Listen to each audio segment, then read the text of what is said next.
Mysterious Ancient Mariners. Part 1. Egypt Takes to the Sea. It was sometime around 2000 BC. A grand Egyptian merchant vessel, as long as 200 feet and crewed by 120 men, set sail from the shores of Egypt and ventured into the unpredictable waters of the Red Sea. The ship's hull, painted in bright blue and ochre hues, cut through the waves as it headed southward, its deck laden with hopes of rich cargo. On board, the air was filled with the briny tang of the sea and the clatter of sailors moving between ropes and oars. Their mission was clear: to reach the royal mines of Sinai Peninsula and return with a precious cargo of copper ore, Egypt's lifeblood in trade and war. At first, the journey seemed blessed.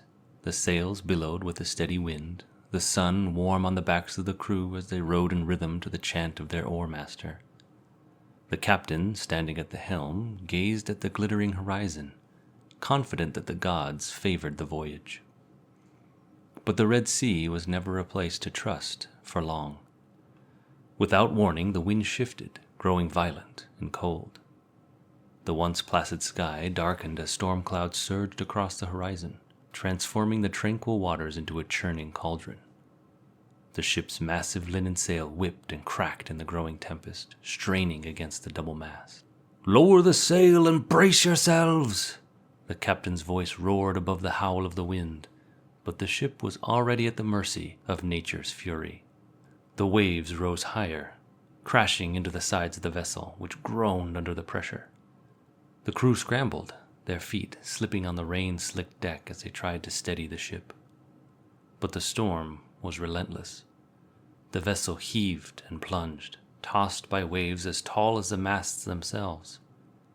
The air was thick with salt and spray, and the roar of the wind drowned out the sailors' desperate cries. In the chaos, the ship began to break apart, the planks of the hull splintering under the strain. A lone mariner would later recall in his papyrus journal that it felt as if they flew before the wind. The ship went down, and in all of it only I survived, his words carrying the weight of disbelief. He would not describe how he clung to the wreckage, battered by the storm, or how long he was at the mercy of the sea. He only recounted the moment of his salvation, when at last, he writes, I was cast upon an island. The survivor stumbled ashore, his skin scorched by the relentless Egyptian sun, his limbs weak from the ordeal.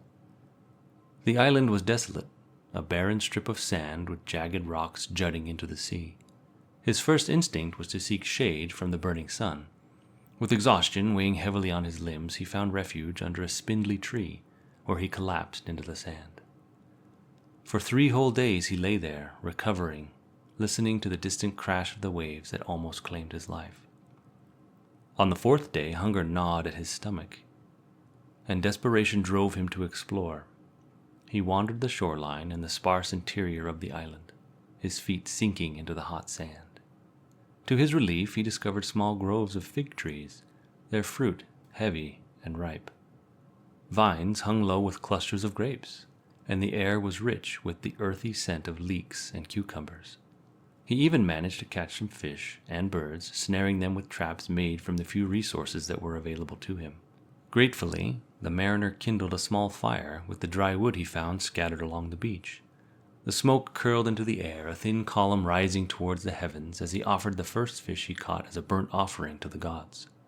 The flames crackled and he murmured prayers to the spirits that had spared him. But what happened next was beyond anything he could have expected, and anything that is to be believed. In his journal, this sailor speaks of a monstrous creature, 45 feet long, that emerged from the sea. Its massive, serpentine form slithered onto the shore, water streaming off its glistening scales. The sailor, frozen with fear, braced himself for what seemed an inevitable death. Yet the beast did not devour him. Instead, it spoke. With a voice that resonated like the rumble of a distant thunder, the creature addressed the sailor in his own tongue.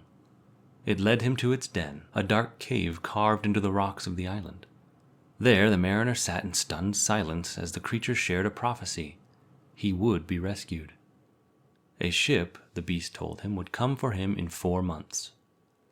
Though the sailor could hardly believe his ears, the words of the creature proved true. 4 months later, a ship appeared on the horizon, its sails catching the wind as it approached the shore. The crew, spotting the mariner from afar, made for the island, and soon he was on board, returning home to tell his tale.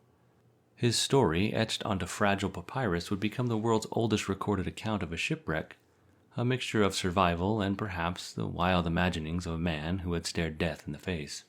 It is no surprise that this tale comes from an Egyptian merchant sailor, a man who had ventured into the Red Sea where Egypt's first documented mariners had begun their explorations centuries earlier.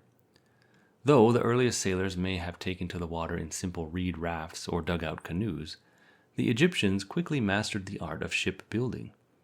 Carved into the rocks of southern Egypt are hundreds of crude sketches of ships, some dating as far back as 3000 BC. These drawings show vessels with simple sails, the first evidence of humanity harnessing the wind to journey across open water. As Egypt grew in power, so did its mastery of the seas. In Mesopotamia, clay models of boats have been uncovered dating back to 3500 BC. These skiffs, with their carefully designed sockets for masts and holes for stays, show that even then the idea of sailing was not a distant dream, but a reality. The Egyptians and their Mesopotamian counterparts rarely ventured far beyond sight of land. Their ships hugged the coastlines, skimming the edges of the great rivers that fed their civilization. But the lure of the sea was irresistible, and the Egyptians soon extended their reach across the eastern Mediterranean. By 2650 BC, the Mediterranean was alive with traffic, the Egyptian cargo ships plying the waters between Egypt and the ports of Byblos, Tyre, and Sidon.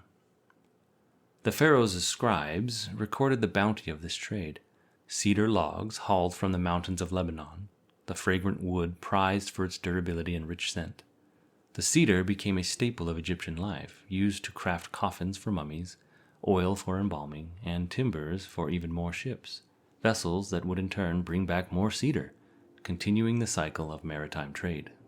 This trade would bring a new level of prosperity through the efforts of the iron-willed and potentially first female ruler, Queen Hatshepsut. Her reign, around 1500 BC, had brought a vision of prosperity, not just by the sword, but through the power of trade and the riches of distant lands. The creak of wooden ships and the rustling of linen sails filled the air as entire fleets set out southward. These ships were unlike the smaller, leaner vessels of past times. They were tall and broad, their hulls crafted with precision by artisans who worked in the shadows of Egypt's grand temples. Each ship's bow, painted with vivid colors and adorned with the carved figure of a protective god, pointed toward the horizon, ready to conquer the waves. On board, Egyptian traders huddled beneath simple awnings, their skin bronzed from years at sea.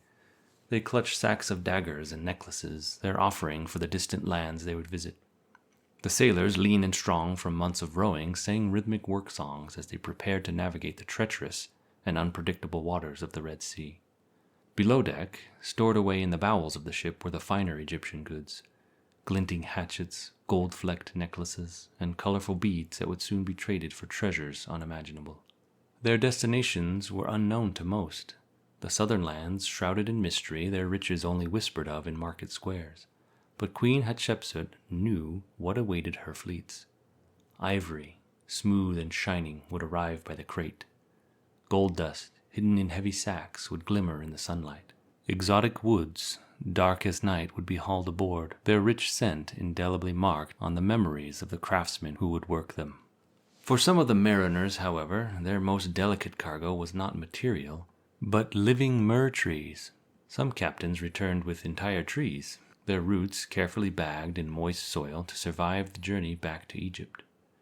These trees, sacred and rare, held a secret within their bark. Their resin, once harvested and burned, would fill the temples of Thebes with an aromatic smoke, spiraling toward the heavens as an offering to the gods. The very idea of returning with a living tree was a marvel to the people of Egypt, whose lives were rooted in the eternal cycle of the Nile, not the unpredictable sea. Other traders expanded the thought of bringing live goods back to Egypt. These traders, daring and curious, captured exotic animals during their expeditions. Cattle with long, curved horns, monkeys that chattered endlessly in their cages, and apes whose wide eyes scanned the unfamiliar surroundings. Once, a royal scribe even recorded the capture of a southern panther, alive, snarling and ferocious, delivered as tribute to Her Majesty herself. The panther, with its sleek spotted coat and razor-sharp claws, was a symbol of the wild lands beyond Egypt's borders. Yet it was the human cargo that remained the most mysterious. In the silent margins of the scribe's notes there are whispers of people, inhabitants of the Red Sea's far reaches, brought aboard. Were they free traders, or ambassadors, or were they taken as slaves? The records do not say, leaving only speculation about their fate as they were brought back to the bustling ports of Egypt. The Red Sea, once feared and avoided, became a highway of wealth.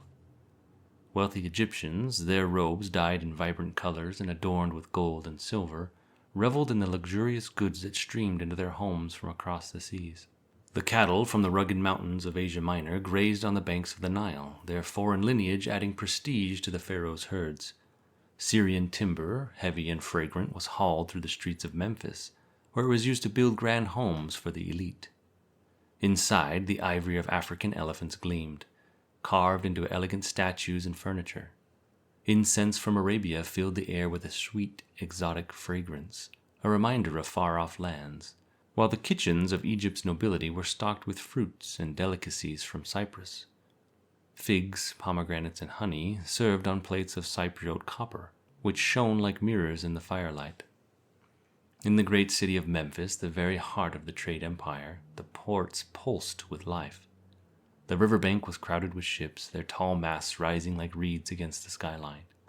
The vessels, some as long as 80 feet, their sides painted with hieroglyphs and adorned with bright-colored pennants, had no wharves to moor against. Instead, they grounded themselves on the sandy bank of the Nile, where swarms of barefoot sailors leaped ashore, shouting to one another as they unloaded their cargoes. Merchants bartered and argued, their voices rising above the din of the busy docks, while customs officials, dressed in their white linen kilts, strode through the chaos, ensuring that the pharaoh's tariffs were paid. Even in the height of their prosperity, the Egyptians remained cautious sailors. While their ships traveled the Red Sea and the southeastern Mediterranean, they rarely ventured beyond those familiar waters. The great ocean beyond was the realm of unknown terrors, storms, sea monsters, and lands and peoples unknown by the Egyptians. But even within their own comfortable trade routes, the Egyptians did meet with other peoples, and political intrigue and competition ensued, and as such the potential for war grew ever stronger. Part 2. A Clash of Sea Peoples. Far to the north, on the island of Crete, another civilization rose to prominence, one that would take risks that the Egyptians would not. The Minoans, a people of daring spirit, looked to the horizon not with fear, but with an unbridled curiosity. From their island home they launched their ships across the Aegean, establishing trade routes that would become the arteries of the ancient world. Unlike the Egyptians, who clung to the safety of the coastlines, the Minoans ventured far beyond, exploring new lands and seas. Their ships were sleek and swift, built to withstand the rigors of deep-sea travel. From their oarsmen to their captains, the Minoans were seafarers at heart, willing to brave the unknown in search for new opportunities. Where Egyptian ships carried goods from nearby lands, the Minoan vessels brought back wonders from across the sea.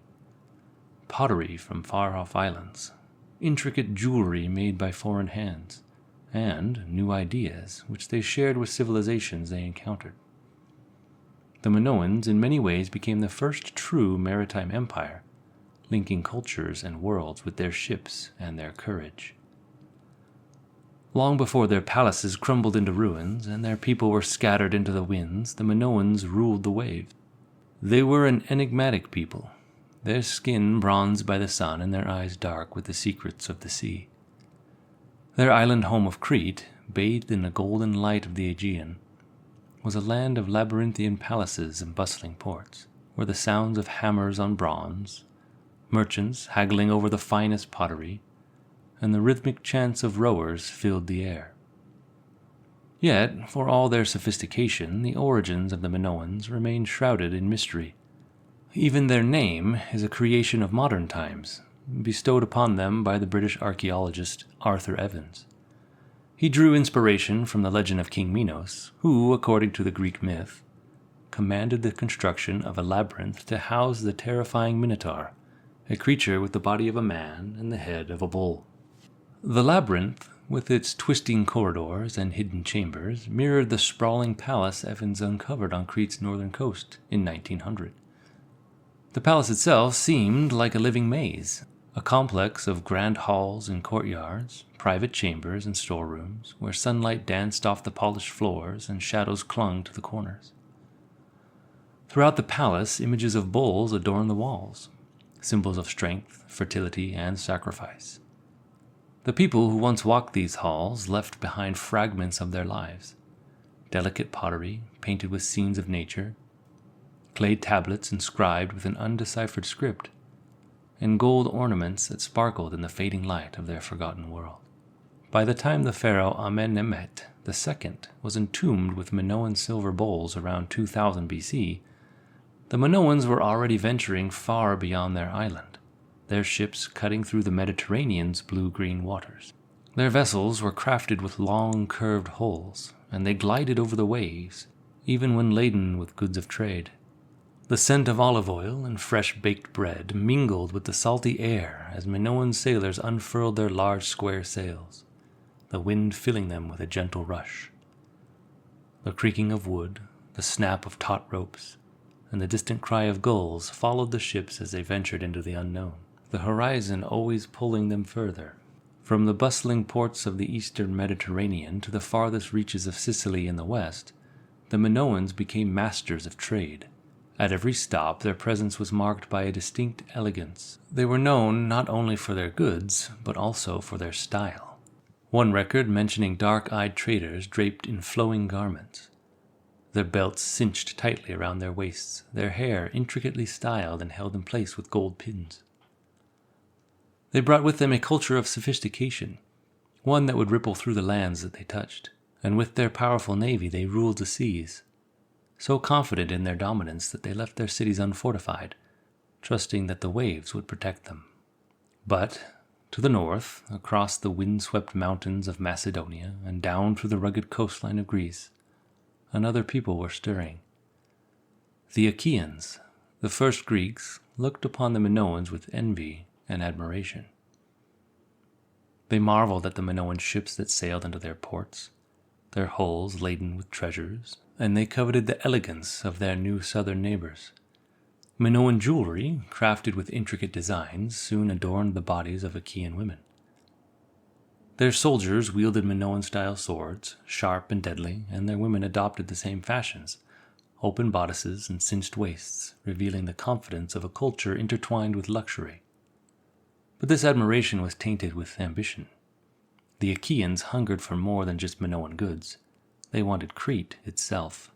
By 1450, the Achaeans had gathered their strength, their desire for dominance overcoming any notions of peace. It was not long before they overran Crete, their warriors storming the shores, swords flashing in the sunlight. The Minoans, who had so long ruled the seas, were caught off guard. Their cities, unprotected by walls, crumbled under the weight of the Achaean assault. The labyrinthian palaces that had once bustled with life now stood silent, their chambers filled with the dust and whispers of ghosts. Crete, once the center of a thriving maritime empire, now became a part of a larger Greek world, a world that stretched from the Aegean to the shores of even more distant lands. In the years that followed, the Achaeans, newly empowered by their conquest, built a vast trading network of their own. Their ships, with deep rounded hulls and great sails spread wide, moved across the Mediterranean, from Sicily in the west to the coasts of Syria in the east.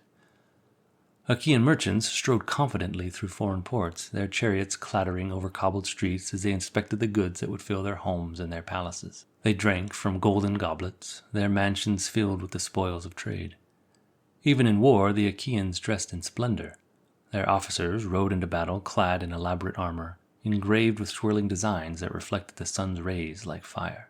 But even as their empire expanded, Dark clouds gathered on the horizon. For centuries now, piracy had been an intermittent threat to traders across the Mediterranean. Solitary corsairs, with their battered ships and hardened crews, prowled the waters, searching for merchant vessels to plunder. But the Achaeans, despite their prowess at sea, never fully controlled the threat. Their navy, though strong enough to defeat the Minoans, was spread too thin to police the waves effectively. As their trade empire grew, so did the boldness of these pirates. Small bands of brigands began to form larger, more organized fleets. They attacked in the dead of night, their ships moving swiftly and silently, slipping into harbors before the dawn. When they struck, it was swift and brutal. Ships were looted, their cargo stolen, and the crew often left for dead or taken as slaves. The Achaeans, once confident in their naval power, now found themselves increasingly vulnerable. By around 1200 BC, the Mediterranean was no longer a sea of traders and explorers. It had become a battleground for survival. The once busy ports were filled with fear, their docks eerily quiet as rumors of pirate raids spread like wildfire. The era of maritime traders, who had once sailed boldly into the unknown, was giving way to a darker time, a time when the seas belonged to the invaders, the outlaws, the ones who had come to be known simply as the Sea Peoples. These mysterious marauders appeared as if from nowhere. Their origins were as shadowy as the night raids they launched. Some said they came from the distant shores of the north. Others believed they were displaced peoples, driven from their homelands by famine or war. Whoever they were, the Sea Peoples descended upon the Mediterranean with a ferocity unmatched by previous invaders. Their ships, black and sleek, moved like predators through the water, and their warriors, scarred and battle-hardened, showed no mercy. The trading routes that had once been the lifeblood of the Mediterranean now became corridors of death and destruction. By the end of the 13th century BC, the Mediterranean was plunged into chaos. The great trading empires of the past crumbled under the onslaught. The Achaeans, who had once built their empire on the ruins of the Minoans, now faced their own downfall. And so, as the seas grew darker and more dangerous, the golden age of maritime commerce slipped away, swallowed by the tide of history and engulfing even the Egyptians. It began as a great tide of humanity, a mass of restless invaders surging southward along the coastlines of the eastern Mediterranean.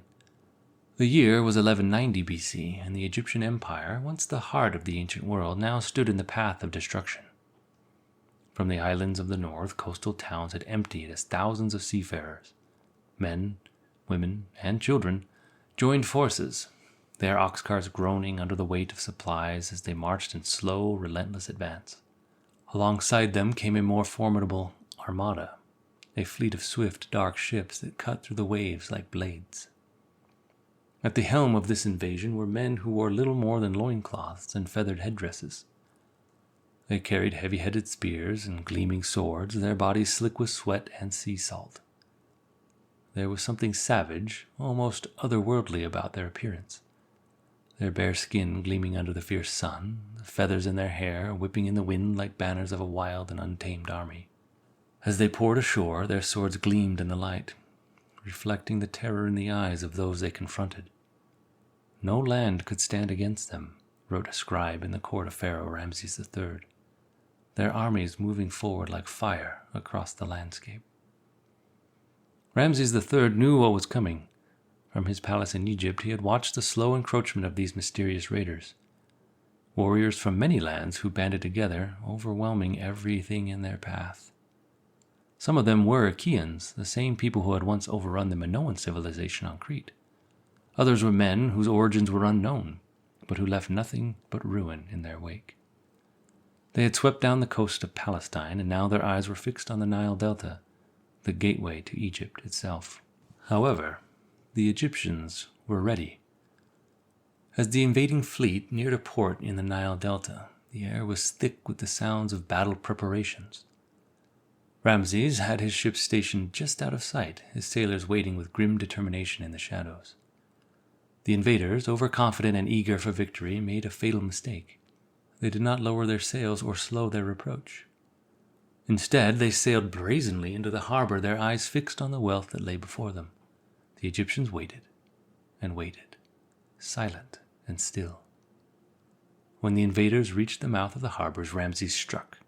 His war galleys poured out from the shore, cutting off any chance of escape. The raiders, their vessels sleek and nimble, prepared for what they expected to be a brutal melee. Swords were drawn, spears raised, and they readied themselves to board the Egyptian ships and turn the battle into a bloody close-quarters brawl. But Ramses had other plans. He knew the flaw in their strategy, a fatal weakness that would turn the tide of battle. Unlike the Egyptians, the Sea Peoples carried no bows. As the invaders surged forward, expecting a clash of ships and swords, the Egyptian fleet came to a halt, just within arrow range. For a moment there was an eerie stillness, the kind that comes before a storm. Then, with a hiss, the first volley of arrows flew through the air, bronze-tipped shafts raining down on the near-naked invaders. The raiders, without armor and with little cover, were caught off guard.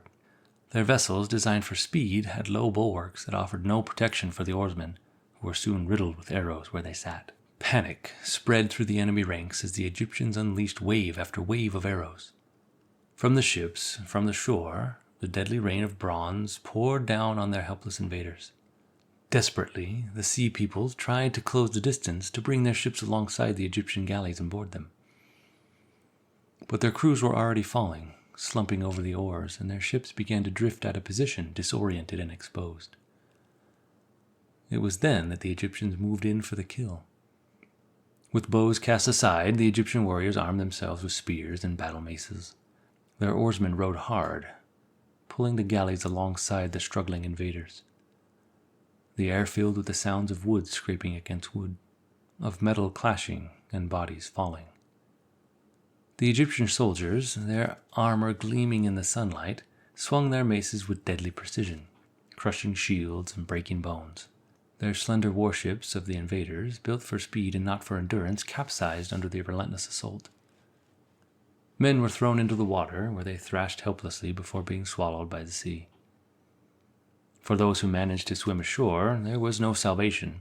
As they staggered onto the beach, drenched and gasping for breath, they were met with another hail of arrows from the Egyptian archers waiting on the sands. The victory was now complete. Ramses III's triumph over the Sea Peoples was a turning point, a victory so decisive that it was immortalized in carvings on the walls of his temple at Medinet Habu, near Thebes. The scenes depicted there tell the story of Egypt's resilience, its ability to withstand the tide of chaos that had engulfed the rest of the Mediterranean. The Sea Peoples, once thought unstoppable, had been crushed by Ramses' fleet, their bodies littering the decks of their ships and the shores of the Nile Delta.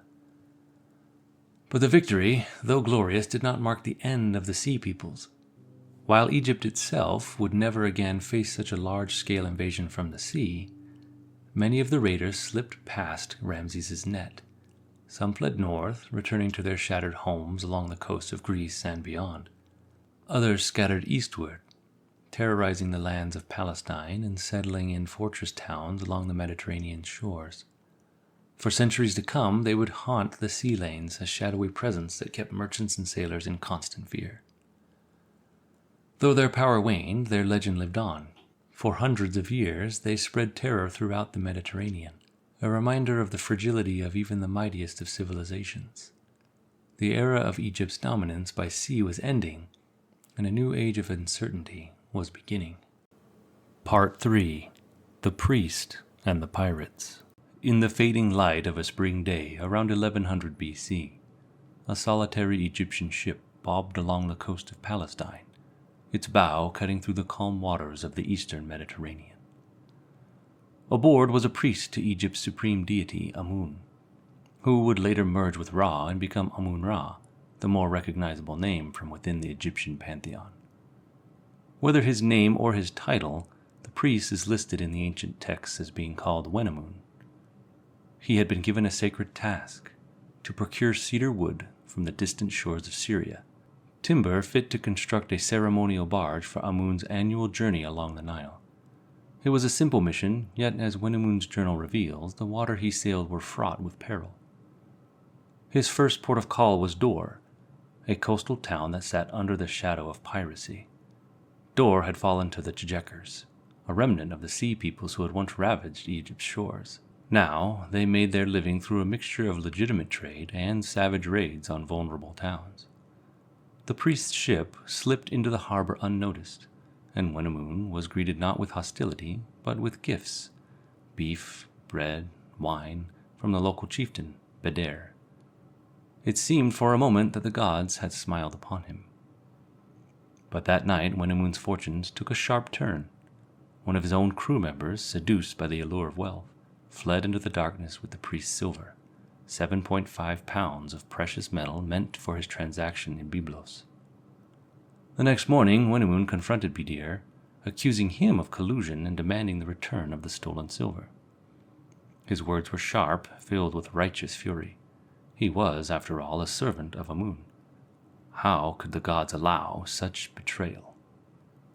Beder protested his innocence, but Wenamun was relentless. In his arrogance, he browbeat the chieftain, threatening him with divine wrath if the silver was not returned. Under pressure, Beder had little choice but to encourage Wenamun to leave Dor and continue his voyage. Yet the theft had left a bitter taste in the priest's mouth. As Wenamun sailed north, his mind was consumed with thoughts of revenge. In the next port, likely Sidon, he encountered more Tjekers, and in a twist of irony decided to rob them. "I am taking your money," Wenamun recorded in his journal, his words brimming with priestly logic. Was it not another man of the Tjekers who stole it? To Wenamun, this act of retribution was completely justified, a divine balancing of the scales, so to speak. But the pirates he robbed might have seen things a little differently. When Wenamun arrived in Byblos, it became clear that word of his theft had preceded him. The port's harbor master, wary of retaliation from the Tjekers, ordered him to leave immediately. Wenamun simply refused.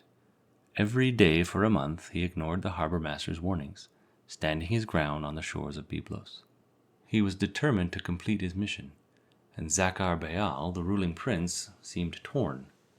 On one hand, he feared the wrath of the Tjekers, whose ships could appear at any moment. On the other, he did not want to lose a wealthy customer in Wenamun. In an attempt to placate the priest, Zakar Beal sent him meat, wine, and even the companionship of a dancing girl named Tanetnat, whose presence Wenamun did not disdain. Yet, despite the gifts, no progress was made on procuring the cedar wood. The tension between the priest and the prince simmered, until finally, after interminable haggling, the timber was delivered to the beach for loading. It was at this very moment, just as Wenamun believed his mission was nearly complete, that 11 Tjekers' ships appeared on the horizon, their sails billowing as they approached the harbor. They demanded that Zakar Beal arrest the priest and hand him over for his crimes. Wenamun watched the approaching vessels, sat on the beach and wept, his fate seemingly sealed. But Zakar Beal had his own cunning plan. "I cannot arrest a messenger of Amun in my territory," he told the Tjekers. "Let me send him off, and then you can chase him as you will." Wenamun had no choice but to comply. The prince provided him with a ship under charter, loaded the cedar wood, collected his money, and sent the priest out into the open sea. Behind him, the Tjekers gave chase, their sleek galleys skimming across the water, intent on revenge. It was at this point that Wenamun's luck, or perhaps the intervention of the gods, finally turned. As the Tjekers closed in, a fierce southeasterly gale swept up the coast. Wenamun's ship, driven by the powerful winds, raced northward, outpacing his pursuers. The Tjekers, fearing their fragile galleys would be swamped in the rising seas, turned back, abandoning the chase. Wenamun's ship ran for shelter, eventually finding refuge in a place he called Alatia, probably Cyprus. Yet even here, Wenamun's troubles were far from over.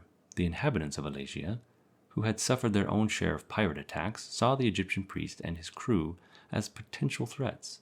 They threatened Wenamun with death, suspecting him of being in league with the very pirates who had ravaged their shores. It seemed that his voyage might end in disaster after all. But once again, fortune favored the priest. The local queen interceded on his behalf, and Wenamun was spared.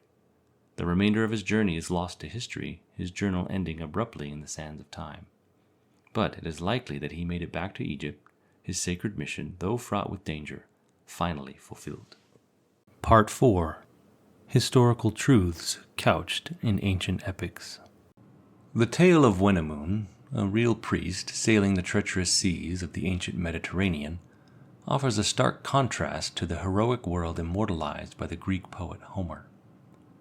Writing some 400 years after the sea peoples had vanished from history, Homer wove his legendary epics, the Iliad and the Odyssey, around a grand oral tradition passed down by generations of bards. His stories, especially that of Odysseus, are filled with fantastical elements, but at their core they echo the exploits and dangers faced by real mariners like Wenemun. Homer, too, knew of the sea raiders, the Achaeans, and though he glorified them as heroic figures, their deeds bear the stamp of reality. The character of Odysseus, the resourceful and clever king of Ithaca, embodies the archetype of a sea raider. In the Odyssey, Odysseus recounts a moment of deception to a shepherd, masking his true identity by spinning a story that resonates with the times. He claims to be a sea raider from Crete, leading a small fleet of 9 ships to Egypt. He and his men plunder Egyptian farms, taking women and children as captives and killing the men, only to face retribution from the local forces. "The townsfolk, roused by the alarm, turned out at dawn," Odysseus says, describing a harrowing scene of Egyptian chariots and infantry assembling to drive the raiders back.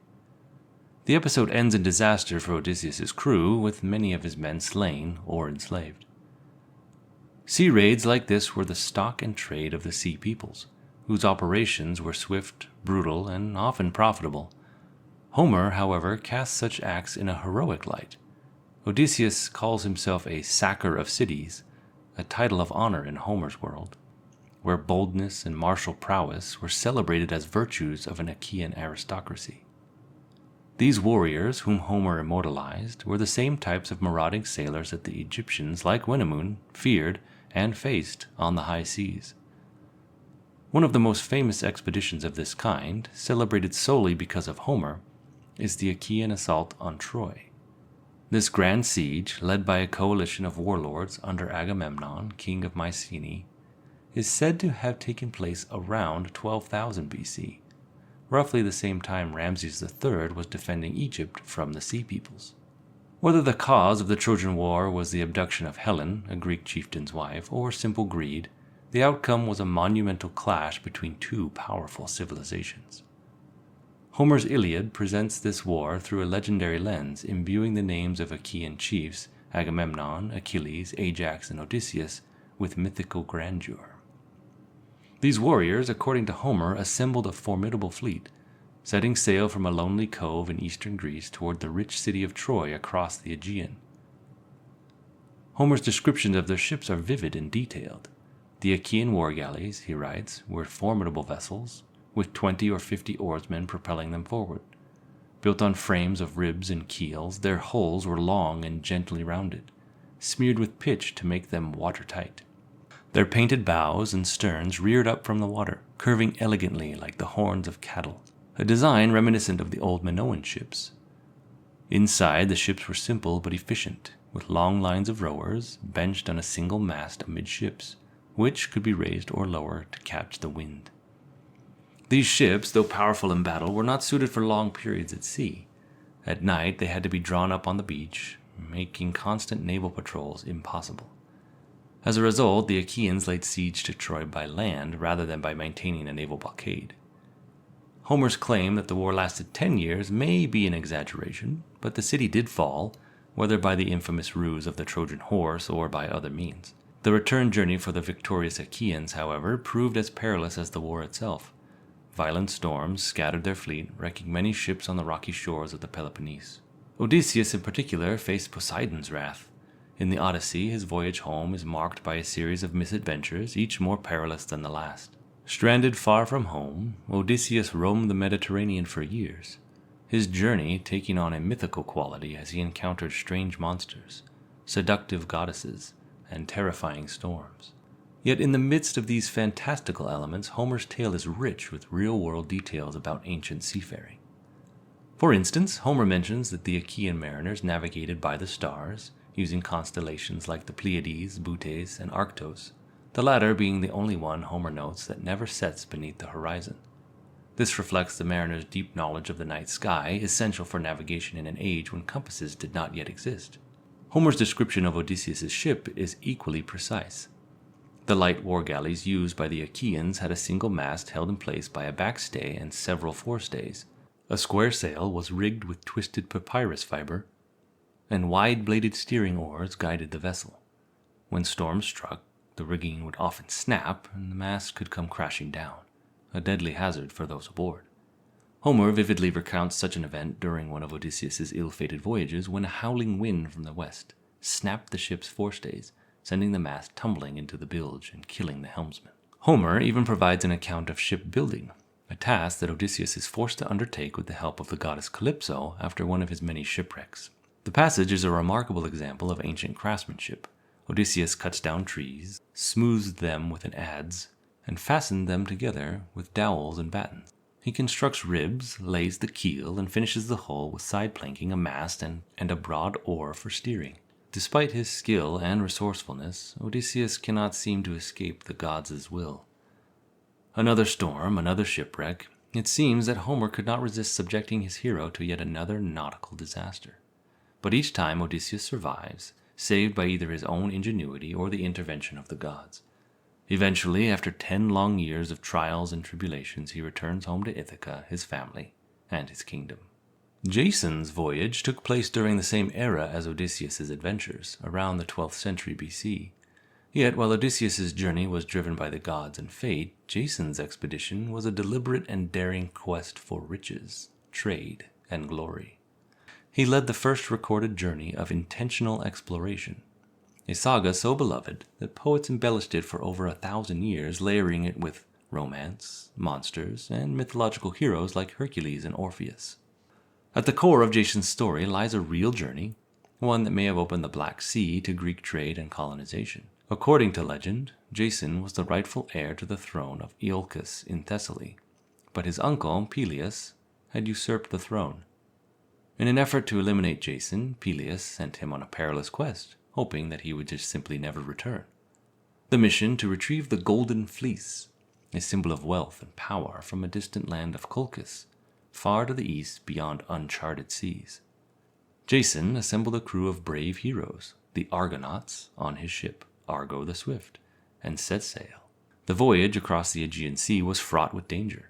Storms, sea monsters, and seductive women tested their resolve, and in the narrow Bosporus Strait they faced one of their most grotesque challenges, the Harpies.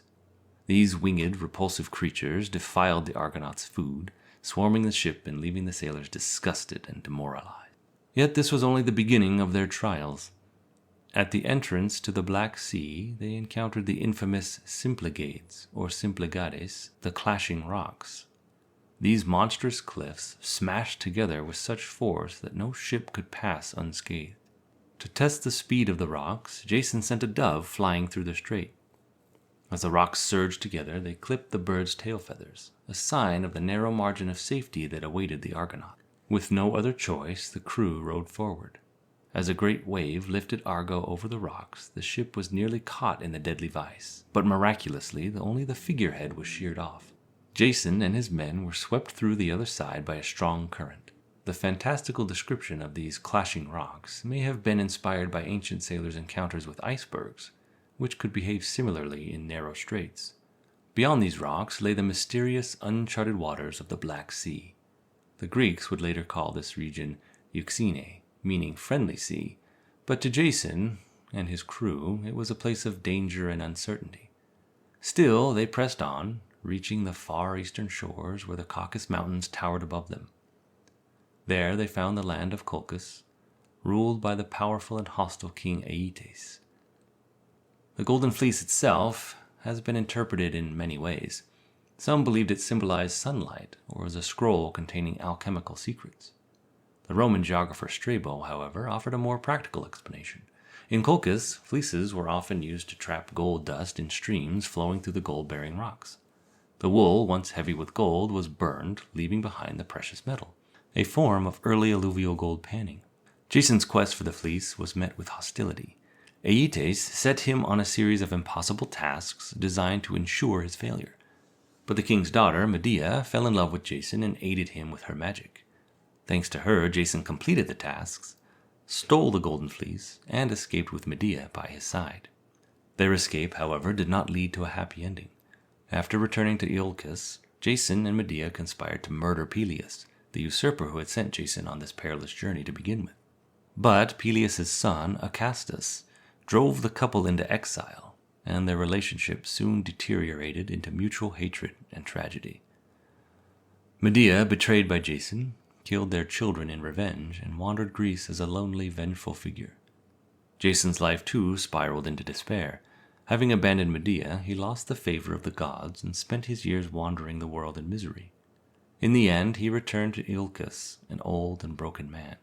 As he sat beneath the decaying hull of his own ship Argo, reminiscing about his once glorious voyage, the ship's bow broke loose and crushed him, marking a tragic end to the first recorded journey of exploration in Greek history. Part 5. The Feats of the Phoenicians. The Achaeans, immortalized in the thundering, windswept verses of Homer, are often hailed as the most celebrated seafarers of their time. Their ships, slicing through azure waters, propelled by the mighty arms of oarsmen and the breath of the gods, have become symbols of ancient Greek dominance. But while the Greeks are shrouded in glory, the Phoenicians, a contemporary maritime people, remain enshrouded in mist, their legends whispered like distant echoes of waves on a foggy night. And yet, though the full scope of their greatness is elusive, it is undeniable. Around 3000 BC, the Phoenicians carved out their homeland along a narrow strip of land, hemmed in by the looming shadows of the Syrian mountains.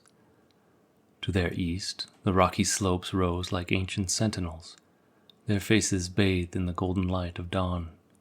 But to the west lay the vast open sea, a liquid desert stretching beyond the horizon, glittering under the unforgiving sun by day and glowing silver under the stars by night. With their backs against the mountains and the call of the ocean pulling them forward, the Phoenicians had only one choice: to take to the sea. The salty tang of the ocean became as familiar to them as the air they breathed.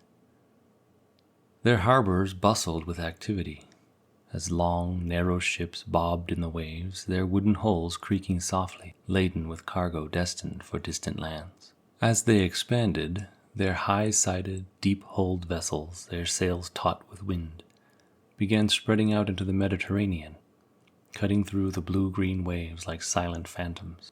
They founded colonies along the coasts, Tyre, Sidon, and most famously, Carthage. These names conjure images of bustling ports with the heady aroma of spices, the rattle of bronze coins, and the low murmur of deals being struck in dozens of tongues. Sailors, their skin weathered by the sun, loaded and unloaded cargo as the distant cries of seagulls echoed through the salt-laden air. Carthage, near modern-day Tunis, would one day become the jewel of the Phoenician world, a city whose very streets seemed to pulse with the heartbeat of maritime trade. But the lure of trade drove the Phoenicians even farther. Their ships ventured westward, the creaking of their hulls a constant companion on journeys towards Sardinia, Sicily, and beyond, into the mysterious Atlantic. There, in the land of Tartessus, now Spain, they discovered the glittering veins of tin, a metal they sought like gold. Mingling this tin with the abundant copper of the Mediterranean, the Phoenicians fueled the Bronze Age, a time when the clang of metal echoed across ancient workshops. By 800 BC, their westernmost outpost, Gadir, known as Cadiz today, was a thriving port, where the sharp smell of fish mingled with the earthy scent of fresh clay amphorae, brimming with olive oil and wine. And then there was the voyage that defied belief. Around 600 BC, the Phoenicians, with nerves of steel and ships built to defy the sea's wrath, embarked on a journey that would become the stuff of legend. According to the Greek historian Herodotus, these intrepid mariners circumnavigated the entire continent of Africa. Imagine their ships, small specks on the endless, heaving expanse of the Indian Ocean, as they sailed southward, that oppressive heat of the African sun beating down on their decks. The salty breeze, thick with humidity, clung to their skin, while the horizon stretched endless, a line where sky and sea blurred into a shimmering mirage. Each autumn they would beach their vessels on unfamiliar shores of Africa, where the air was rich with the smell of strange flowers and foreign earth. They sowed crops, waited for the harvest, and once their holds were full of grain again, they set sail, battling the unpredictable temper of the ocean. After 2 grueling years, the ships rounded the Pillars of Hercules, or the Strait of Gibraltar, their prows cutting through the cool Mediterranean waters once again, returning home triumphant. For all their daring, however, the Phoenicians were masters of secrecy. Their trade routes were jealously guarded, hidden behind a veil of eerie tales. They spun nightmarish stories of sea monsters with scales like jagged rocks and swirling vortexes that could swallow entire ships whole, dissuading rival sailors from following them. Even as they gifted the world the alphabet, the Phoenicians left behind precious little of their own written legacy. Instead, they guarded their true knowledge with the silence of the deep sea itself. As the Phoenicians expanded across the Mediterranean, the Greeks, invigorated by the Achaeans' fall, were also beginning to take to the sea. The geography of Greece itself was a call to maritime adventure. Jagged mountains slashed across the landscape, leaving narrow coastal plains where life clung to the soil like a tenacious vine. From almost every shore, a Greek mariner could stand, shaded by olive trees, and see the distant shapes of islands rising from the Aegean, like the backs of mythical sea creatures breaching the surface.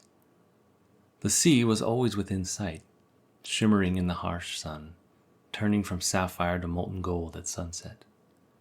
The steady summer trade winds, warm and sweet with the scent of wild thyme, whispered a constant invitation to explore. By the time of Homer, in the 8th century BC, the Greeks knew little of the great Mediterranean beyond their own islands. But by 550 BC, all that had changed.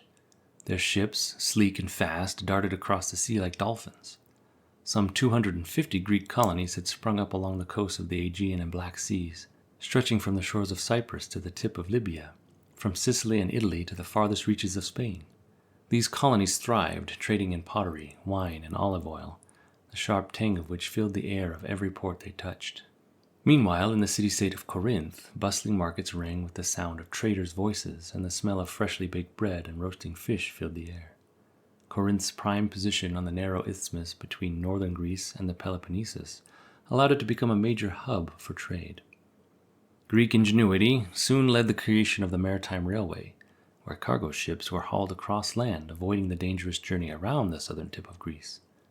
One can imagine the groaning of wheels, the creak of wood as ships laden with goods were pulled across the 3-mile stone track, their progress slow but steady. By 500 BC, shipbuilding in Greece had reached new heights.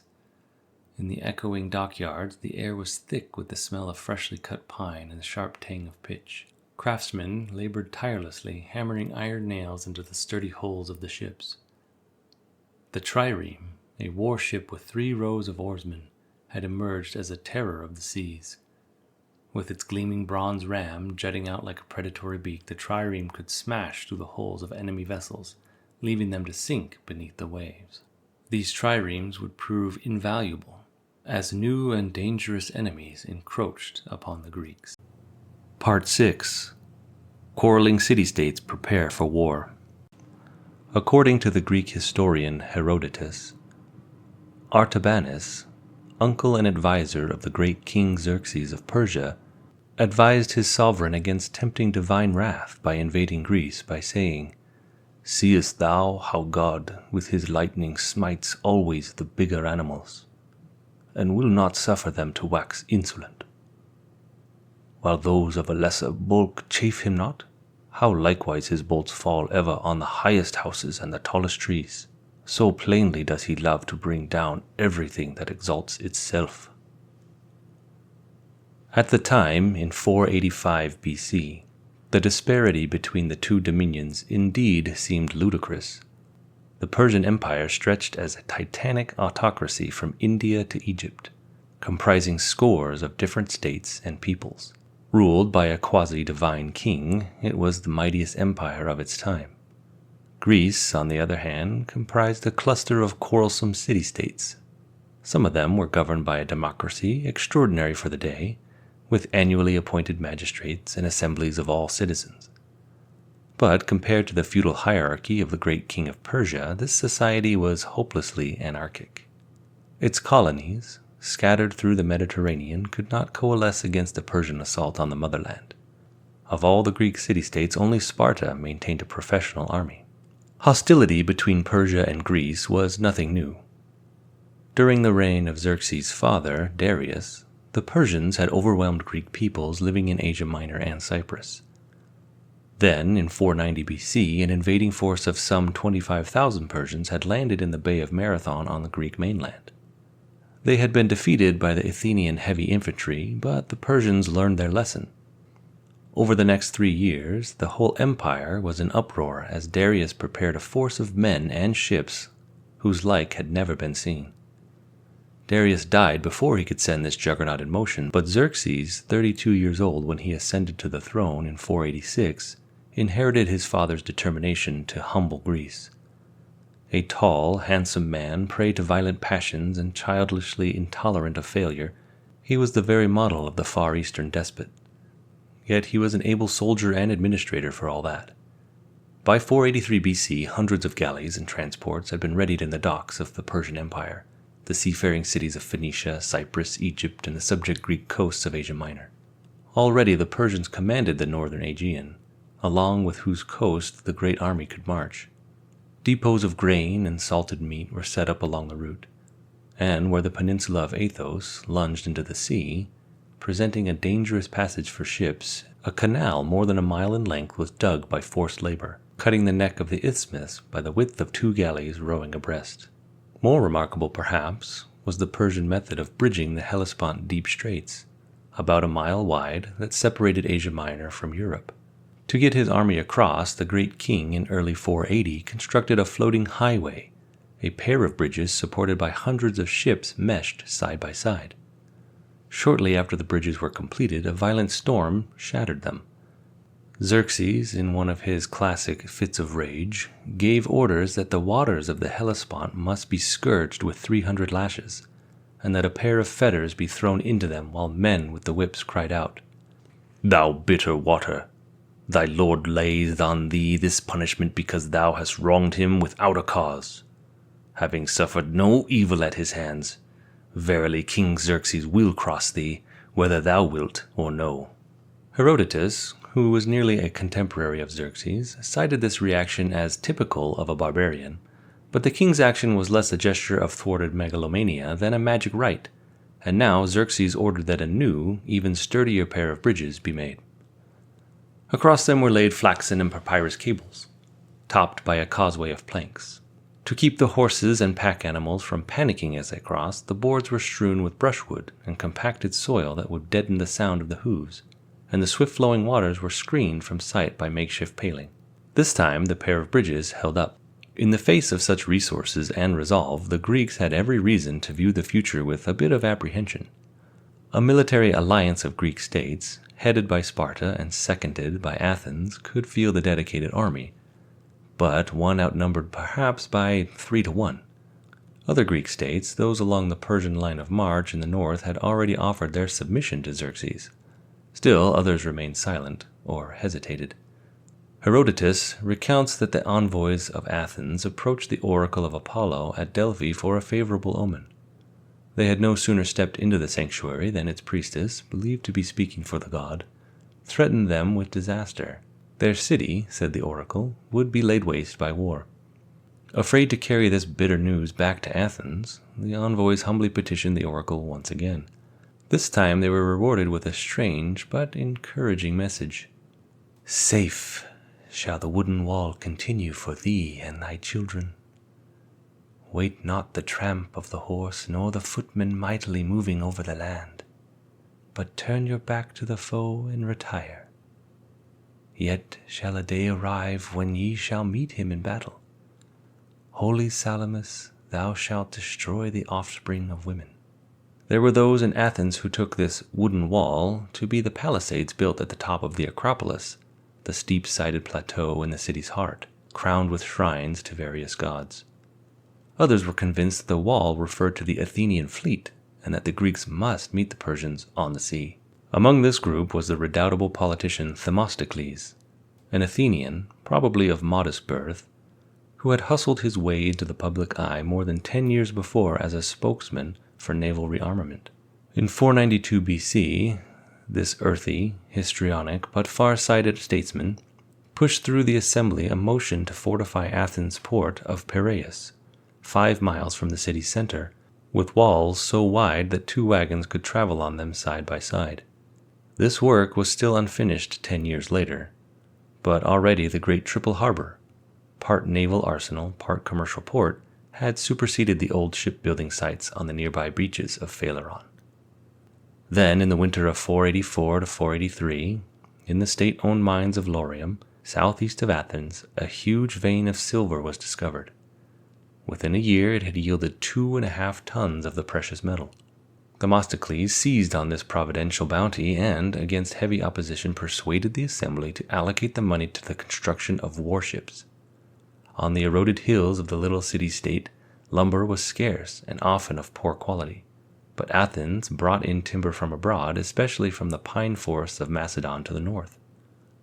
For 3 years after 483, the shipwrights of Piraeus and Phaleron, working at full speed, launched as many as 6 war galleys every month. By the winter of 481 and 480 BC, new crews were being recruited and trained, and more ropes and sails were being imported. The 50-oared galley of the previous century had by now given way to the classic fighting ship of the ancient Greek world, the trireme.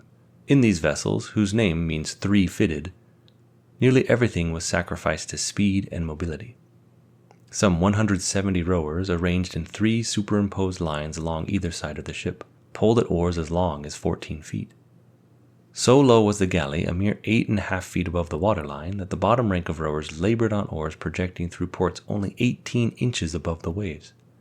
In rough weather, they stopped up the ports with leather bags. The top rank of rowers sat on benches raised above the gunwales and rested their oars on outriggers 2 feet wide. These great ships measured as much as 120 feet in length, 10 times their width.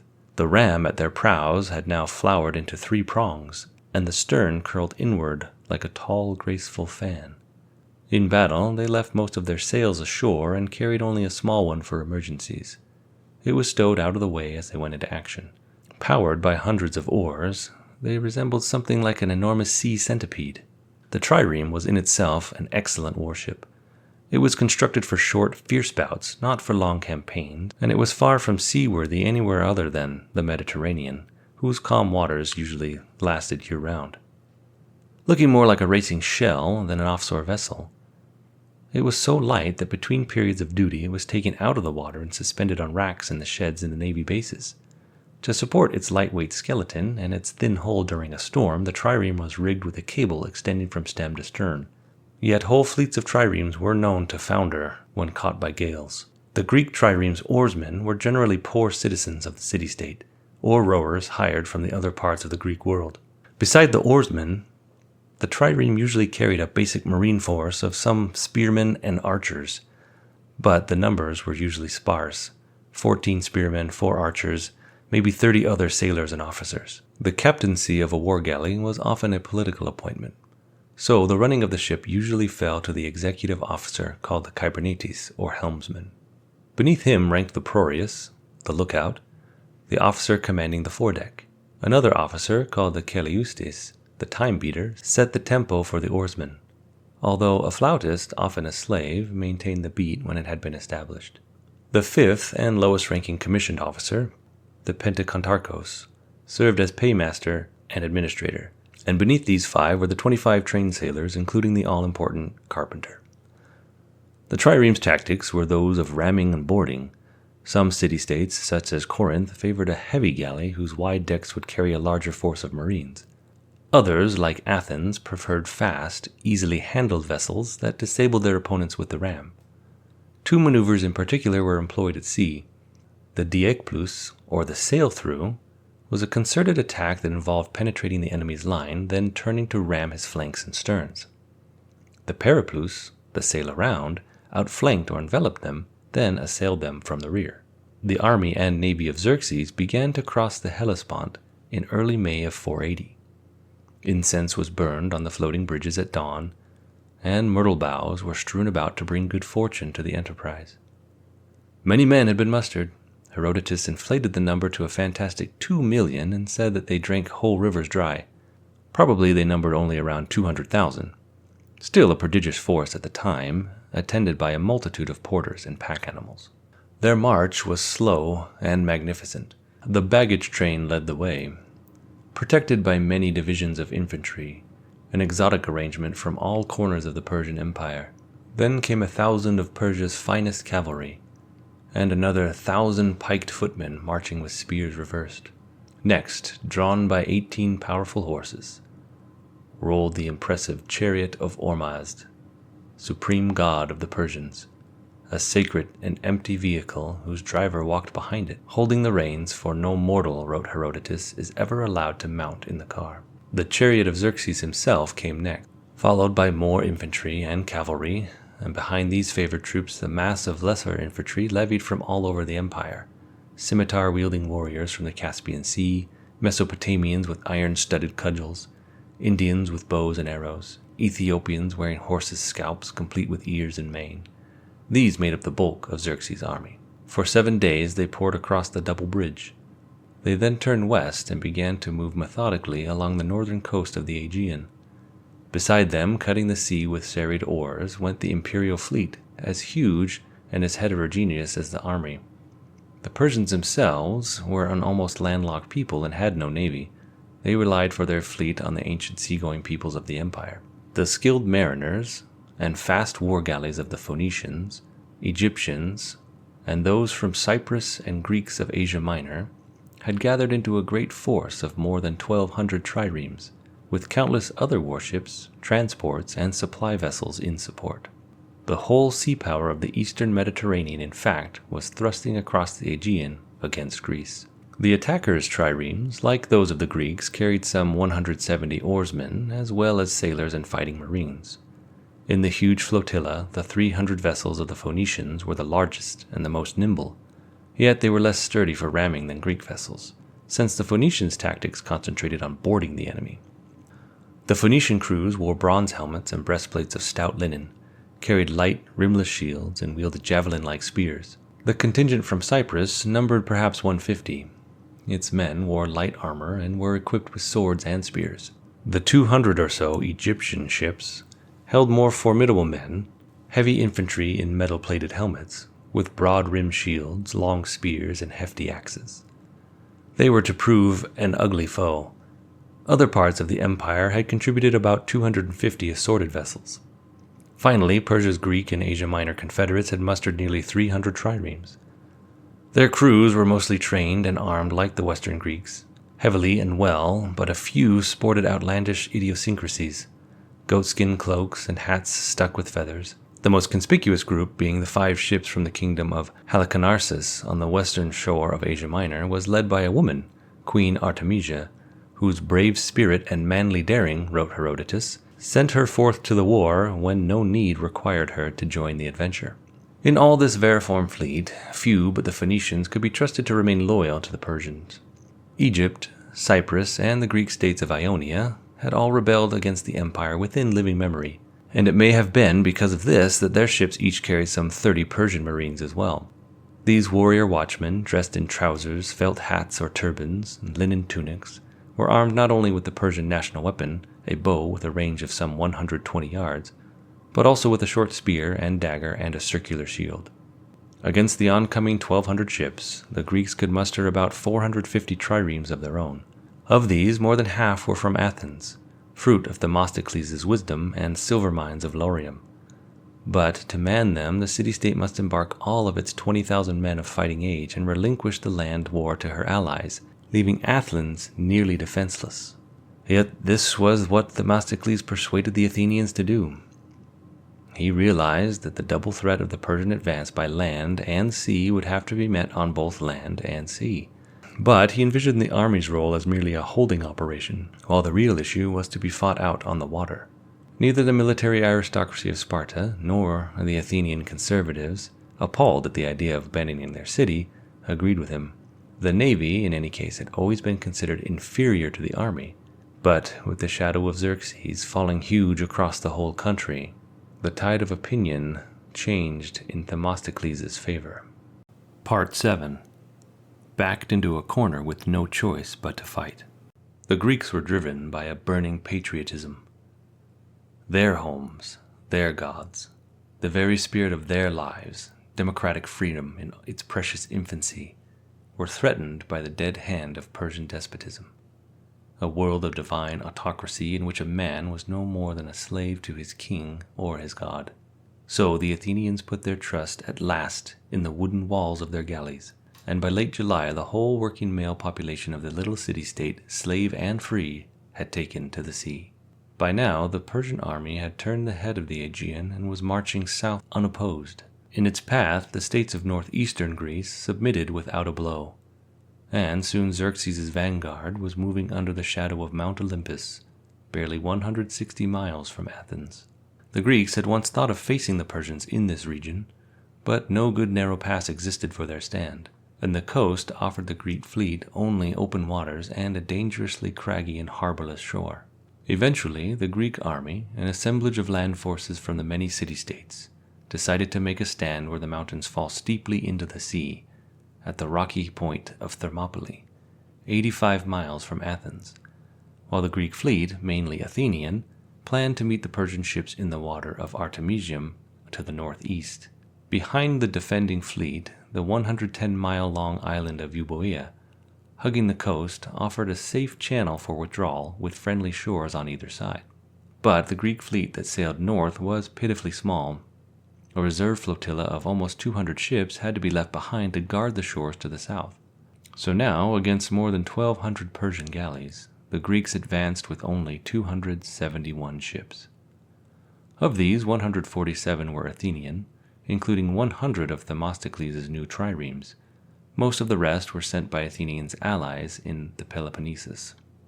Within 2 days they reached Artemisium and the head of the island of Euboea, and hauled their galleys up on its long, shallow beach. Here they waited for the Persians. They set up beacons on the hills and on the islands of Skiathos to the north, where several galleys kept watch. Some 40 miles to their west, on the mainland, a 7,000-man force of the army had reached the pass of Thermopylae. This little vanguard, led by King Leonidas of Sparta, but predominantly composed of soldiers from the Peloponnesus, probably hoped to hold the pass until a larger army could march north at the end of the month. Meanwhile, they dug in and built a heavy wall. They, too, could only wait.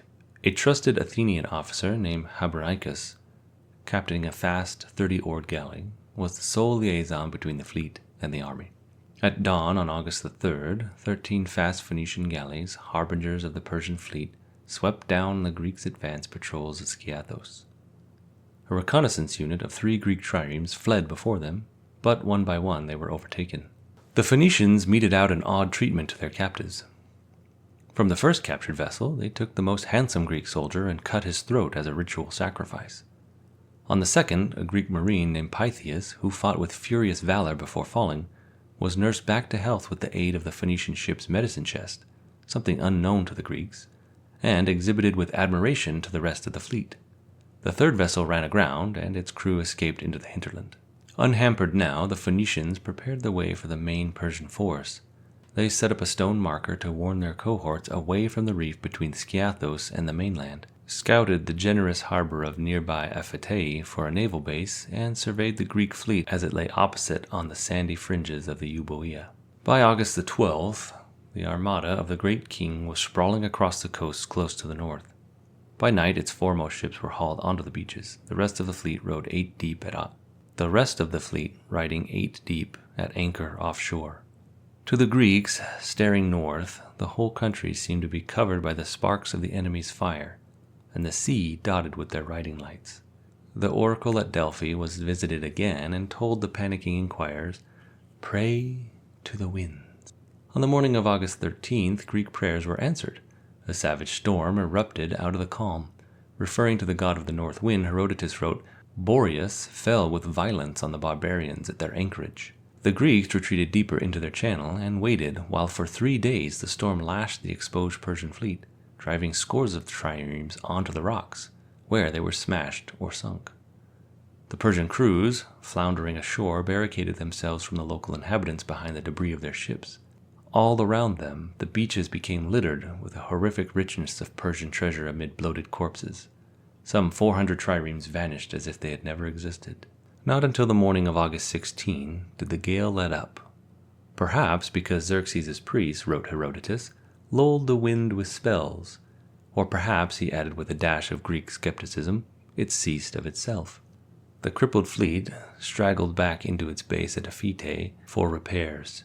Yet it still outnumbered the Greeks by about 3-1, and many Greek commanders talked of abandoning Artemisium and retreating south. The first night after the storm, 200 Persian galleys and supply vessels set off south around the eastern coast of Euboea, intending to circle the island and block the Greeks' escape from the rear.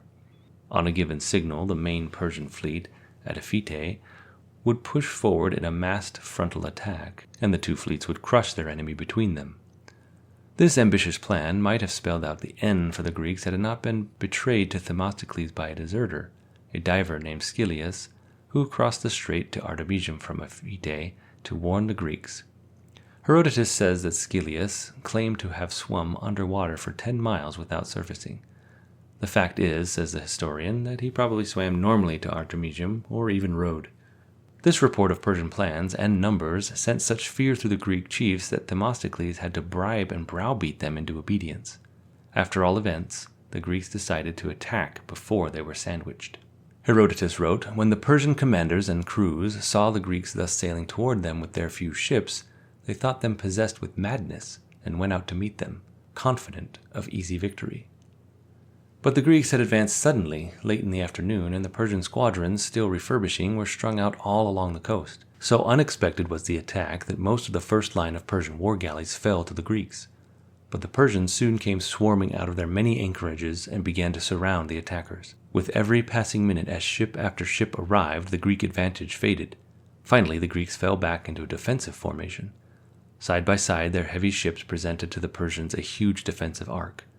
Herodotus recorded that the arc became a hedgehog formation, called the Kyklos, or circle. The beleaguered ships lay with sterns inward and bows outward, a gigantic circle of bronze rams and armed men.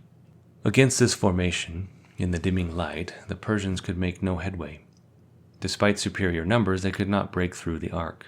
The Greeks were heavily armed, their bronze helmets plumed with horsehair and their cheeks ringed with protective plates, lending their faces an almost mineral inhumanity. Bronze cuirasses protected their chests and backs. Their legs were sheathed with bronze greaves. Holding 3-foot round or violin-shaped shields and wielding spears and iron-bladed swords, they were masters of impregnable defense. At dusk, the Persians broke off, and each fleet retired to its base. That night another storm broke.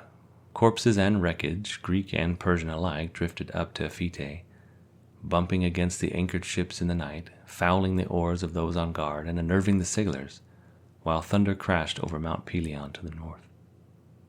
At the same time, the 200-vessel Persian fleet that was rounding the southern tip of Euboea took the full force of the storm. Some of the ships were dashed on the rocks, others fled before the wind and were scattered. By August 19th, both by land and sea, the campaign had reached its crux. Just as the Greek fleet had been holding the Persians at bay in the channel of Artemisium, so the Greek army had been blocking Xerxes' army in the pass of Thermopylae. But now, after 2 days of heroic defense, the Greek flank had been turned by a traitor who had led the Persians over a path through the hills to the south. The bulk of the Greek army retreated while it could save itself, leaving Leonidas with 2,000 men to hold the pass and delay the Persian advance as long as possible. On the morning of August 20th, the Persians attacked overwhelmingly by land and sea. At Thermopylae, Leonidas and his battalion fought with a valor that has enshrined them ever since in a glow of heroism. At the last moment before the Persians finally overcame them, Habronicus' galley slipped anchor and sailed for Artemisium toward the fleet. By midday, the battle at Thermopylae was over. The way to Athens lay open. In the bright August sunlight, the Persians came in a massive concave crescent, the flanks straining forward to envelop the Greek line. But the Greek ships, their force bolstered by 53 new galleys from Attica, stretched from one shore of the Gulf of Euboea to the other and could not be surrounded. They confronted the Persians calmly, head-on. The two lines crashed together, the bronze-headed rams tore at opposing bows, but after the first splintering impact, the battle stagnated into a turmoil of interlocked decks, with marines pressing from ship to ship as if on land, slashing and thrusting their way through crowds of unarmed oarsmen. The Egyptian soldiers proved especially dangerous. Wielding boarding spears and poleaxes, they took a terrible toll on the Greeks. By nightfall, half of the Athenian vessels and many of the Persian galleys were disabled. They had fought each other to a standstill. At dusk, the Persians retired to Aphytae, while the Greeks, wandering over the straits, picked up their downed comrades and tried to salvage half-sunk ships. On the beach of Artemisium, the flames of the burning wreckage and funeral pyres filled the night with a bitter brightness. And now, Habereicus's galley arrived with the news of the massacre at Thermopylae. The fleet could afford to wait no longer. Leaving their fires burning on the shore to persuade the Persians that they still held their position, the Greeks sailed down the long Gulf of Euboea, under the cover of darkness, back to their threatened homeland. But the battles at Artemisium had not been in vain. The Greeks had faced up to Xerxes' navy. They were taught by actual achievements in the face of danger, wrote the Greek historian Plutarch, that neither multitudes of ships, nor brilliantly decorated figureheads, nor boastful shouts, nor barbarous battle hymns have any terror for men who know how to come to close quarters and dare to fight there. And the gods seemed to be on their side. By storm as well as combat, the Persians had suffered cruelly. At Artemisium, wrote the poet Pindar, the brave sons of Athens planted the shining cornerstone of their freedom. Only the cornerstone, however, and not yet the structure of freedom. Indeed, to Xerxes it now seemed that Greece lay at his feet. Marching south and inland from Thermopylae, his army sacked those cities that had not surrendered, while the battle fleet sailed down the Gulf of Euboea, ravaging the coasts. The terror of Xerxes' name and the news of Thermopylae preceded him. South of Athens, the Peloponnesian Greeks, with an army of 30,000, were building a wall across the isthmus of their great peninsula, abandoning Athens to its fate. Themistocles, limping back home with his fleet, found Athens in turmoil. In 2 days, the Persians would reach the suburbs. Many Athenians were fleeing in panic, yet thousands more were unwilling to leave their city. Indeed, wrote Plutarch, most of them were distressed at the thought, saying that they neither wanted victory nor understood what safety could mean if they abandoned to the enemy the shrines of their gods and the sepulchres of their fathers. For 2 days the sea was covered with ships as the populace was ferried to the nearby city-states, one of which, Salamis, an island 4 miles west of the city where the fleet headquarters lay. Hundreds of deserted dogs gathered on the shores and howled after their departing boats. On the Acropolis, towering above, a skeleton garrison, along with the priestesses who tended the shrines, stood behind the wooden barricades protecting the sacred heights. They were determined to make a suicide stand. On August 27th, as the Persian vanguard clattered into the city's empty streets, the last Greek ship was crossing the sea to Salamis. Now, everything depended on the fleet, but its leaders, meeting in council, were still divided. Some, notably the Peloponnesians, wanted to fall back on the isthmus. Others, including Themistocles and the Athenians, urged that the Persian fleet might be met at Salamis. While they continued to debate, Greek sailors, staring over the sea, watched a pall of smoke rising from the Acropolis. Soon afterward, they learned that the Persians had destroyed its wooden ramparts with flaming arrows, and that when their forces had scaled its heights, the defenders either had committed suicide by hurling themselves from the cliffs, or had been butchered, soldiers and priestesses alike. In the fleet, some captains were so alarmed that they proposed immediate flight westward, but Themistocles continued to argue that the fleet should hold its station. Salamis, he pointed out, was both tactically and strategically more favorable to the Greeks than the isthmus. Like the island of Euboea, it hugged the Greek mainland and provided only narrow entrances into the long channel between. Such a confined front favored the fewer but heavier Greek ships. If they deflated the enemy here, a Persian attack on the Peloponnesus would not be feasible. The Corinthian admiral, Diamantus, told Themistocles to hold his tongue, that he was now a man without a country. Themistocles furiously retorted that Athens had 200 warships, which was country enough. The argument continued for 3 weeks, while Xerxes assembled his naval might on the captured beaches of Phaleron, and the Greeks waited uneasily in the anchorages of Salamis. For the time being, it was a stalemate. The Persians were reluctant to attack in close waters, but they could not advance on the Peloponnesus while the Greek fleet remained intact. The Greek losses at Artemisium had partly been made good by a reserve flotilla of 99 ships, 57 of them Athenian, and the battle fleet now numbered 310 war galleys. The Persians had brought up their own reserves to replace their losses at Artemisium. They had now some 1,000 ships, and again outnumbered the Greeks by more than 3 to 1. But they were so wary of engaging those powerful galleys and bronze-sheathed men that Xerxes first attempted to build a causeway between the mainland and Salamis, a distance of 3/4 of a mile across the sea that was in places more than 3 fathoms deep. But the Greeks brought up a regiment of archers who harassed the construction teams with such deadly effect that the project was abandoned. By about September 16th, Xerxes' patience was giving out. He came down to Phaleron, wrote Herodotus, and called out a naval conference to debate.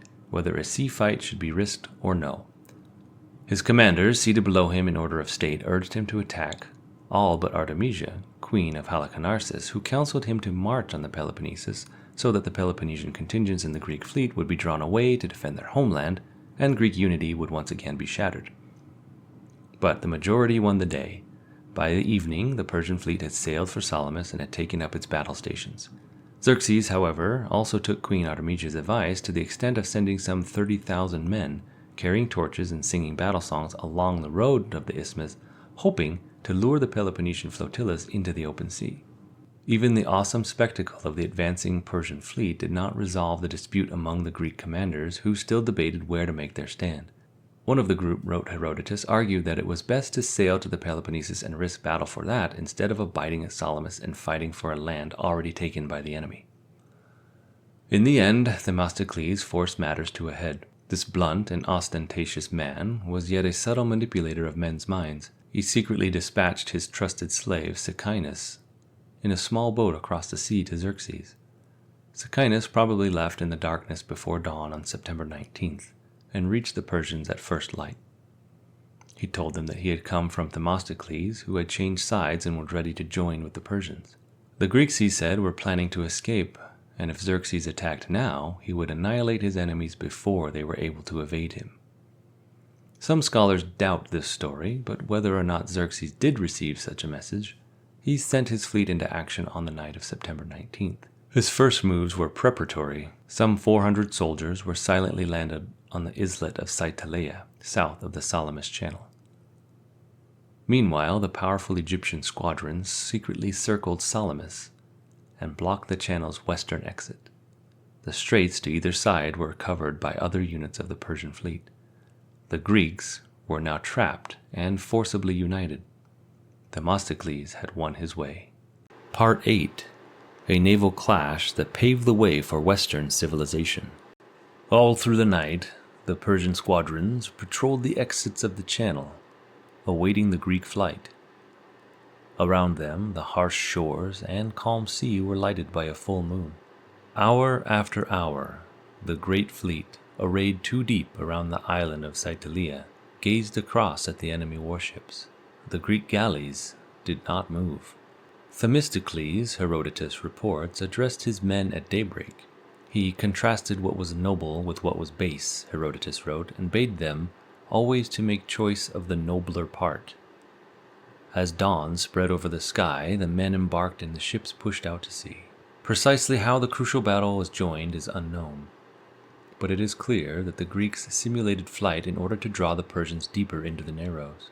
The Corinthian squadron of 50 made a feint to the north, and the whole Greek fleet, wrote Herodotus, began to backwater. Momentarily, it must have seemed to the Persians that the Greeks were indeed starting to flee. The Persians came pressing into the narrows. Then, suddenly, they heard a Greek battle hymn sounding over the water, and saw the first rank of the Greek fleet plunging toward them around the curve of the straits. The Greek playwright Aeschylus, who fought in the battle, later dramatized the Persian sailors' feelings as their expectations fading away. A trumpet sounded, and at that note their men were fired to action. With measured beat the oars all fell together, sweeping the foam back at one command, and soon they were all clearly visible. First their right wing, advancing in close order and well aligned. Next, the main fleet stood out against us. The Persians, who had thought to trap the enemy inside the straits, were instead blundering into their own trap. The two fleets came at each other on converging course, just inside the narrow passage off Agios Georgios Island, east of Salamis. On the Greeks' right was the commander-in-chief Eurybiades, with the contingents from the Peloponnesus. The whole center and left were occupied by the Athenians, 200 galleys under Themistocles, filled with men burning to liberate their city and their people. A light south wind played over the straits, fanning the backs of the citizen rowers as they thrust their ships over the smooth sea. On the Persian right, the Phoenicians were pushing ahead of the center in their fast, high-decked galleys. On the left rode the Persians' Ionian confederates, while in the center went a heterogeneous mass of other peoples, squadron by squadron, chanting their own individual war songs. The Persians streamed through the channel where it bent west in a jagged curve, and in these narrowing waters their ships jostled, congested, and began to lose formation. The Greeks hit them as they were emerging from the most confined part of the straits, only half a mile wide, giving room for little more than 20 galleys in a row. The Athenian line crunched into the advancing Phoenicians, enveloping them in a noose of bronze. The usually fast Phoenician ships, unable to deploy, were crushed, one behind another, between the Greeks and the mainland. At the same time, on the Greek right, the galleys from the Peloponnesus and the nearby city-state of Aegina smashed their prows into the flank of the Ionians before the Persian mass could extend its front into a widening channel. On one side, the island of Salamis was filled with Greek women and children. On the other, at the foot of Mount Aigalios on the mainland, seated on a golden throne and surrounded by nervous staff officers and obsequious secretaries, Xerxes watched the battle with mounting fury. Below him, spread like a model on a glassy sea, raged the conflict that could dissolve his visions of a European empire. Instead of fighting open sea battle, in which numbers would decide the outcome, his ships were being picked off in segments as they filed out of the narrow pass into the strait. The weight of numbers he had counted on was now in favor of the Greeks, who were thrusting their entire force against the emerging units of the Persian vanguard. The Athenian and Aeginetan ships had been the first to strike. Lycomedes of Athens sheared away the figurehead of the Phoenician galley opposing him. The Athenian captain, Hymenaeus, sent his galley straight for the huge Phoenician flagship, became locked with it beak to beak, and then proceeded a general boarding action as other Greek ships drove to his aid. As each Persian war galley emerged from the narrow passageway, it was attacked by a Greek vessel, and what had been a disciplined line of assault was now an every man for himself melee. Dully gleaming rams crashed into hulls, bringing galleys to a shuddering halt and splintering their rows of oars, while marines hacked at one another from the bows and storms of arrows burst around the bulwarks. Sometimes a galley drove deeper into a group of enemy ships and faced a tempest of missiles from either side. Soon the bronze-clad Greeks began to gain the upper hand. Behind their heavy shields they charged the Persians in organized ranks, pushing across the blood-stained decks. Persian archers fired desperately at the plumed and metallic assailants, but the Greeks continued to hack a path through the thinly armored enemy. As morning wore on, the light south wind sharpened. A choppy swell running through the straits increased the Persians' disorder. The high-decked Phoenician ships rolled and fell afoul of one another, shearing away whole banks of oars and gashing one another's bulwarks with their prows. The low Athenian galleys, striking at them from less confined waters, still held their orderly crescent. Finally, the Phoenicians broke. The first line, backing out of combat, clashed with the fresher ships pushing up behind it, and threw the whole wing into a chaos.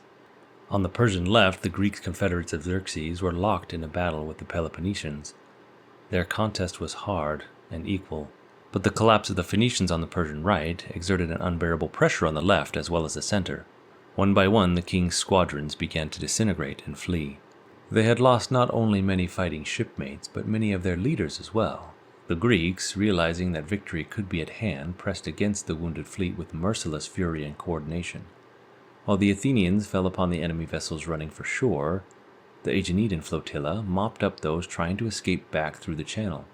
Democritus, captain of a galley from the island of Naxos, alone took 5 Persian ships, and Polycritus of Aegina rammed the Phoenician ship that had captured the heroic Pythias 7 weeks previously. At this point, Artemisia, queen of Halicarnassus, tried to extricate her galley from the splintering Persian line.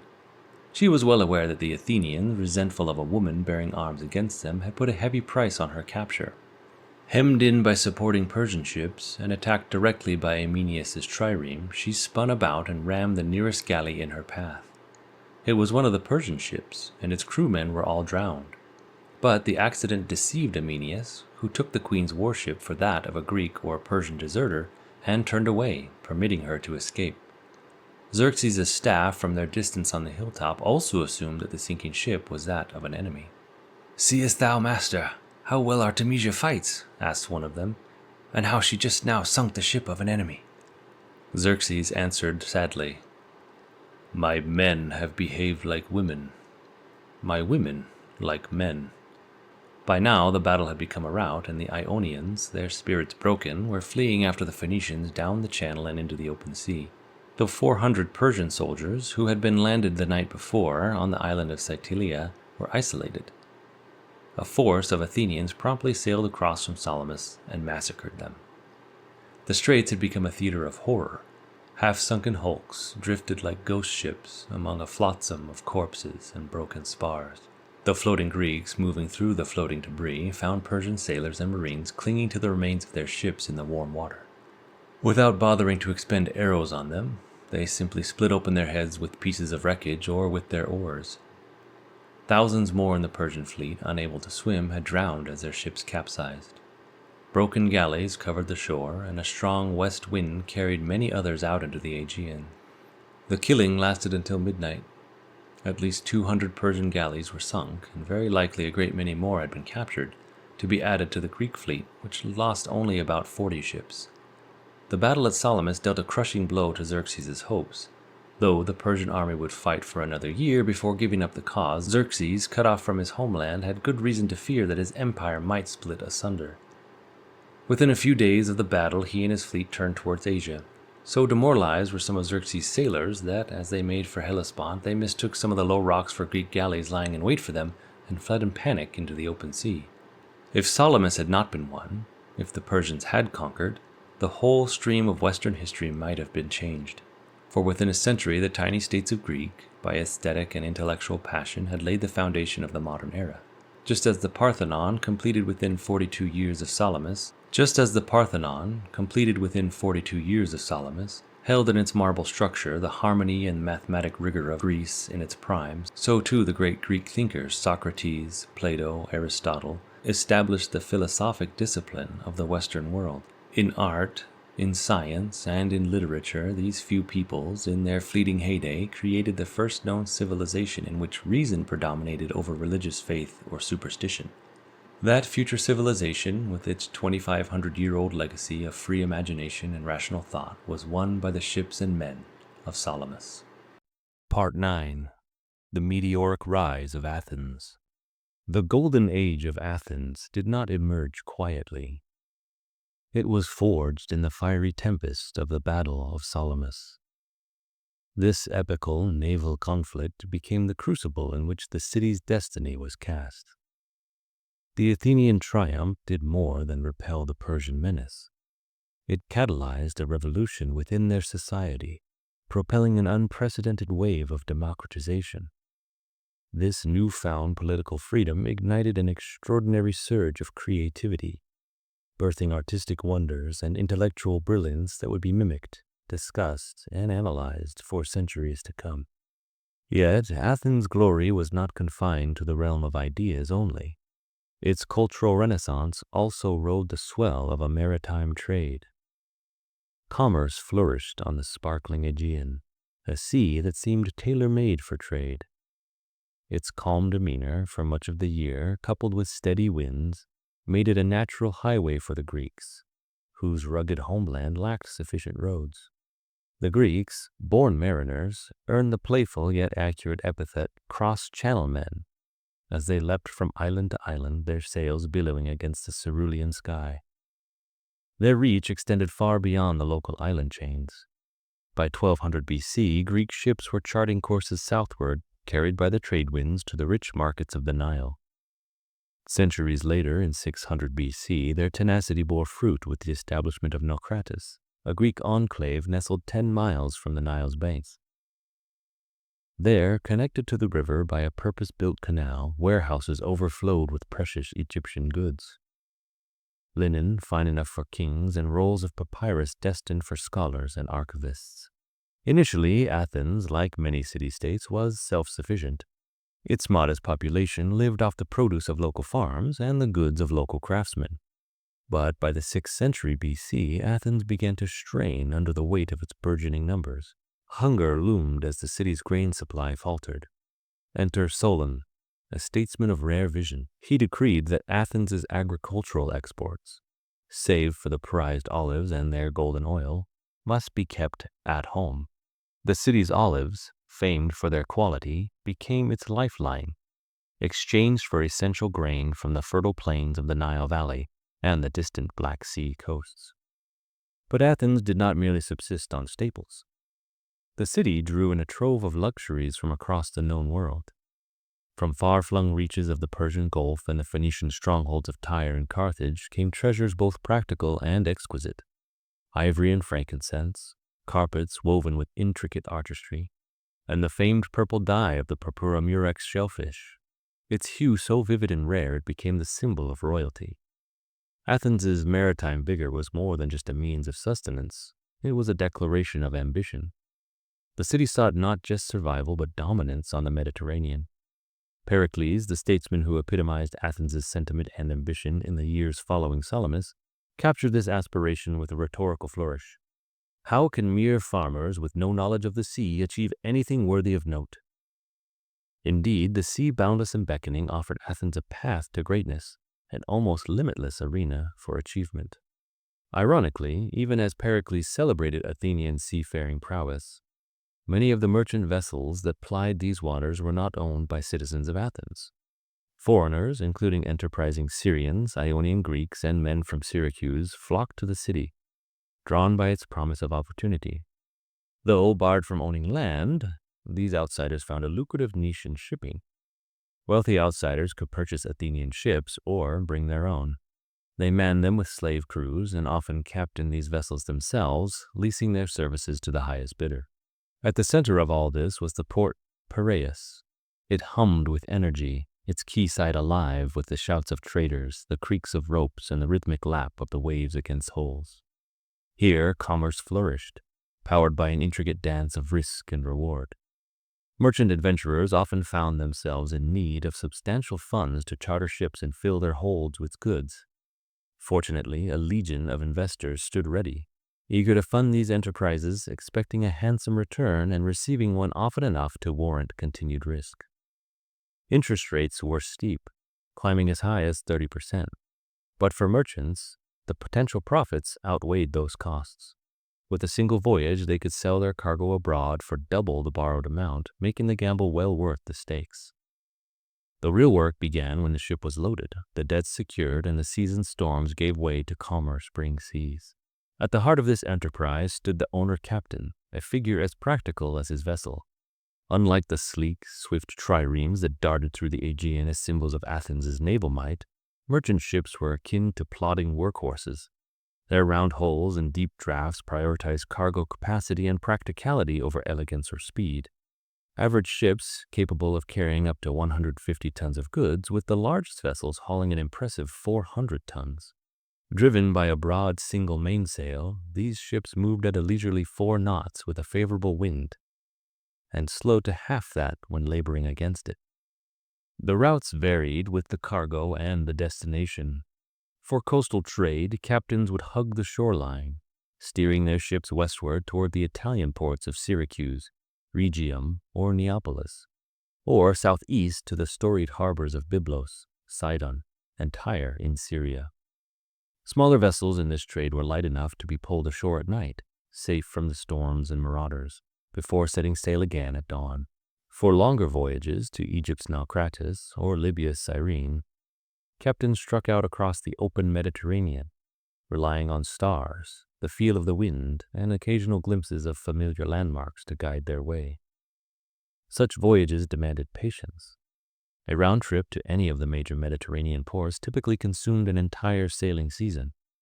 By autumn's arrival, September or early October, the ships would lumber back into Piraeus, their hulls heavy with foreign treasures. Merchants and investors gathered to tally their profits, settle debts, and celebrate their successes. The ship owners, meanwhile, pocketed their fees and hauled their vessels ashore to weather the winter, awaiting the next spring. But not all voyages ended in triumph. Ships delayed by weather, technical mishaps, or the merciless whims of fortune might remain stranded in foreign ports, sometimes for an entire season. The most feared fate, however, was capture by pirates, a constant threat despite centuries of naval efforts to suppress them.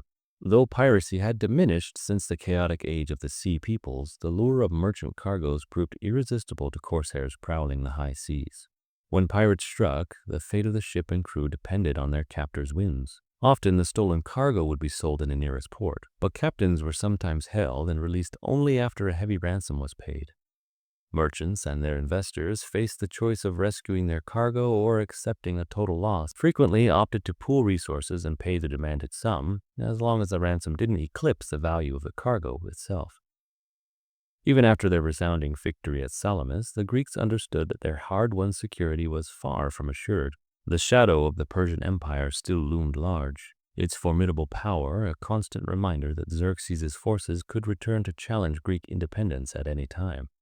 Amid the chill of the winter of 478 to 477 BC, the Athenians put forth a bold proposition, a league of city-states united in mutual defense. This coalition, comprising between 250 and 300 members at its height, was no mere alliance of convenience.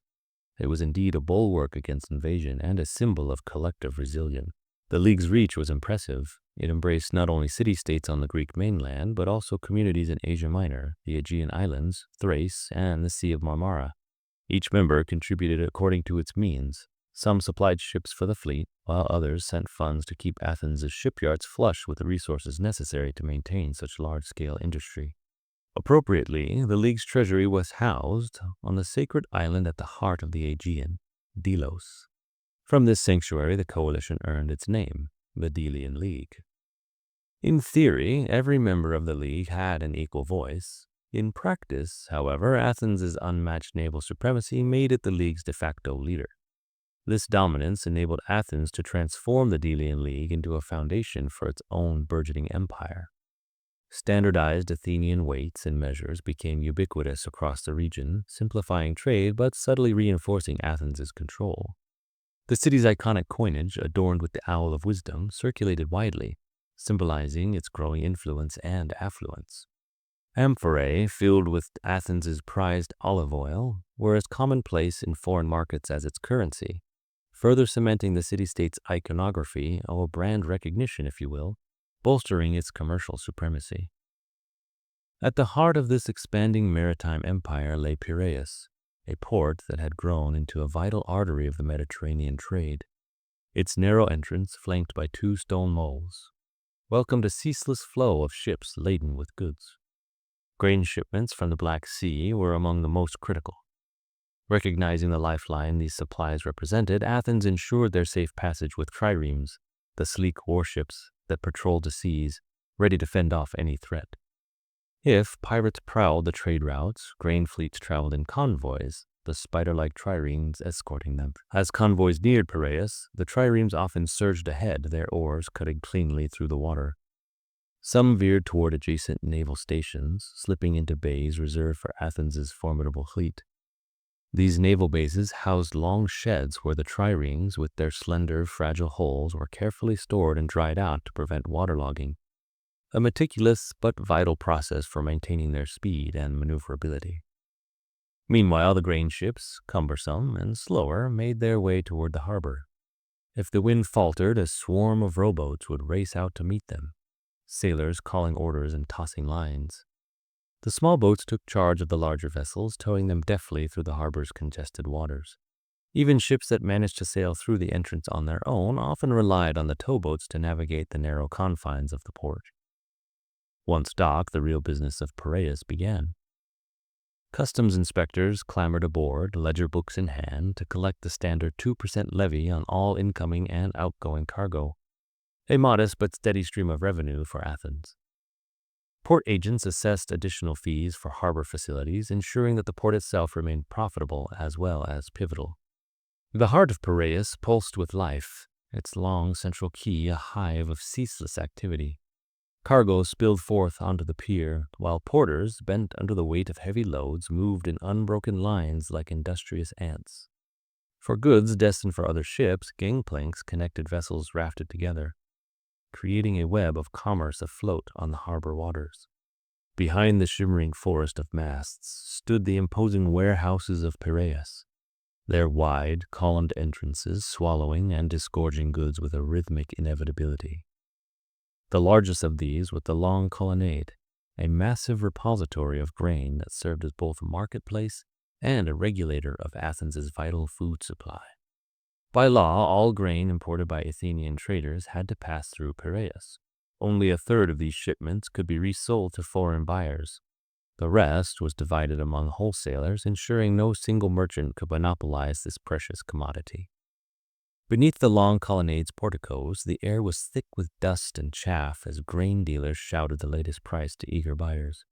Adjacent colonnades hosted a bazaar of exotic goods. The rich aroma of incense from Arabia mingled with the salty tang of the Black Sea fish and the smoky scent of salt pork from Italy. Shoppers haggled over figs from Asia Minor, Macedonian timber, Sicilian cheese, and countless other treasures brought by the sea. Among these goods, another market thrived, a grim trade of human lives. Slaves taken as prisoners of war, sold by pirates, or bartered away by tribal chieftains stood silently as merchants assessed their strength and skills. Any child born to a slave inherited their parents' chains, ensuring a steady supply of this tragic human resource. In Athens, slaves made up nearly a third of the population. Their fates varied widely. The unfortunate labored in the grueling depths of the nearby silver mines, enduring conditions so harsh many perished within months. Others served as domestic workers in wealthy homes, some as clerks, artisans, and even ship crews. A lucky few climbed the ranks of servitude to positions of considerable responsibility, and on rare occasions, some such slaves earned their freedom, achieving lives of surprising prosperity. One remarkable example of this was Pacian, a man whose brilliance and ambition carried him from obscurity to prominence. Once a lowly porter, Pacian became an accountant for two Athenian bankers, demonstrating such skill that he rose to head their enterprise. From there, he expanded into ship-owning and shield manufacturing, eventually earning not just his freedom, but also Athenian citizenship, a rare honor for a former slave. As summer turned to autumn, the frenetic pace of Piraeus began to ease. The long days of buying, selling, and bargaining beneath the Aegean sun gave way to quieter nights, and by December the waterfront lay dormant.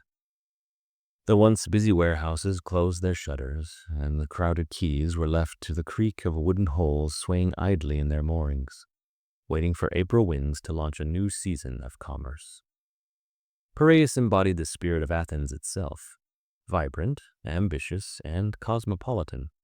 It was the gateway through which, as Pericles proudly proclaimed, the wares of the whole world would find their way to us. Under his leadership, Athens pursued a vision of peaceful economic expansion, building its empire on trade rather than conquest. Yet this very success sowed unease among its neighbors. Corinth, a fierce maritime rival, warned the warlike Spartans that Athens' growing power threatened their independence. Unable to ignore these warnings, Sparta resolved to act.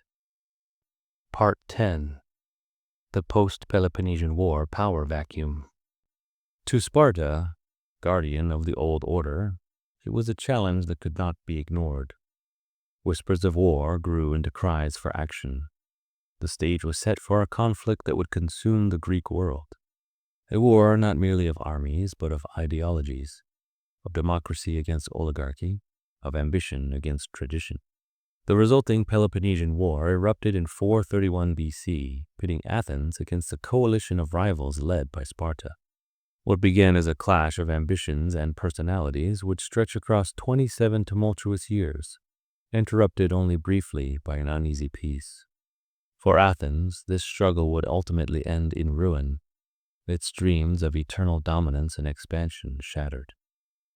The Athenians, ever the masters of the sea, wagered their survival on naval supremacy during the grueling decades of the Peloponnesian War.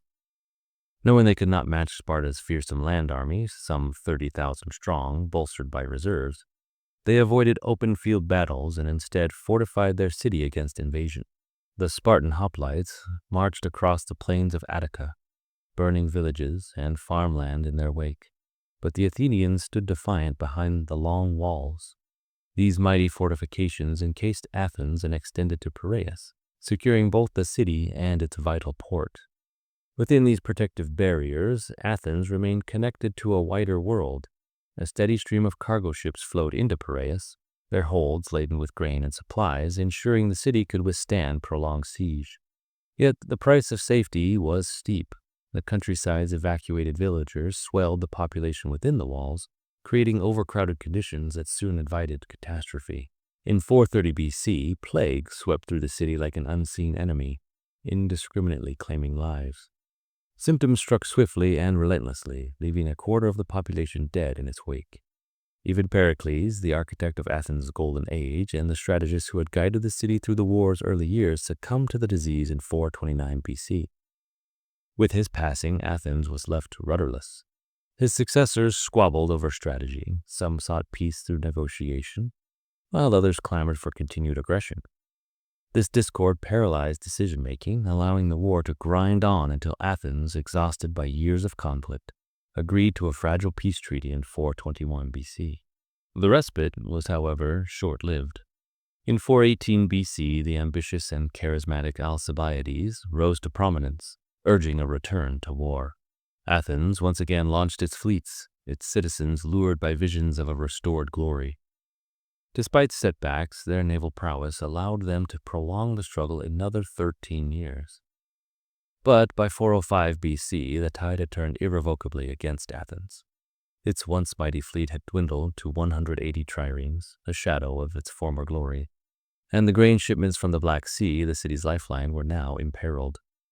Athens sent its remaining triremes to the Hellespont, the vital strait through which Black Sea grain flowed. For 5 tense days, the Athenian crews beached their ships daily to rest and resupply the barren shores, unaware that a Spartan fleet was stalking them. Then disaster struck. Spartan scouts observed the Athenians abandoning their ship to forge inland. Seizing that moment, the Spartan fleet surged forward, catching the Athenian vessels defenseless. It was a slaughter. Only 9 triremes managed to escape, their sails catching a favorable wind as they fled the Spartan onslaught. The unthinkable had indeed happened. The invincible Athenian navy, the cornerstone of the city's power and pride, was no more. In a single, crushing blow, Athens' dominance of the seas ended. The Spartans, determined to prevent any resurgence, exacted a grim and symbolic punishment. To the mournful notes of flutes, Athenians and Spartans alike tore down the long walls, the very fortifications that shielded the city for decades. Their collapse not only marked the end of war, but also the end of an era.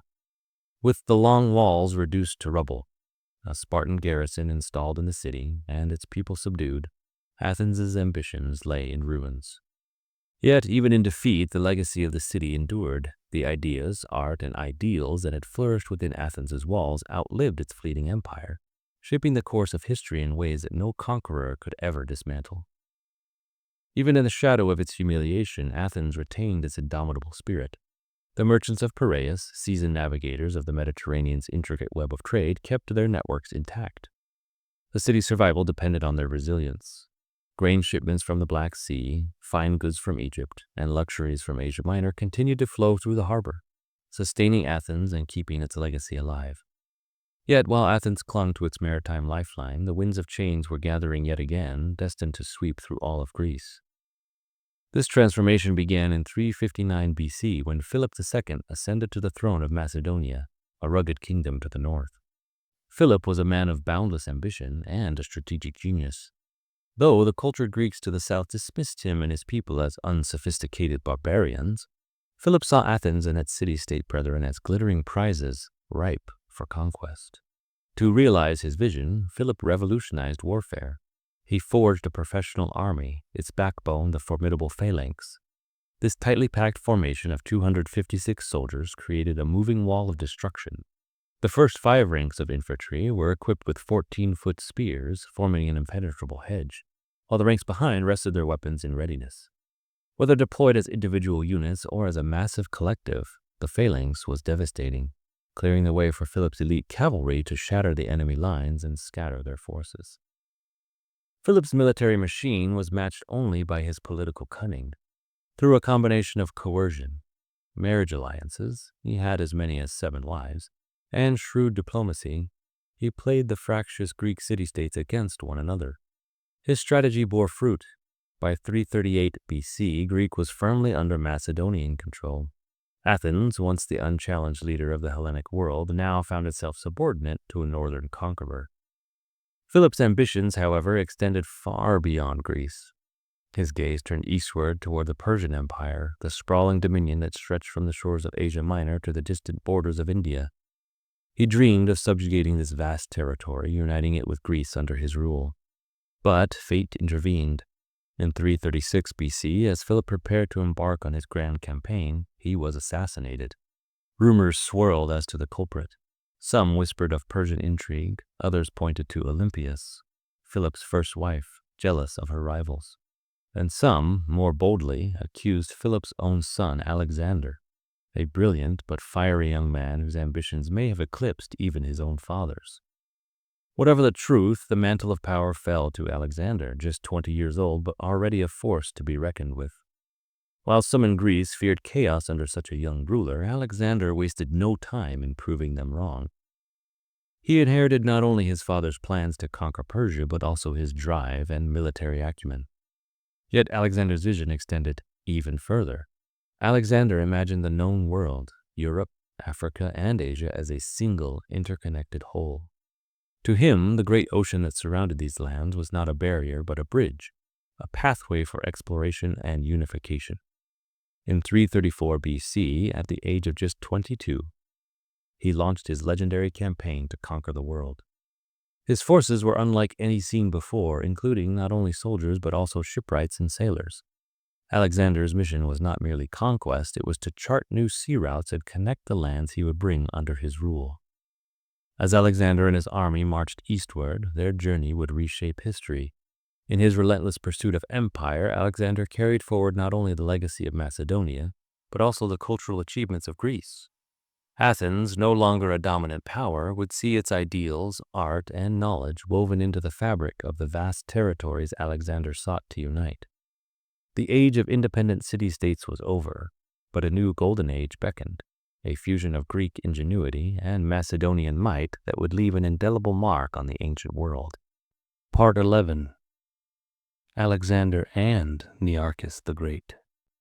From the moment Alexander the Great began his conquest, he moved with a velocity and audacity that left his enemies reeling. Bold to the point of recklessness, he led his 35,000-strong army with unmatched flair, relishing the chaos of battle and the art of swift, decisive command. Eastward he marched, sweeping through Asia Minor and the Levant, scattering Persian forces like leaves before the wind. He pressed south into Egypt, subduing all resistance before turning his gaze east once more. His army surged through the heart of the Persian Empire and on toward the mysterious lands of India, reaching the Indus River by 326 BC. At the Indus, his indefatigable shipwrights constructed a fleet of galleys to ferry the troops across. Yet, beyond the river, the subcontinent seemed to rise against him. Monsoon rains turned the land into a swampy mire. Rivers swelled to impassable torrents. And the armies of the region met him with a new and terrifying weapon, elephants, their sheer size and wild fury striking terror into the hearts of Alexander's soldiers and horses alike. Each mile was hard won, and after a grueling year, the army had only advanced 250 miles beyond the Indus. By then, Alexander's troops had marched for nearly 8 years and covered an astonishing 8,000 miles. Exhausted, homesick, and daunted by the endless horizon of hostile terrain, they finally mutinied, refusing to go any farther. Near Nicaea, on the Hydaspes River, Alexander acquiesced, halting his march eastward. Yet, even in retreat, he saw opportunity. He set his shipwrights to work, building a vast fleet of 1,800 transports and galleys. Once completed, this armada ferried the troops down the Hydaspes and Indus rivers, with the bulk of the army marching alongside on land. The combined force traversed the 800 miles to the river's delta in 9 arduous months. In the late summer of 325 BC, Alexander sailed into the Indian Ocean, offering a libation to the gods of the deep. With a golden cup cast into the waves, he marked the beginning of a new chapter, consolidating his empire and linking its vast expanse by sea. The task of forging this maritime connection fell to Nearchus, a seasoned Cretan mariner. Although some of the fleet had been lost on the descent of the Indus, Nearchus took command of the remaining ships, manning them with soldiers who had experience at sea. His mission was daunting. Navigate westward along the northern Indian Ocean, round the Persian Gulf, and sail up the Tigris River to rendezvous with Alexander in Susa. The voyage was fraught with peril. The first challenge came almost immediately, as late summer monsoon winds pounded the fleet, pinning the ships in the Indus estuary. For weeks, Nearchus could only wait. When the winds eased in September, he ventured forth only to encounter the roaring fury of a tidal bore, a massive surge of water from the Indian Ocean that swept upriver, damaging and destroying his ships. Recovering quickly, Nearchus ordered his men to cut through a silt bar at the river's mouth during low tide, creating a channel that allowed the fleet to pass into the open ocean at slack water. Progress still remained slow, however. Just 20 miles west of the Indus, the fleet was forced to take shelter in what is now Karachi. There, Nearchus's men fortified their camps with rocks, keeping wary watch over hostile tribesmen who loomed nearby. For 24 tense days, they subsisted on mussels and oysters, waiting for the monsoon to abate. At last, in late October, the fleet set sail yet again. Nearchus hugged the coastline, navigating narrow channels where the oars scraped against the rocks, and threading his way between treacherous shoals.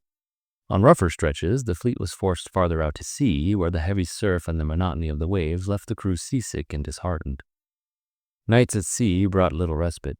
Fearful of hidden hazards, Nearchus anchored at dusk, leaving the men to sleep fitfully in their cramped galleys.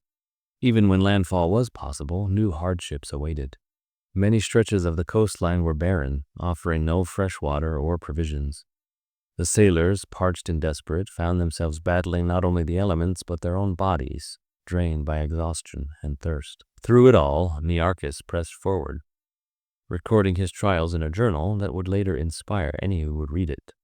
Though his fleet faced hardships that would have broken lesser men, Nearchus's unyielding resolve brought the expedition ever closer to its goal, a maritime bridge that would unite Alexander's vast empire and secure its legacy across the known world. As Nearchus and his weary sailors navigated the desolate coastline, the sight of a village raised their hopes for food and rest. But the shore was alive with 600 tribesmen armed with thick, heavy spears and a menacing resolve. Assessing the situation, Nearchus quickly devised a bold plan. He observed that the enemy's spears, though formidable in close combat, were useless as projectiles.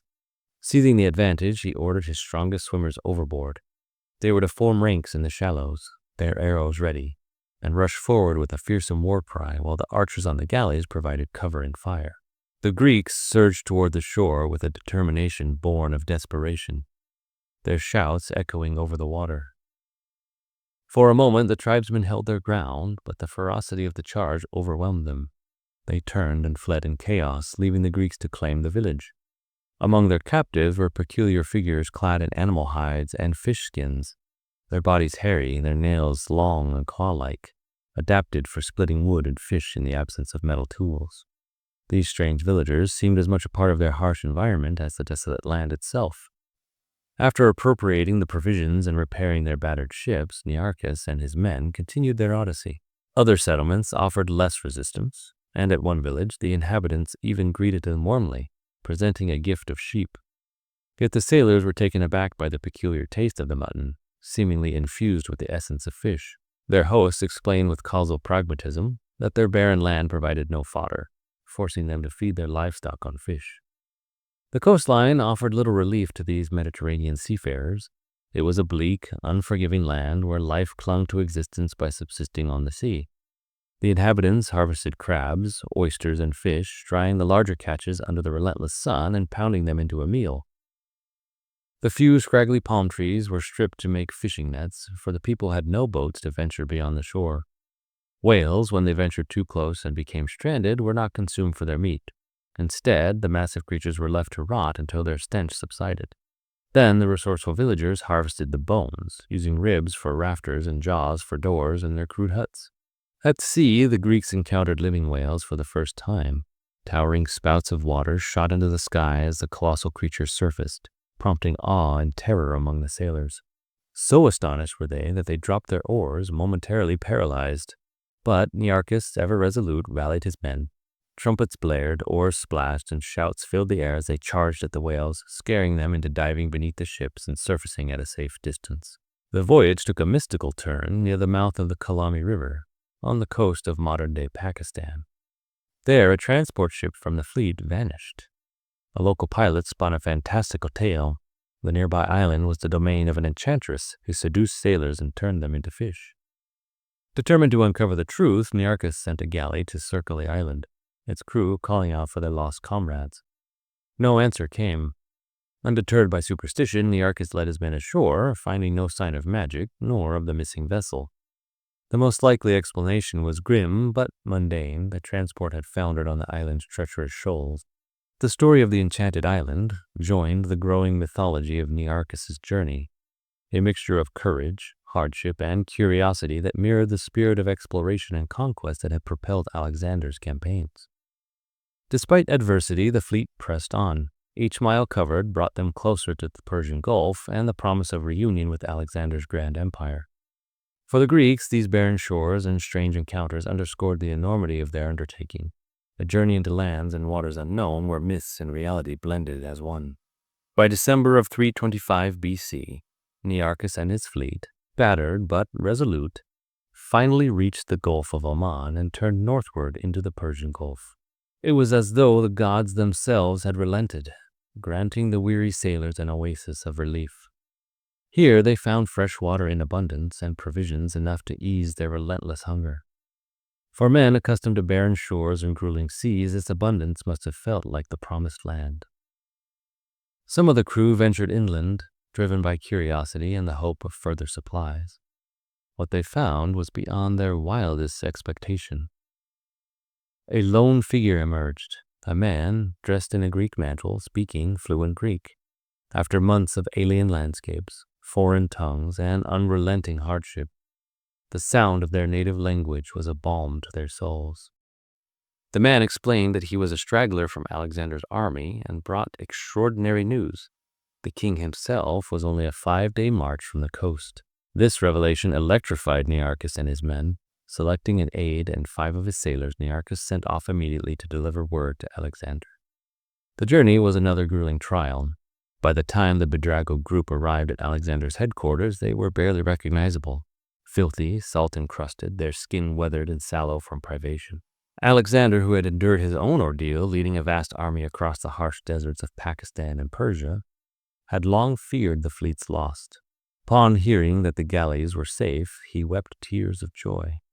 "The salvation of my fleet," he declared, "brings me greater happiness than conquering all of Asia." For a man whose ambitions had no bounds, it was a rare moment of pure relief and gratitude. Alexander proposed that Nearchus accompany him to Babylon, entrusting the fleet's final leg to another officer. But Nearchus, ever dutiful, declined.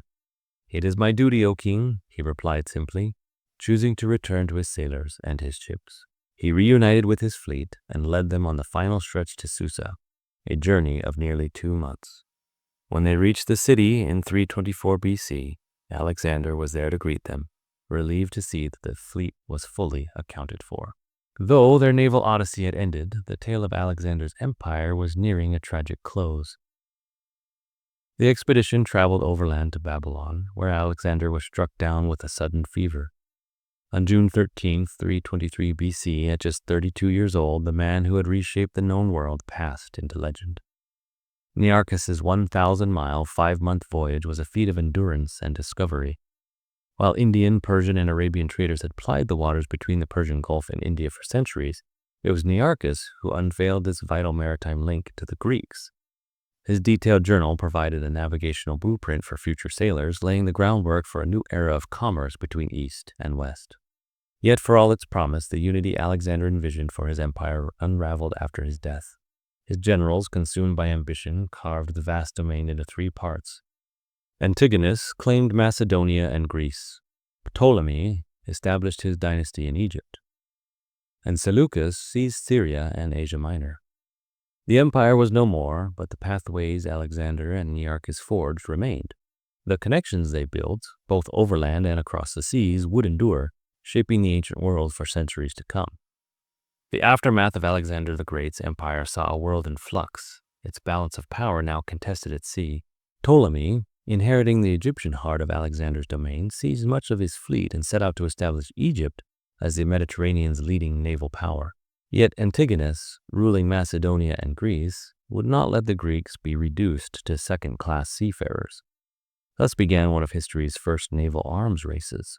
In their relentless rivalry, the two powers built even larger and more elaborate warships, quadriremes, quinqueremes, and even galleys with ranks of rowers extending up to 16 tiers. The 16er, a behemoth requiring 1,800 oarsmen, symbolized the escalating extravagance of the contest. For over 50 years, these colossal vessels clashed in a series of battles, the Eastern Mediterranean transformed into a theater of naval warfare. The most brilliant tactician of this era was Demetrius, son of Antigonus. In 306 BC, during a decisive engagement off Salamis in Cyprus, he outmaneuvered the Egyptian fleet by deliberately forming an unbalanced line. Slowly, he encircled Ptolemy's ships, cutting them off from their reserves on shore. When Ptolemy realized his rowers were exhausted, he retreated, leaving Demetrius to capture the 120 Egyptian vessels. For nearly 2 decades, Demetrius dominated the eastern Mediterranean. But political turmoil eventually toppled him, allowing Egyptian sea power to rise anew. Even so, the heyday of these enormous warships was short-lived. Their size and complexity made them prohibitively expensive to maintain, and by the middle of the 3rd century BC, both navies had lost their vigor. One of Demetrius's grand 16ers, discovered rotting in a Macedonian dockyard in 168 BC, had not seen action for 70 years, a relic of a bygone era. While warships became ever more extravagant, Mediterranean commerce flourished, spurred on by Alexander's opening of new trade routes to Asia. Ports expanded into hubs of activity, their harbors protected by stone breakwaters. None was grander than Alexandria, the jewel of Egypt and the legacy of its founder. With its 400-foot lighthouse guiding merchant ships into a harbor capable of accommodating 1,200 vessels, Alexandria was a marvel of engineering and commerce. Its docks teemed with goods from every corner of the known world: timber, marble, wine, and wool from the Mediterranean, frankincense, myrrh, and ivory from Arabia and Somaliland, spices, tortoiseshell, and cosmetics from India. Even elephants, caught along Africa's east coast, were brought to Alexandria for training as war beasts. The Ptolemies revolutionized trade by developing an all-sea trade route to India. The Egyptian navy patrolled the Red Sea, clearing it of the pirates who had plagued merchants for centuries, ensuring the safety of this vital corridor. This innovation bypassed the grueling caravan routes across Persia and Asia Minor, bringing the East closer to the Mediterranean. Merchant ships grew larger and more sophisticated, their designs catering to both cargo and passengers. The average vessel could now carry 250 tons, with the largest exceeding 1,000. These hulking freighters adopted new sails for greater efficiency, including a forward-raked bowsprit, square sail, and a triangular topsail. Even some mounted a mizzen sail to the stern for better wind capture. These improvements allowed for ships to travel faster and farther, linking Alexandria with ports like Tyre, Sidon, Rhodes, and Byblos. Meanwhile, in the western Mediterranean, another power was stirring. Around 200 BC, the upstart Romans entered the maritime arena. With ambitions as vast as the sea itself, they would soon impose their will on the waters Alexander's successors had fought so fiercely to control. The rise of Rome would signal the dawn of a new era, one where the Mediterranean became Mare Nostrum, our sea, as the Romans would call it, a domain they would dominate for centuries to come. Part 12.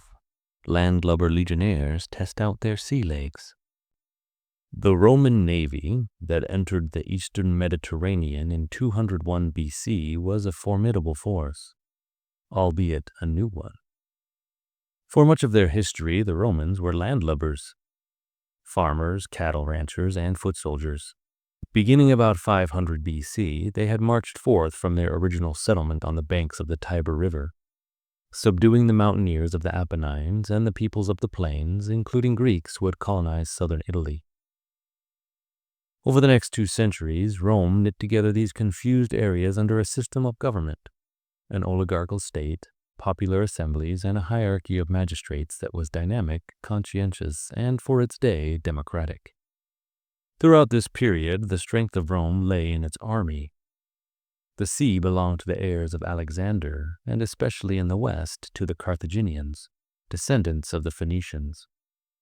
Even as the Romans had expanded and consolidated their power on land, the one-time Phoenician colony on the North African coast had built a great maritime empire, acquiring ports that stretched from Tangier to Tripoli on the shore of present-day Libya, and establishing garrison outposts in Spain, controlling the silver mines of the hinterland, as well as in Sardinia and western Sicily. For all their aggressive inclinations, the Romans seemed hopelessly ill-equipped to match the maritime might of Carthage. Rome had possessed no navy at all until 311 BC, when 2 10-galley fleets were organized, mainly for the protection of coastal towns from pirates. The first naval operations of the Republic were less than stellar. In 310, one of the little fleets made an amphibious raid to put down a rebellion near Pompeii. The Marines were ignominiously routed and fled back to their ships, and the veteran Roman army had to be called in to subdue the rebels 2 years later. In 282, the galleys sailed down the coast to attack the Greek town of Tarentum, inside the heel of the Italian boot. The fleet was crushed, and again the army had to complete the conquest. For nearly 20 years after this debacle, the little Roman navy rotted away in its sheds, and by 264 BC, the Romans did not have a single serviceable galley. In that year, the conflicting interests of Carthage and Rome reached a flashpoint when the Roman army crossed the Strait of Messina in troop transports and landed on Sicily. For the next 23 years, the two powers would struggle for mastery of the island. Improbably, that conflict, known as the First Punic War, Punicus was the Latin word for Phoenician, was to be fought mostly on the sea. By 260 BC, the Roman armies had swept across Sicily's mountainous terrain, meeting no serious obstacle until they approached the southern shores of the island. Polybius, a Greek historian transplanted to Rome, recorded that while many of the inland towns joined the Romans from dread of their land forces, yet a still larger number of seaboard towns held aloof from them in terror of the Carthaginian fleet. So, in the spring of 260, the Roman Senate issued an astonishing decree. A nation that possessed not a single warship, without any resources for it at all, wrote Polybius, and without ever having entertained an idea of naval war, was called upon to build 100 quinqueremes and 20 triremes within 60 days. Quinqueremes were the backbone of the Carthaginian fleet, and with nothing to match them, the senators realized the Romans would be defeated before they began. Rome had no shipwrights capable of carrying out the senators' orders. The Republic had never owned a quinquereme and scarcely a trained oarsman or sailor. However, the Greek cities of southern Italy that had fallen under Roman control were old in the ways of the sea, and it was to them that Rome must now turn. Even these cities had never built a quinquereme, but happenstance provided a prototype. The Carthaginians had recently attacked some Roman troop transports in the Strait of Messina. One of their quinqueremes, wrote Polybius, charged so furiously that it ran aground, and falling into the hands of Romans, served them as a model on which they constructed their whole fleet. These swift, maneuverable ships required expert crews, so Rome did not attempt to duplicate them exactly. By a mixture of intentional design and perhaps some unintentional clumsiness, the shipwrights produced quinqueremes that were slower yet more robust than those of Carthage, a land-lubberly fleet of floating infantry carriers built on unseasoned wood. An intensive search for oarsmen now began. The fleet required more than 30,000.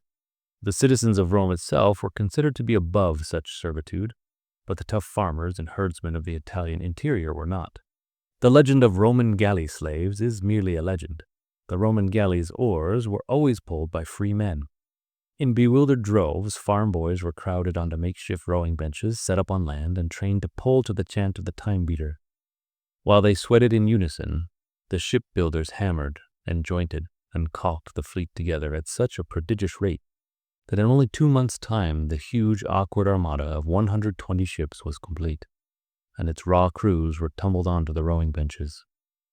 Cursing, retching, stammering fearful pleas to their country gods, they rowed out for a brief practice on the real sea. The whole miraculous event was accomplished almost before the Carthaginians realized it. In June of 260, this fleet left the Tiber and lumbered down the southwest coast to reassemble at Syracuse in Sicily. And here, as the fleet lay at anchor, some brilliant innovator, no one knows who, produced a revolutionary device for warfare at sea. Pondering the problem of the Carthaginians' superior speed and maneuverability, this anonymous inventor designed what came to be known as a corvus, or raven, a 36-foot-long boarding bridge that dangled threateningly from a tall pole at the prow of each ship. Each of these ravens was suspended by a block and tackle, and could be swiveled sideways from its pole head. At the end of each gangway projected an iron spike. When the tackle was released, the bridge would come crashing down on the enemy from a height of some 20 feet.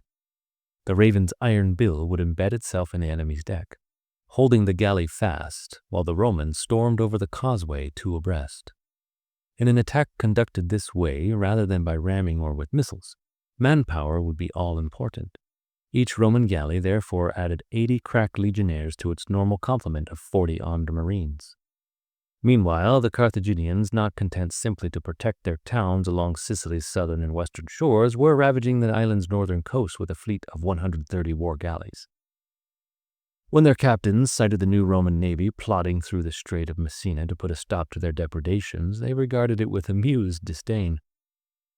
Their own fleet was slightly outnumbered. The 120 galleys commissioned by the Roman Senate had been bolstered by 25 more, hastily constructed by some other Italian towns.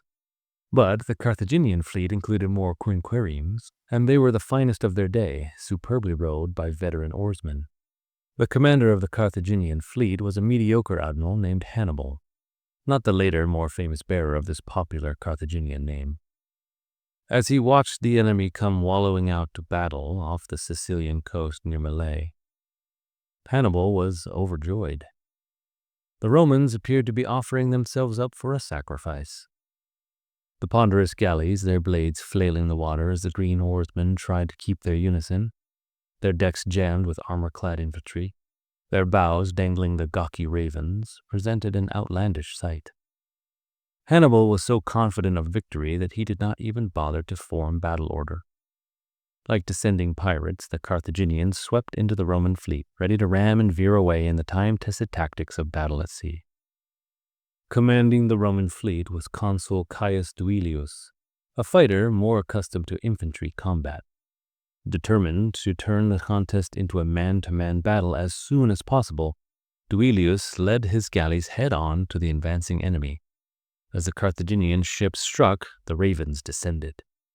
They thundered onto the enemy decks like giant hands, their grip held sure. The Roman oarsmen quickly backed water to prevent the ravens' iron beaks from being wrenched away.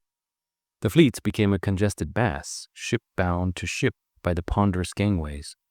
Showers of javelins and arrows rattled over the decks, and with their 4-foot-long shields held before them like a wall, the Roman marines and legionnaires charged across the wooden bridges. The Carthaginian forces, composed of mercenaries, Libyans, Gauls, and Spaniards under Carthaginian commanders, as was Carthaginian custom, were trained in ship-killing tactics not to fight man-to-man on deck. They gave way in shock and amazement. The Romans, sheathed beneath bronze greaves, breastplates, and helmets, swept onto the Carthaginian decks, their short swords stabbing through the enemy's light armor. Wrote Polybius, some of the Carthaginians were cut down while others surrendered in bewildered terror at the battle in which they found themselves engaged. It was, as he said, exactly like a land fight. Those who did try to fight back were met with an invincible rampart of Roman shields, bossed and bound in iron, behind which the legionary helmets, topped by plumes and feathers, appeared to double the size of the men. When the first wave of the Carthaginian ships withdrew, they had found that they had lost 30 galleys. Even Hannibal's flagship had been boarded and taken. However, the admiral himself had made a daring but ignominious escape in a skiff. More circumspectly now, the Carthaginian quinqueremes reassembled to advance once again. This time, wary of the ravens, they tried to run around the Roman flanks and attack the cumbersome galleys broadside or astern. But Duilius, whose ships now outnumbered the Carthaginians by almost 3-2, had backed up his front with a second line. As the Carthaginians darted in on the first rank, the second row of ships pushed forward with fearsome ravens hovering on their prows. Again, the bridges came crashing down on the Carthaginian decks, and again the Roman soldiers swept across their causeways, hacking down everyone in their path. This time the Carthaginians fled. They left behind 44 ships sunk or captured, with a loss of about 10,000 men. The Romans' loss was unrecorded, but it was certainly far less. Duilius had won his country's first naval victory. He was granted a triumphal procession and a lavish memorial in Rome. He was the first to fit out and train ships and crew, declared the monument, and with these he defeated in battle on the high seas all the Carthaginian ships and their mighty naval personnel. Certainly a novel testimonial for a Roman soldier. The Romans could not follow up their first naval victory by conquering the enemy towns in Sicily, which were heavily fortified and supplied by a reinforced Carthaginian fleet. But shortly afterward, Hannibal, attempting to provision Carthage's outposts on the islands of Sardinia, was surprised in harbor by a Roman fleet that destroyed many of his vessels. His sailors, exasperated by their admiral's bumbling leadership, mutinied and killed him in the customary Carthaginian manner, nailing him to a cross. 4 years later, the Romans decided that they were strong enough now to strike at the very heart of the Carthaginians' empire, their capital on the coast of North Africa. Rome by then had a fleet of 330 quinquiremes. Carthage had rebuilt its navy to about 350. The risk for Rome was huge. Success depended on the Roman navy. Isolated from their homeland by the breadth of the Mediterranean and invading a populous land where no friendly harbor awaited them, the Romans would first have to cripple the Carthaginian fleet. Early that summer, the carefully prepared Roman armada, together with some 80 triremes converted into horse transports, left its home port of Ostia and sailed south to cast anchor near the town of Ecnomus, on the southern coast of Sicily. Here the marines on board were buttressed by soldiers who had been occupying the island, raising the fleet's total fighting force to 39,600 men. One morning that summer, probably at sunrise, the Romans embarked and set sail along the coast, heading for the western end of the island before turning south toward Carthage. The Carthaginians were positioned squarely across their path at Heraclea, about 35 miles west of Ecnomus. The Carthaginian commanders, probably warned of the Roman advance by fire signals from observers along the shore, assembled their men and addressed them ardently on the importance of the battle ahead. If they won, their leaders pointed out, the war would be confined to Sicily. But if they lost, they would be thrown back to the North African coast. So they put to sea, wrote Polybius, in full fervor of excited gallantry. The two fleets met on calm waters in the clear light of morning. The Romans, under consuls Marcus Atilius Regulus and Lucius Manlius Vulso, moved forward in an enormous wedge formation. At the wedge's point, the consuls sailed side by side in their sixer flagships, while behind them the spearhead of the fleet fanned back into two long battle lines. The rear of the wedge was closed by a line of perhaps 70 quinquiremes. In front of that line, protected on all sides, another line of 80 quinquiremes towed the clumsy and precarious horse transports. The luckless Hannibal had been succeeded by a capable and experienced Carthaginian admiral named Hamilcar. Studying the Roman fleet, he deployed his 350 quinquiremes with rapid expertise. He had immediately realized that the Romans' horse transports lent their fleet a glaring vulnerability, hindering the galleys towing them and, if they were to be protected, slowing the fleet as a whole. Hamilcar plotted his strategy accordingly. He sent a quarter of his fleet to form a left wing along the Sicilian shore. To the right, he dispatched a force of fast quinquiremes under the command of his experienced Captain Hanno. These movements left his center weak as he planned. The Roman fleet, massed in a powerful but inflexible order under the swaying ravens, forged on toward the waiting Carthaginians. Seeing the thin, extended center of the Carthaginian line, the Roman commanders ordered a head-on attack. The Roman galleys at the apex of the wedge, followed by the two lines of ships on either side, charged forward. At once the Carthaginian center retreated, backing water or turning in feigned flight, while the Carthaginian flanks spread out on either side of the Roman wedge. Now was Hamilcar's moment. His plan was to close his flanks in a giant pincer action, crushing the Romans in a deadly embrace. He signaled his captains to move to the attack. Instantly, the Carthaginian center turned to confront its pursuers, and the two wings swept down, encircling the foe. But the aspect of the battle had undergone a critical change in the minutes since Regulus and Vulso had ordered their attack on the Carthaginian center. Whether by blunder or by design, scholars have debated. The Roman galleys towing the transports, together with the protective squadron of quinquiremes at the rear of the wedge, did not follow the leading edge of the Roman fleet in its attack. They lagged behind. So instead of holding to the formation of a solid triangle, the Roman fleet had separated into two elements, a wide gap between them. Hamilcar's enveloping strategy was thus thrown into disarray. The protective squadron of the Roman rear turned seaward to meet Hanno and his Carthaginian right wing. At the same time, the captains towing the Roman transports dropped their hawsers and moved to challenge the attackers coming from the other side. The single battle that had started with one fleet encircling the other became instead three separate battles. Meanwhile, the Roman transports drifted out to sea before a northeasterly wind, their terrified horses stamping and whinnying in the holds. In the separate encounters, the Romans' headlong courage became more important than clever seamanship.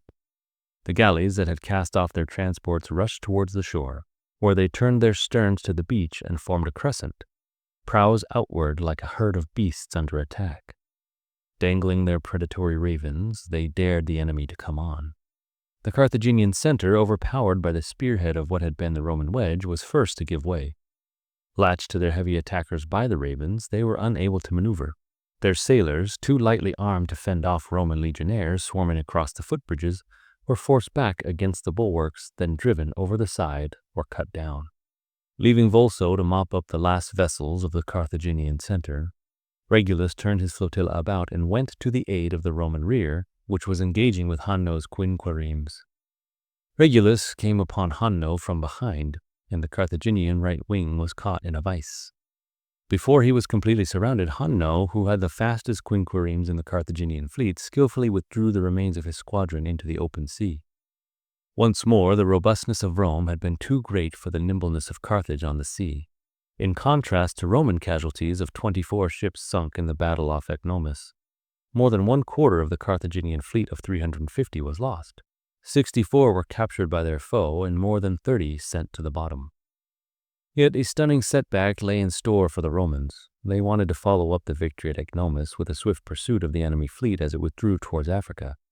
But the exhaustion of their rowers and the necessity of refitting for a completely new enterprise, nothing less than the invasion of Africa, required a period of rest. By the time the Roman force arrived in Carthaginian waters, the winter was almost upon them. It was decided to send all but 40 ships of the fleet home and leave the army to prepare the ground for an all-out attack on the city of Carthage in the early summer of 255. Under Regulus, 25,500 men, including about 500 cavalry, took over the Punic coastal town of Aspis, scoured the countryside for winter provisions, and flexed their muscles with raids and patrols, securing enough provisions to last the winter. But for reasons not explained by the ancient chroniclers, Regulus engaged the Carthaginians in early spring, before the Roman fleet had returned to Africa for the climactic combined assault. On the plains before Carthage, the Roman soldiery was shattered by the Carthaginian war elephants and cavalry, which outnumbered Regulus's horsemen 8-1. Regulus had about 500 legionnaires that were captured, and about 2,000 retreated back to Aspis. The rest of the 25,000 were slaughtered. Part 13. The Crucible of the Carthaginian Conflict. Regulus's debacle at Carthage left the Roman Senate divided. The question of rescuing the survivors in Aspis became the subject of a bitter debate. News of Regulus's disaster had so shocked some Romans that they wanted nothing more to do with an African adventure, and even favored leaving the remnants of the expeditionary force to die in Africa. Other voices urged a rescue by the navy, and one senator warned that if Rome left those brave men to their fate, the Roman people would utterly disgrace themselves in the eyes of the whole world. Those who favored a relief expedition eventually won out. The fleet returned, and reinforced by the 40 vessels that had been left behind in Africa in the preceding autumn, engaged the enfeebled Punic navy. Few details of the battle have emerged from ancient accounts, but by its conclusion the Romans had managed to capture 114 Carthaginian ships, virtually undamaged, crews and all. Only about 16 Carthaginian vessels were destroyed during the encounter. The Carthaginians apparently allowed themselves to be trapped close to shore, and many of their vessels were simply driven onto the beach. Filled out now by its Carthaginian prizes, a prodigious Roman fleet of 464 war galleys and numerous horse transports soon afterward reached the waters off the southern coast of Sicily in June. Then came disaster, a disaster too total for men to have inflicted on one another. Yet men played their part. Fortune was not so much to blame as the commanders themselves, wrote the historian Polybius. The consuls who led the fleet were constantly warned by their pilots not to push along the exposed southern Sicilian coast. Not only were the shores harborless, but, as the pilots pointed out, the area was notoriously susceptible to sudden storms from late June through July. The consuls ignored the warnings. They had no appreciation of the power of a storm at sea, and in any case, they were intent on putting fear and awe into the Carthaginian coastal cities along their way. As Polybius explained, it is a peculiarity of the Roman people as a whole to treat everything as a question of main strength, to consider that they must of course accomplish whatever they have proposed to themselves, and that nothing is impossible that they have once determined upon. That was all very well on land, he said, where their only adversaries were men, but to contend with the sea and sky is to fight against a force immeasurably superior to their own. The storm hit the Romans off the craggy coast of Camarina. The enormous fleet, shambling eastward with its transport ships and unwieldy galleys, was driven onto the rocks. The tempest may have been no more than one of the hard westerly winds that often strike the Sicilian coast in midsummer, but for the low-built warships it was catastrophic. First, they stowed their wind-ripped sails. Then, as the waves mounted, they blocked their oar ports to keep from being flooded. With neither sails nor oars, the galleys were at the mercy of the storm entirely. The seas came over the bulwarks, sweeping marines and soldiers overboard and pouring below decks to drown the oarsmen on their benches. The unwieldy ravens were a lethal handicap now. The top-heavy galleys lurched wildly, many of them foundering. And in the transports, thousands of Carthaginian prisoners captured at sea waited in helpless terror until their vessels sank under the waves. Other ships were dashed against the rocks, where they went to pieces, wrote Polybius, and filled all the seaboard with corpses and wreckage. So numerous were the Carthaginian prizes that the whole fleet was probably fatally unmanned. The losses were the greatest yet suffered by a fleet on the sea. Of the 464 war galleys and scores of transport ships, only 80 survived. No ancient historian ventured to count the dead, who must have numbered some 100,000. Yet such was the resilience of the Romans that they immediately proceeded to build a new fleet, and with astonishing speed. During the winter of 255 to 254, they constructed 140 more galleys. Later in the year, these ships joined the remnant of 80 that had ridden out the previous summer's storm and attacked and subdued Carthaginian towns in Sicily. But fate seemed to have turned against Rome. In 253, as the fleet was returning from Sicily under the consul Caius Sempronius Blaius, it was struck by storm again. Of its 200 ships, more than 150 went to the bottom, along with tens of thousands of trained rowers and soldiers, or they were dashed to bits against the southern shore of Italy. From this blow, even the Romans took time to recover. They did not resume naval warfare against Carthage until the summer of 250 BC, when some 120 war galleys blockaded Lilybaeum, Carthage's chief stronghold in Sicily, while the Roman army pressed in by land. But the tide seemed still to be running in the favor of the Carthaginians. Their agile ships continually outmaneuvered the clumsy Roman galleys, running the blockade to supply their besieged city. And one day, a Carthaginian fleet of 50 galleys swept down on the Romans before a powerful following wind and temporarily lifted the blockade entirely. Worse was yet to come. The Romans had scarcely succeeded in re-establishing their blockade when a single galley captained by another Hannibal, called the Rhodian, from his place of origin, ran right through their line of ships and into the harbor in broad daylight. The insulted Romans reacted by positioning their 10 fastest vessels near the harbor mouth to catch Hannibal if he tried to come out in the same audacious fashion.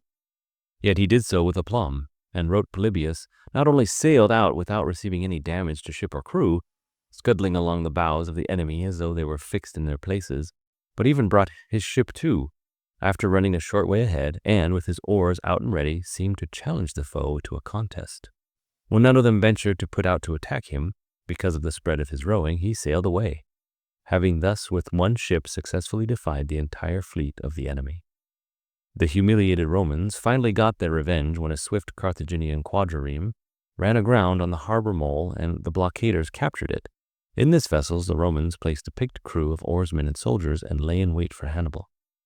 The Rhodian sailed out from harbor in his usual insolent manner the very next day, and were startled to see the quadrireme bearing down on him. The Roman rowers overhauled the galley, and he was taken prisoner. The lesson was not lost on Hannibal's colleagues. Efforts to run the Roman blockade came to a virtual halt. The Romans had also learned a valuable lesson from this experience, gradually changing their galley design from the ponderous troop carriers to faster, more maneuverable quinquiremes patterned after the Carthaginian craft. In the process, they abandoned their clumsy but effective raven as well. Evidently, they considered that a boarding bridge would not be as necessary in their new warships. And certainly, the storm off Sicily had demonstrated the vulnerability of the raven-equipped galley. But to give it up so quickly may have been a blunder, as the Romans now learned to their cost. Their problem was compounded by bull-headed leaders in command of inexperienced oarsmen. In the summer of 249, a fleet of 120 Roman galleys formed up to attack a Carthaginian force of 100 vessels that lay at anchor in the Sicilian port of Drepanum. In Lilybaeum's harbor, 12 miles away, the Roman consul Publius Claudius Pulcher hurried to set sail against the enemy fleet before it escaped. But he reckoned without the fleet's augurs, priestly attendants without whose blessings no major Roman military decision was made. Augurs in turn received their guidance from birds, in this case a flock of sacred chickens aboard the flagship. And now the augurs pointed to a bad omen for the expedition. The sacred chickens were not feeding. "If they won't eat, they can drink," retorted Pulcher in a fury and had them thrown overboard. The Roman fleet set out near midnight, seeking the advantage of surprise. When the Roman galleys appeared over the horizon at dawn, the talented Carthaginian admiral Adherbal hastily assembled his forces and outlined a plan for defense. Its key was the layout of the harbor of Drepanum, which had 2 entrances. Adherbal's men boarded their galleys and waited until Pulcher's fleet arrived. As Adherbal had hoped, the slow-witted Pulcher sent all his galleys through one entrance. The Carthaginian fleet promptly raced out through the other. The Romans fell into confusion. By the time they realized what had happened, some of their ships were inside the harbor, while others were pouring through the entrance, and others, including Pulcher's flagship, were still outside. Pulcher, at least, had the sense to realize that he was being lured into the same trap the Carthaginians had been in. He ordered his galleys in the harbor to come out. They then became entangled with the other Roman vessels at the entrance, hulls bumping and oars snapping. At last, they formed a ragged line outside the harbor, their sterns to the shore and their prows to the enemy. But now they lay so close to the shore that they had no room to maneuver. The Carthaginians, swarming out of the harbor's passage, swooped down on the huddled Roman front. But instead of charging in force, as the Romans would have preferred, Adherbal sent his galleys darting at the line, ramming and quickly retreating. Now the lack of ravens spelled the Romans' doom. Unable to grapple with the attackers, they could not send their marines onto the enemy's decks. Instead of the Romans' favorite form of naval combat, an infantry battle at sea, it was now a classic ship-against-ship contest, at which the Carthaginians excelled. When one of the unwieldy Roman ships charged out of the line, it was immediately surrounded by quick Carthaginian galleys and cut off. When a Roman vessel tried to slip around behind the line, it ran aground on the shoals along Sicily's shore. Slowly, the whole Roman line began to disintegrate. Many galleys were sunk, others became stranded on the shore, and their crews escaped into the interior. Pulcher fled with a mere 27 ships on his left wing, leaving 93 sunk or captured behind him with 20,000 men lost. The gods of the weather delivered the final death blow. Soon after the debacle off Drepanum, the Romans scraped together the last of their navy, 120 galleys and 800 transports, and sent it to reinforce the blockade at Lilybaeum. En route, near the same Sicilian shore, where a storm had wrecked a Roman fleet in 255, another tempest struck. The Carthaginians wisely anchored in the shelter of a tall headland, but the Romans were scattered to the winds and lost all but 2 of their ships. By the end of the year 249, the naval might of the Roman Republic had been reduced to a pitiful 20 galleys, and Carthage was once again mistress of the seas. But only for a time. For 5 years the Romans abandoned the sea, wrote Polybius. Meanwhile, the heavily fortified Carthaginian port cities of Sicily, supplied by the sea, successfully held out against Rome's most determined attacks over land. Because the Roman treasury was now impoverished, the Senate made an appeal to the country's leading citizens to fit out yet another fleet. So wealthy were these pillars of the Republic that the new 200 quinquereme Roman navy rose swiftly from the wreckage of the old, and by the year 242 BC, Consul Gaius Latucius Catulus was prepared to sail against the Carthaginians once again. Catulus intercepted some 170 Carthaginian ships off of Sicily's Aegates Islands and proceeded to engage in a classic ramming action. The enemy admiral, unprepared for a Roman fleet employing the Carthaginian method of sea warfare, was soundly beaten, and most of his armada was completely destroyed. He escaped to Carthage, where he met the customary fate of a defeated Carthaginian, on the cross. In the moment of victory, Rome negotiated a treaty with Carthage. Thus, in 241 BC, the First Punic War ended, with all of Sicily at last ceded to the Republic on the banks of the Tiber. During the succeeding century, Rome and Carthage fought 2 more Punic Wars. It was in the next one that the famous Hannibal, unable to attack the Italian coast because of Rome's superior fleet, was forced to land in Spain and lead his army, elephants and all, over the Alps. The expedition bogged down in the mountainous Italian terrain, and Hannibal eventually returned to Carthage in defeat. The final Punic War ended in disaster for the Carthaginians when the Roman navy blockaded their home city in North Africa, and Roman soldiers then razed it. By 146 BC, what had been the maritime capital of the Mediterranean was now a plowed field, its furrows sown with salt so that nothing would grow. Carthage would never endanger the Republic again. Half a century earlier, a Rhodian galley had rowed up the Tiber to invite the Roman navy into the eastern Mediterranean. Ever since Alexander the Great's empire had been divided up, the island nation of Rhodes had been playing a delicate game, providing a balance of power between the larger warring factions of Macedonia and Egypt.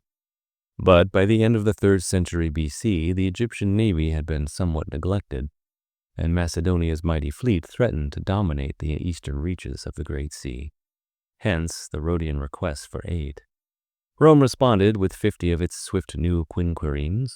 Together with the Rhodian navy, they overwhelmed the Macedonians and compelled them to sue for peace. The Roman galleys then returned home, but the Romans had caught the eastern virus. Here was rich new ground for their expanding empire. They had moved to exploit it, at the expense of their Rhodian ally. Rome proceeded not by warfare, but by astute commercial politics. In 167 BC, the Romans acquired the island of Delos, which was strategically located in the midst of the eastern Mediterranean's trading nations. Then they ceded it to Athens on condition that the island would be maintained as a free port, levying no customs duties. Within 1 year, this free port had reduced the trade of Rhodes to a fraction of its previous level.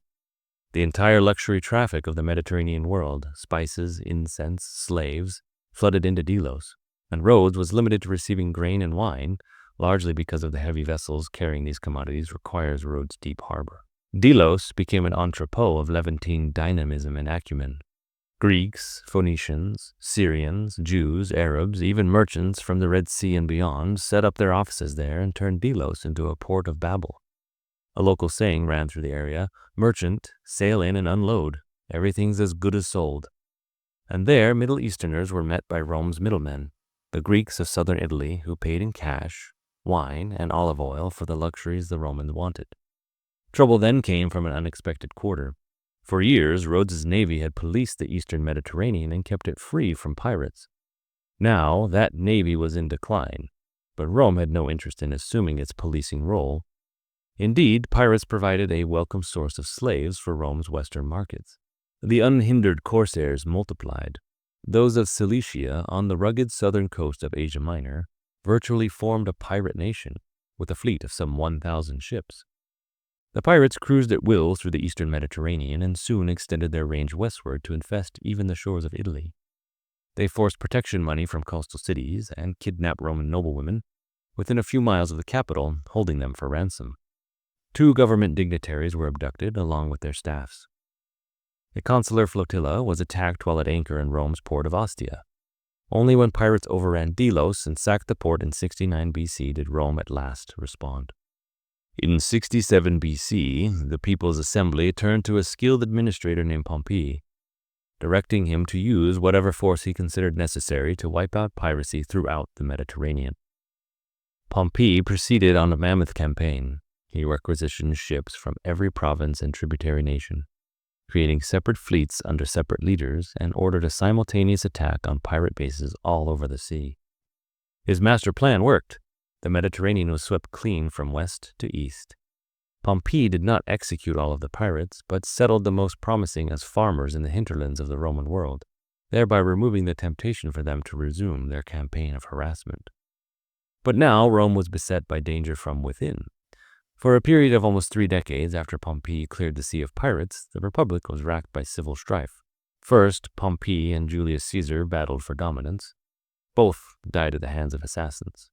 Then Caesar's grandnephew Octavian, combining guile and force, liquidated one after another would-be successor to Caesar, all but the veteran general Mark Antony. The 2 survivors formed a wary alliance, dividing Rome's territorial possessions between them, and Octavian taking Italy and the west, and Antony laying claim to the east, where he joined forces with Cleopatra, the Queen of Egypt. But Octavian, true to the spirit of his great-uncle, wanted it all. So, the stage was now set for the last of the great Roman civil wars. A conflict decided, finally, not by armies, but by 2 titanic fleets of galleys whose clashes spelled the end of one era and the dawn of another. Part 14. Antony and Cleopatra. Antony was a soldier's soldier, rough, high-living, blustery, zestful, as much a splendid animal as a man. His bullish good looks were typically Roman, and he modeled himself on the swaggering comportment of Hercules, the Romans' name for the Greek demigod Heracles, whom he fancifully claimed as his ancestor. These qualities often offended the historian Plutarch, who often wrote of Antony's boastfulness. By the time his hour of confrontation with Octavian approached, Antony was in his 50s, and his powers were declining, sapped not only by wine and war, but also by the luxury-loving court of Cleopatra, whom he married in 37 BC. He came from the masculine ambiance of the Roman West. She belonged, heart and mind, to the Hellenistic East, a world old in subtlety, luxurious, ceremonial, shot through with a dark sophistication. Like the rest of the Ptolemies, she was not a native Egyptian but a Greek, and was the fruit of generations of inbreeding, for the Ptolemaic kings married within the family, occasionally even wedding their sisters. Highly intelligent and deeply ambitious, she schemed to gain from Rome all the traditional lands from her royal ancestors. Octavian was every bit her match in wiliness. In 32 BC, he appeared before the Roman Senate and read a document that he claimed was Mark Antony's will. It bequeathed to Cleopatra all of the Roman East. As Octavian had anticipated, the senators were outraged. They empowered him to strip Antony of his command and to declare war on Cleopatra. The showdown came only months later.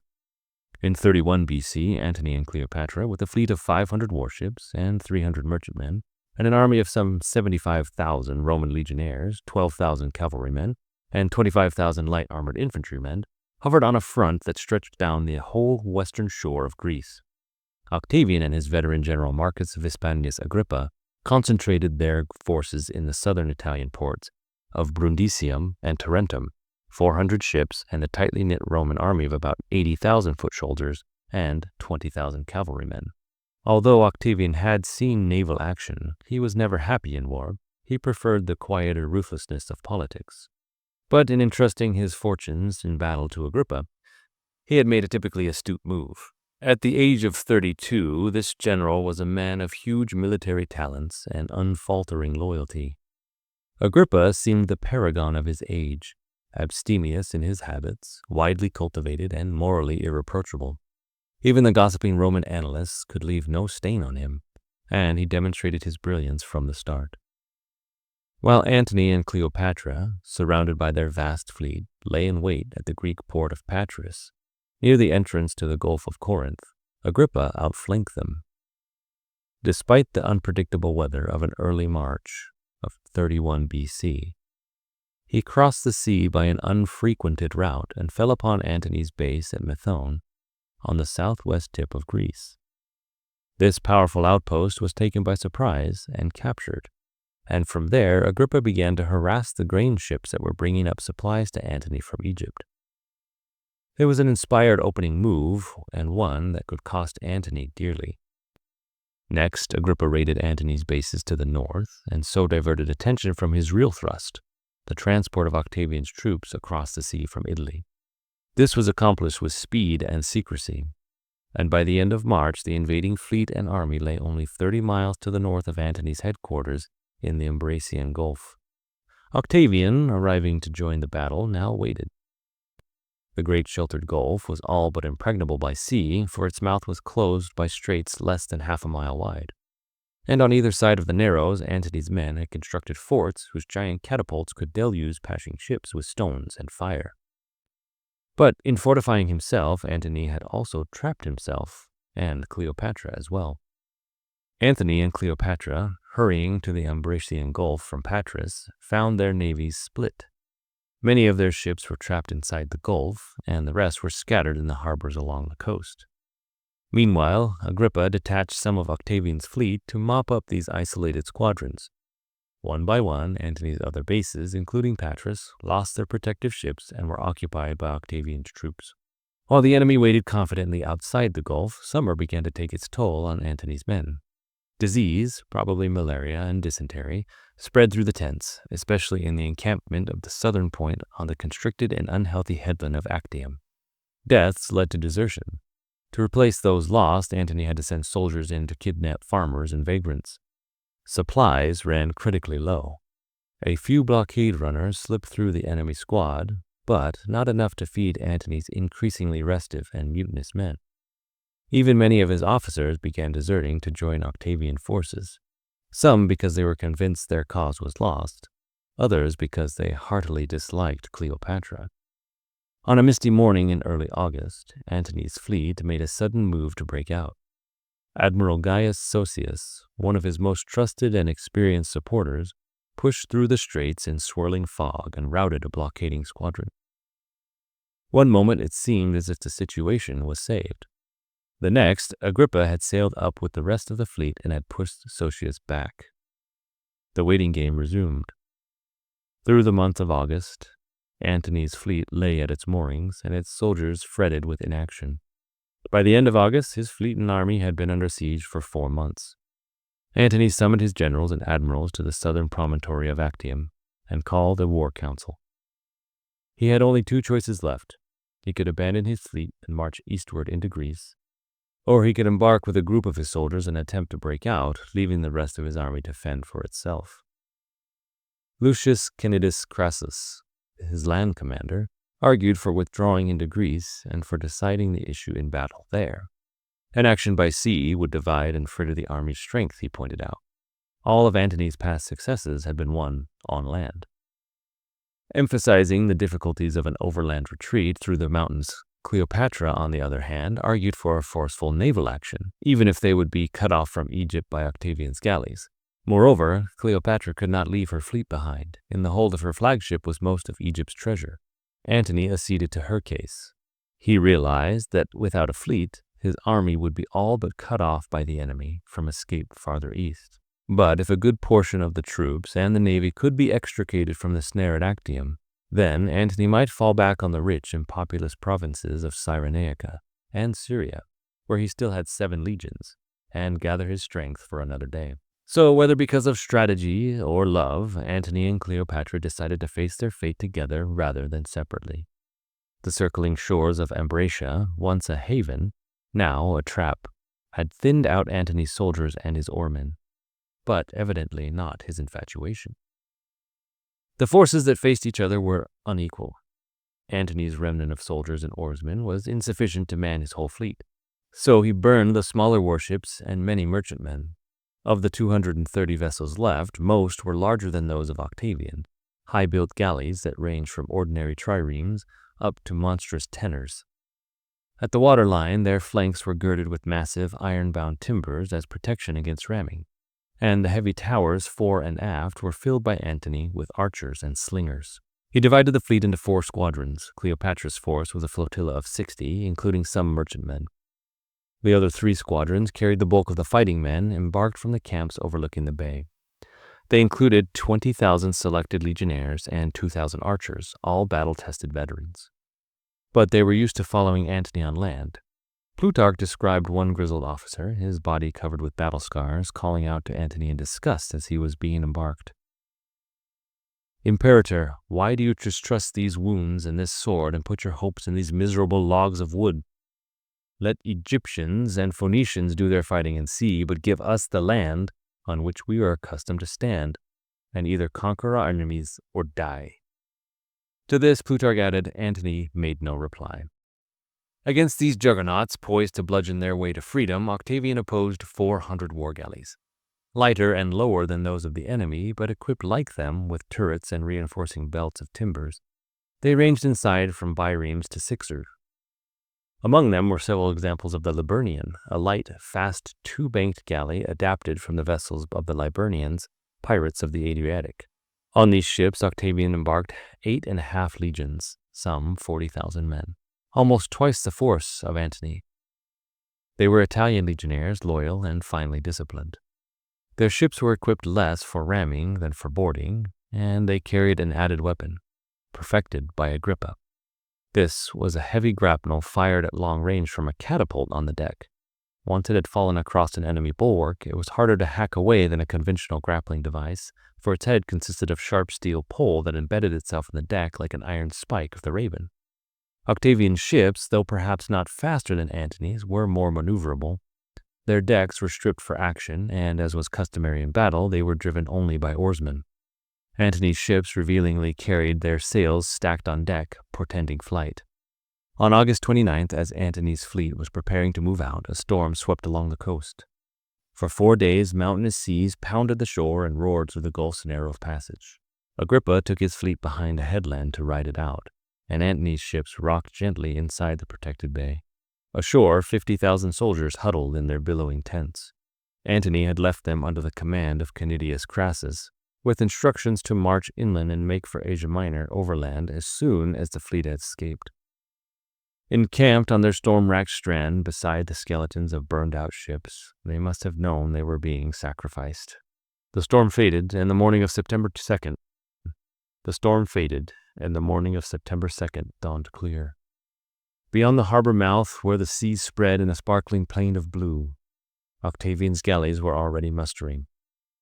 Octavian had gone ashore to wait out the storm, knowing that the seas had been running too high for Antony to venture out. On this morning of the battle, he left his tent before sunrise to review the fleet. According to the historian Dio Cassius, the general addressed his embarking soldiers, pouring scorn on the enemies. Alexandrians and Egyptians who worship reptiles as beasts and gods, who embalm their own bodies to give them semblance of immortality, who are most reckless in effrontery but most feeble in courage, and who, worst of all, are slaves to a woman and not to a man. Antony, meanwhile, was aware that 3 months on hard rations had wasted his men's body and soul. So he sought to steel them and reassure them by stressing the might of their ships. Now, in the translucent dawn, the vessels of Antony and Cleopatra came filing through the straits of the Ambracian Gulf into the open sea. On the mainland camps of both Octavian and Antony, stripped of their best fighting men, watched the scene without moving against each other. Antony's 4 squadrons crossed the shallow harbor bar and spread out in 2 ranks on a front 1.5 miles long. Then, with its wings still protected from Octavian's greater numbers by the retreating headlands to either side, Antony's fleet came to a halt. In the right-hand squadron sailed Antony and his second admiral, Gellius Publicola. With the left went Gaius Sosius, and behind the center hovered Cleopatra's squadron of 60 vessels. ready to seize a chance of flight through the heart of the opposing lines. The queen herself was carried by her flagship Antonius, on which she kept a hoard of gold, silver coins, and bars and jewels. Antony's strategy was to take his stand at the entrance of the Gulf and to make Octavian's fleet come to him, so the two fleets watched each other until noon, with a mile of calm sea between them. At their benches under the deck, stifling in the September heat, the rowers leaned apprehensively on their oars. When he saw that the enemy was not going to advance, Antony tried one last gamble.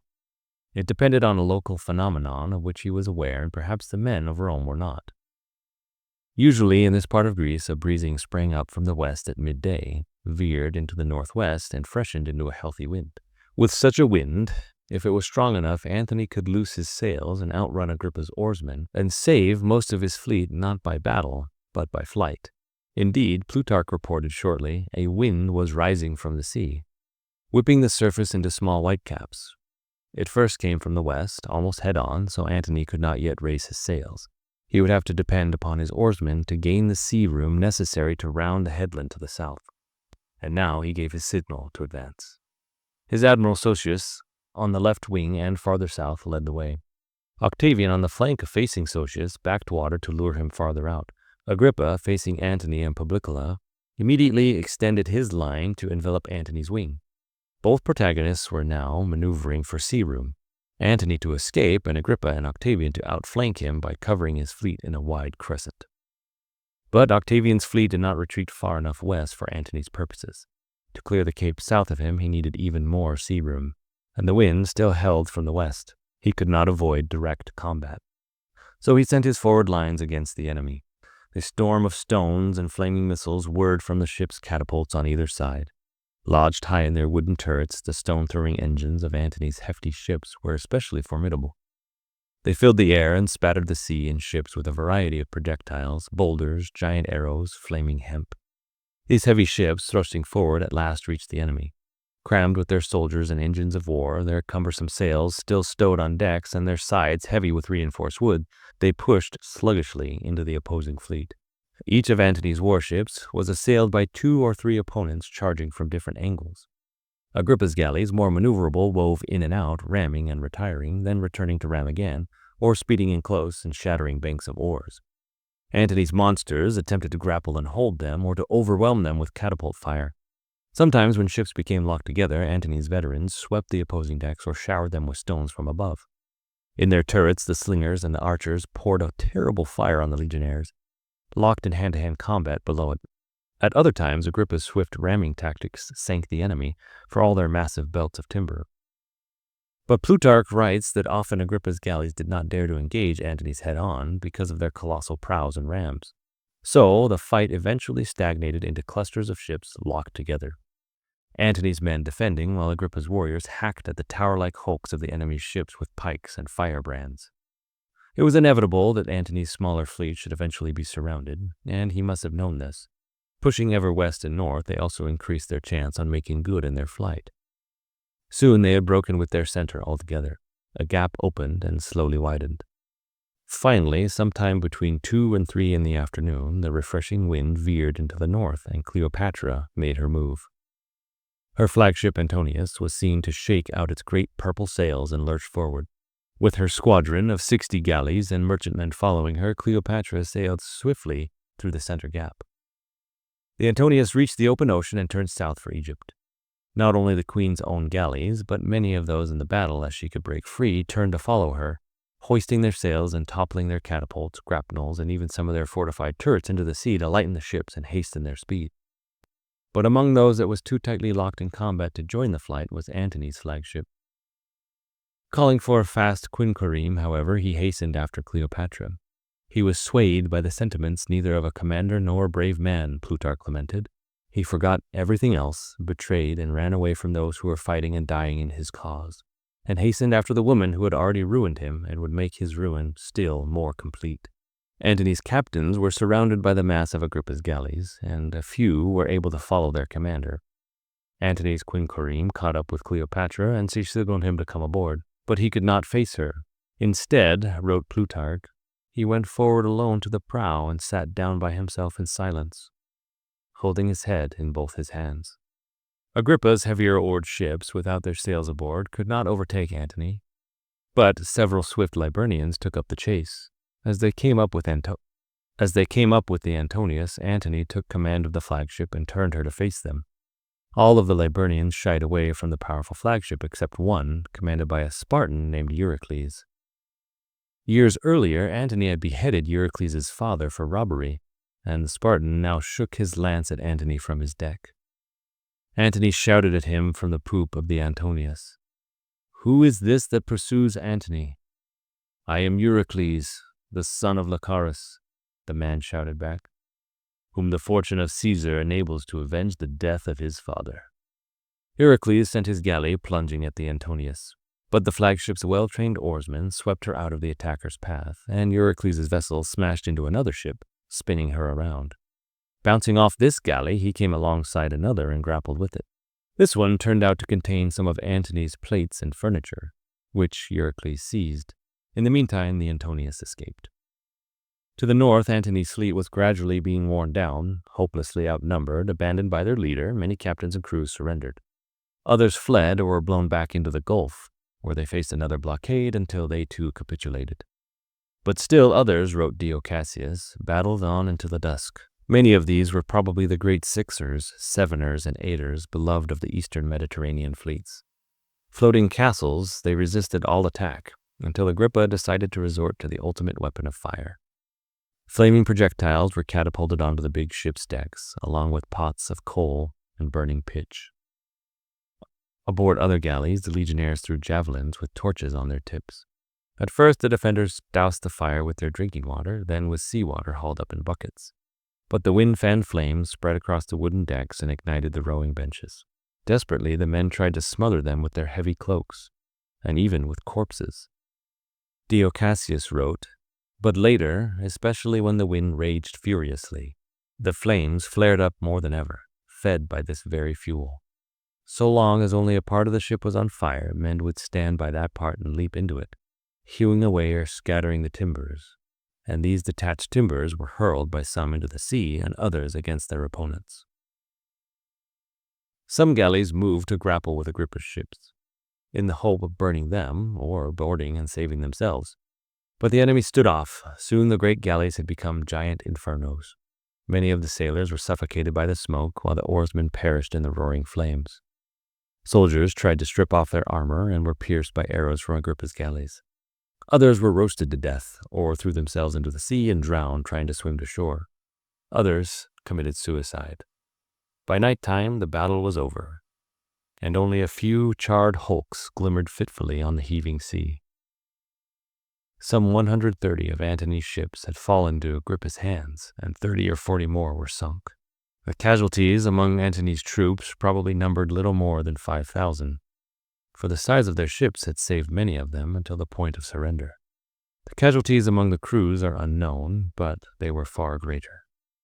Of Agrippa's losses, the historians are silent. Certainly, however, they were less than Antony's. Part 15. The steady drumbeat of Pax Romana. The Mediterranean shimmered under the golden sun of the 2nd and 3rd centuries A.D. Its waters no longer the battlegrounds of empires, but a thriving artery of commerce and power. With the defeat of Antony and Cleopatra at Actium, the sea had become, for Rome, Mare Nostrum, our sea, a vast domain of stability, prosperity, and boundless opportunity. 2 letters written by ordinary seamen of this era capture the essence of life in a maritime empire at its zenith. First, from the harbor of Portus, where the lifeblood of Rome's sustenance, grain, flowed in ceaselessly from the provinces, a sailor named Irenaeus scrawled a letter to his brother Apollonarius. His words, though mundane, carry the reassuring cadence of a world at peace. Dear Apollonarius, many greetings. I pray continuously for your health. I am well.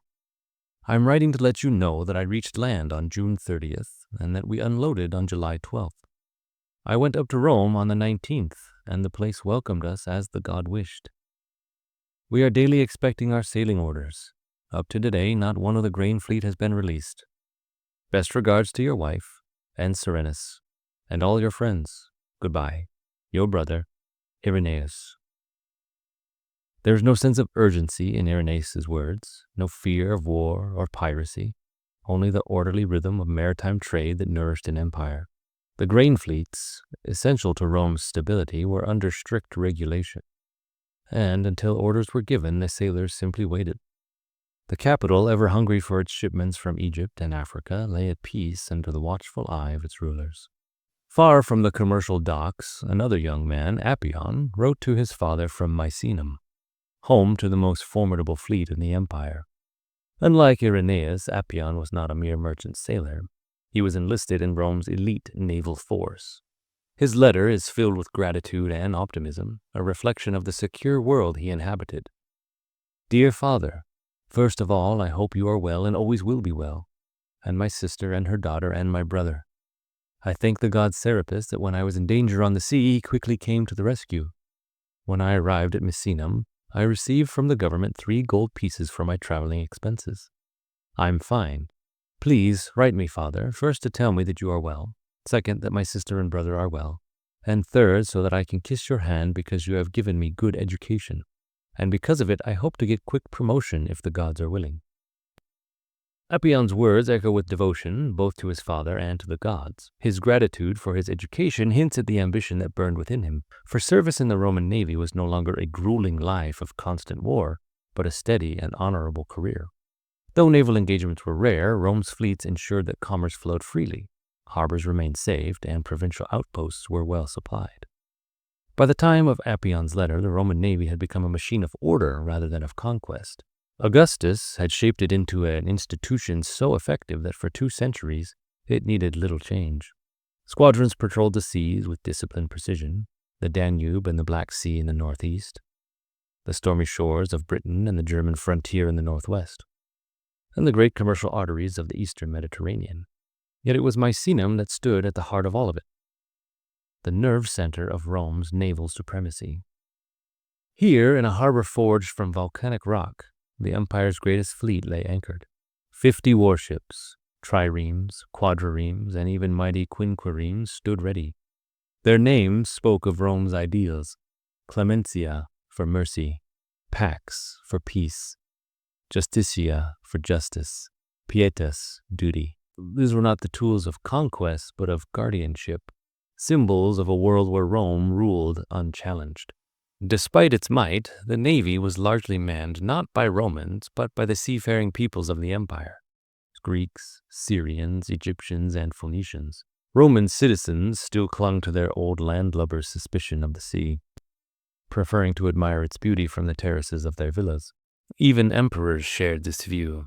Domitian, the iron-fisted ruler of the 1st century, refused to set foot on a galley unless he could trail behind it in a small towed boat. For the Roman elite, the sea was not a realm of adventure, but a distant horizon best admired from the shore. Yet for those who lived their lives upon its waters, the navy offered stability and reward. Young men from distant provinces, Aegean islands, Balkan villages, Egyptian ports, flocked to enlist. They gave their youth to the empire, serving for 26 years before they were granted the coveted prize of Roman citizenship. When they died, they lay beneath small but proud tombstones in Micenaean or Ravenna, forever remembered as men who had kept Rome's seas secure. The letters of Irenaeus and Appion offer a rare glimpse into an age when Rome was at its peak, not an age of conquest, but one of stability and prosperity. The Mediterranean, once a battlefield for warring factions, had been transformed into a great highway of trade and security. The imperial fleets did not set sail for war, but for duty, ensuring that Rome's people were fed, its armies supplied, and its enemies kept at bay. It was a world where sailors could write home not with tales of battle, but with the news of their routine voyages and steady pay. A world where a young man like Appion could dream of rising through the ranks, not through bloodshed, but through education and service. And so, as the sun set over the harbors of Portus and Micenaean, the great ships lay still, their oars resting in calm waters. The empire, vast and unshaken, looked out upon the sea, not with fear, but with a sense of ownership. It was indeed Mare Nostrum. Though Rome's legions marched into legend, their brethren upon the sea remained forever in the shadow of military glory. Among Romans, the navy was somewhat of an afterthought, a necessary force, but one far removed from the romanticized heroics of the land campaigns. Yet for the ancient seafaring peoples of the empire, service in the fleet held a powerful allure. One Egyptian father, Sempronius, could not hide his disappointment when he learned that his son had hesitated to enlist. His letter carried the weight of paternal expectation and the fiery conviction of a man who saw the navy as an honorable calling. "I have learned from Tillus," he wrote to his son in Alexandria, "that yielding to his persuasion, you have not enlisted to the fleet, and I have spent 2 days grieving. Henceforth, see to it that you are not persuaded, else you will no longer be my son. You know that you differ from and surpass your brothers in everything easily. You will do well to enter such a fine service." Such words were not merely those of a disappointed parent, they spoke to the deep pride and identity that seafaring peoples had in their naval traditions. While Romans still clung to their preference of solid ground, Greeks, Syrians, Egyptians, and Phoenicians embraced the navy as their path to distinction. Despite its continued second-tier status in the eyes of Rome, the navy was no easy refuge for the unambitious. Its recruitment and training mirrored that of the legions. A new recruit would swear allegiance to the emperor, was then swiftly sent to training camp and underwent grueling physical conditioning. He was drilled in the use of arms and prepared for the demands of naval combat. Yet, for all this preparation, battle was indeed a rarity. The great wars at sea had long since faded into memory. The navy's role was no longer conquest but control, hunting down the last remnants of piracy and ensuring that Rome's trade flowed without interruption. Still, its organization reflected its military roots. Crews were divided into centuri of 100 men, led by a centurion, just as in the legions. So closely did the naval model itself after the army that its men referred to themselves not as sailors, but as soldiers. Life aboard a Roman ship was a mixture of rigid order and Greek seafaring tradition. Officers divided the ship's command between them, one at the bow scanning the waters for hazards, and the other at the stern directing the navigation.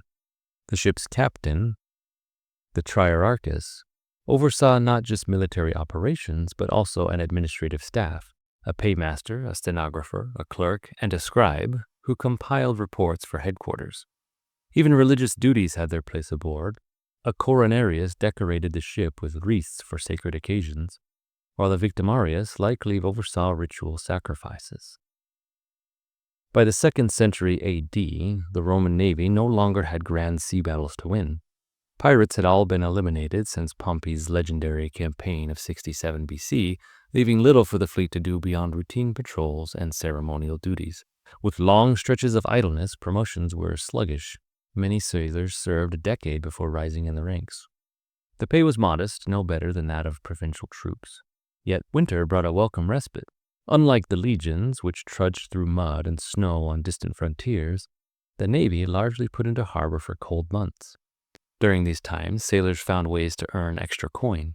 Their skill with heavy canvas made them invaluable for setting up massive awnings over amphitheaters, shielding spectators from the sun. Others took part in the Roman public's insatiable appetite for spectacle, staging mock sea battles that turned artificial lakes into theaters of blood. One of the most astonishing of these occurred during the reign of Emperor Claudius. From the surrounding hills, tens of thousands of spectators watched as 19,000 condemned criminals, armed as marines, clashed in a desperate struggle. Encircling them, rafts made by elite Praetorian guard ensured that none could escape. Though these men were ultimately doomed, they fought as though they had hope. Their reward after much slaughter was clemency, a rare mercy granted by the emperor's whim. While the navy faded into routine, Rome's merchant fleet flourished as never before. With piracy crushed and the imperial protection guaranteed, the sea became a highway of commerce. Merchant captains, often Greeks, Syrians, and Phoenicians, managed their ships with the same discipline as the navy. The magister navis oversaw the vessel's outfitting and hired crew, while the ship's navigation fell to a skilled sailing master. The ships themselves had changed little in design since the days of Carthage and Athens. Wide and deep-bellied, they were built for cargo rather than speed. Their timbers were of fir, cedar, and pine, with sturdy oak keels and tall masts. In their construction, Roman ingenuity shone. Their hulls mortised and tenoned with such precision that they needed little caulking, were sometimes sheathed in lead to prevent shipworm damage. But where design remained ancient, scale reached unprecedented heights. The great cargo ships that ferried grain from Alexandria to Rome could haul 1,200 tons of cargo and stretched up to 180 feet in length. Some transports were even larger, built for extraordinary tasks. When Emperor Caligula sought to bring a 500-ton Egyptian obelisk to Rome, he commissioned a ship so massive that its mainmast alone was 20 feet in circumference. Its ballast was a staggering 800 tons of lentils. When its mission was complete, Claudius repurposed the behemoth, sinking it to form part of a breakwater at Portus, the new artificial harbor built to sustain Rome's ever-growing hunger. Though the navy never gained the adoration of the legions, it was indispensable to the empire's survival. Without it, the grain fleets could not feed the capital, nor could the distant provinces remain connected to the heart of Rome. And so, even as the Senate debated, as the legions fought along the Danube, as emperors rose and fell, the steady rhythm of the sea endured. The great fleets lay at anchor, their prows facing outward toward the endless blue, watching, waiting, ensuring that Rome's dominion over Mare Nostrum would never falter. Across the shimmering expanse of the Mediterranean, the great merchant ships of Rome sailed with a stately, unhurried dignity. Unlike the sleek, aggressive war galleys, these vessels bore no resemblance to the instruments of conquest. Their hulking, rounded hulls, often painted black with pitch, carried not soldiers but wealth of an empire. Grain from Egypt, wine from Gaul, marble from Greece, spices from the East. Some were adorned with goose-headed stern posts, a whimsical contrast to their imposing size, moving like matronly figures across the waves. While the imperial navy ensured Rome's dominion over the sea, it was these merchant ships that sustained the empire itself. Without them, the teeming masses of Rome would starve, the legions on the frontier would falter, and the luxuries of imperial life would come to a grinding halt. Life at sea was dictated by necessity. Aft, in a small cabin, the captain and his officers took what comfort they could. Important passengers, if any, shared these quarters. But the rest of the crew, oarsmen, sailors, traders, and passengers alike, slept under the open sky, wrapped in woolen cloaks against the night air. When rain fell, they huddled below deck among the barrels of water and provisions. Much of the hold was reserved for cargo, amphorae of oil and wine, sacks of grain, stone ballast to steady the ship, and the ever-present sluggish bilge water sloshing at the bottom. On smaller vessels, the bilge was simply scooped out in buckets, but on larger ships, pumps were employed to keep the lower decks from flooding. The grander ships boasted multiple decks, a stern galley for cooking, and even rudimentary latrines that jutted out over the sea. The guardian deity of the ship, Apollo, Aphrodite, or another god, was honored with an altar at the stern, its name carved or painted on either side of the bow.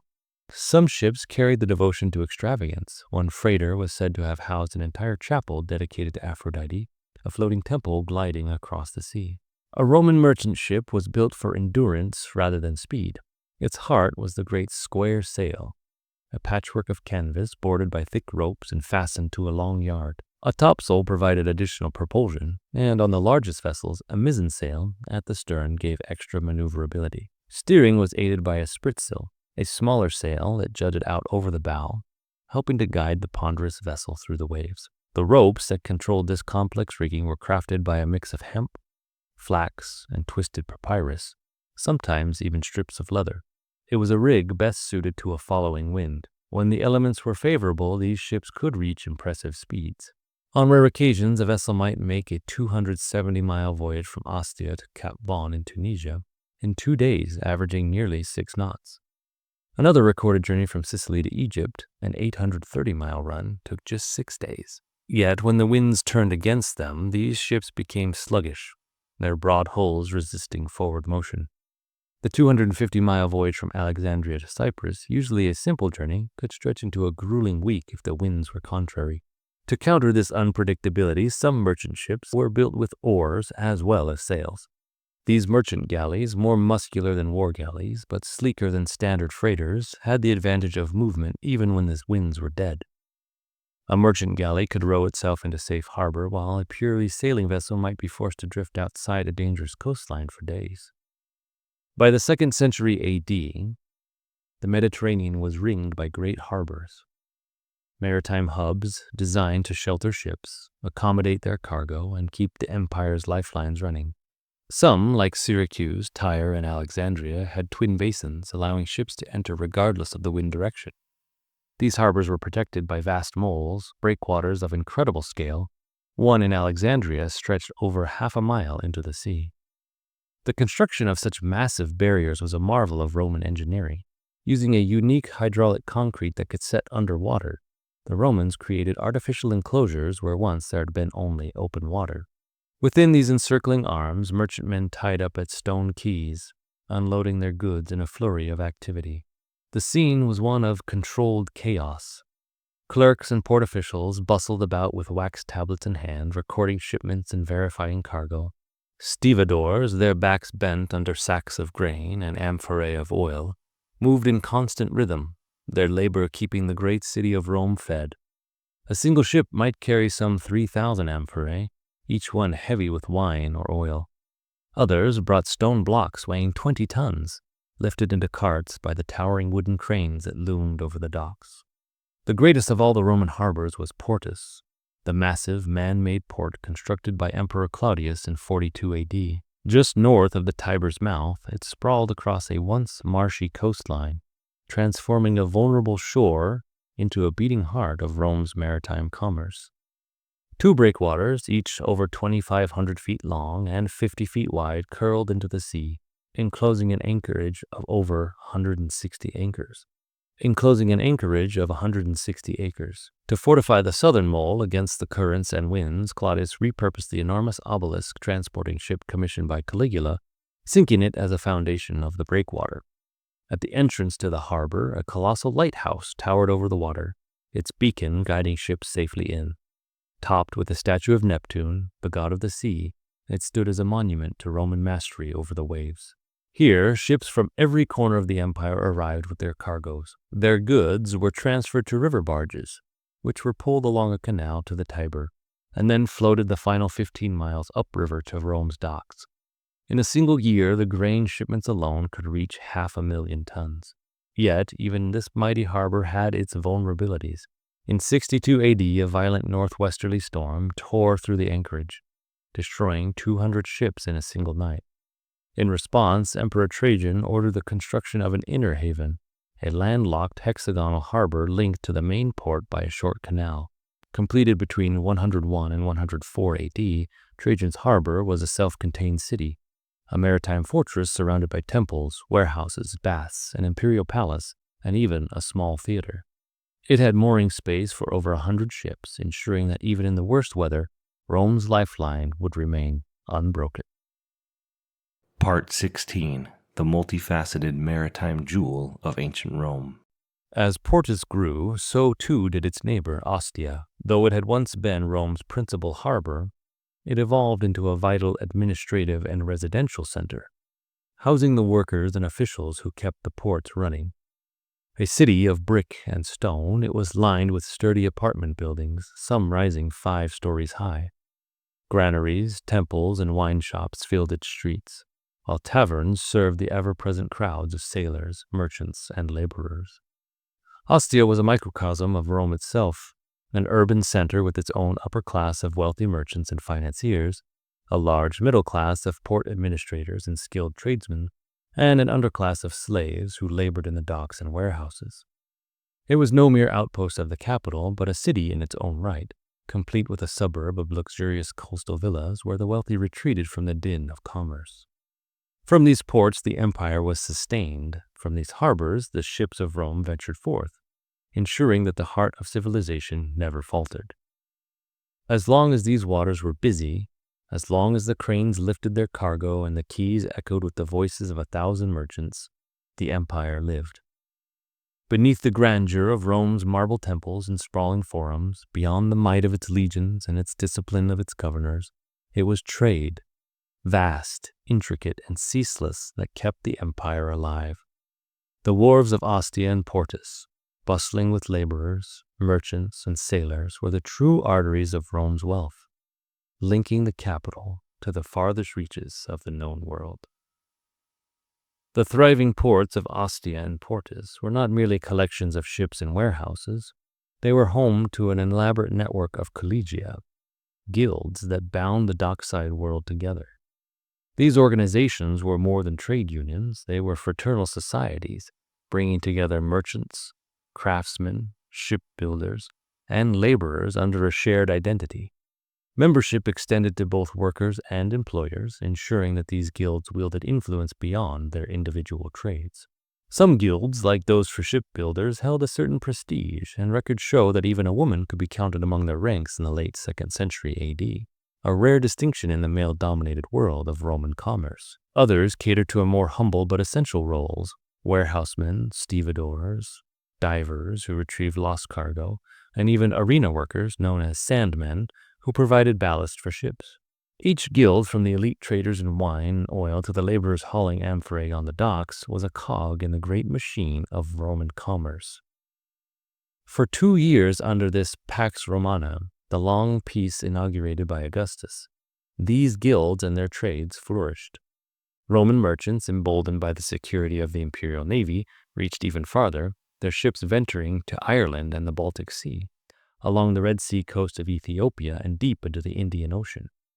Goods from every corner of the empire and beyond flowed toward Rome, carried by the sturdy merchantmen whose square sails caught the Mediterranean breeze. The prosperity of Rome's traders was immense, but it did come at a cost. A single storm, an unlucky shipwreck, or a loss of cargo to bandits could spell financial ruin. Nowhere is this precarious balance more vividly captured than in the satirical pages of Petronius, who, during Nero's reign, immortalized the figure of Trimalchio, an ex-slave turned multi-millionaire merchant. Trimalchio, ever boastful, regaled his dinner guest with the stories of his reckless ventures. "I built myself 5 ships, loaded them with wine, worth its weight in gold at the time, and sent them to Rome. Every single one of them was wrecked. That's the God's honest truth. Neptune gulped down a cool 30 million in one day. I built myself some more, got hold of another cargo of wine, added bacon, beans, and loads of slaves. The little woman sold all her jewels to raise the cash. I netted a cool 10 million on that one voyage." For Trimalchio, the risk was part of the game, and he had the fortune to rebuild after disaster struck. But not all merchants were so lucky. Many who lost their fortunes found themselves in debtor's prison, trapped behind bars until they could scrounge together enough to buy their freedom. One such unfortunate trader, condemned to a cell, received an unlikely stroke of luck.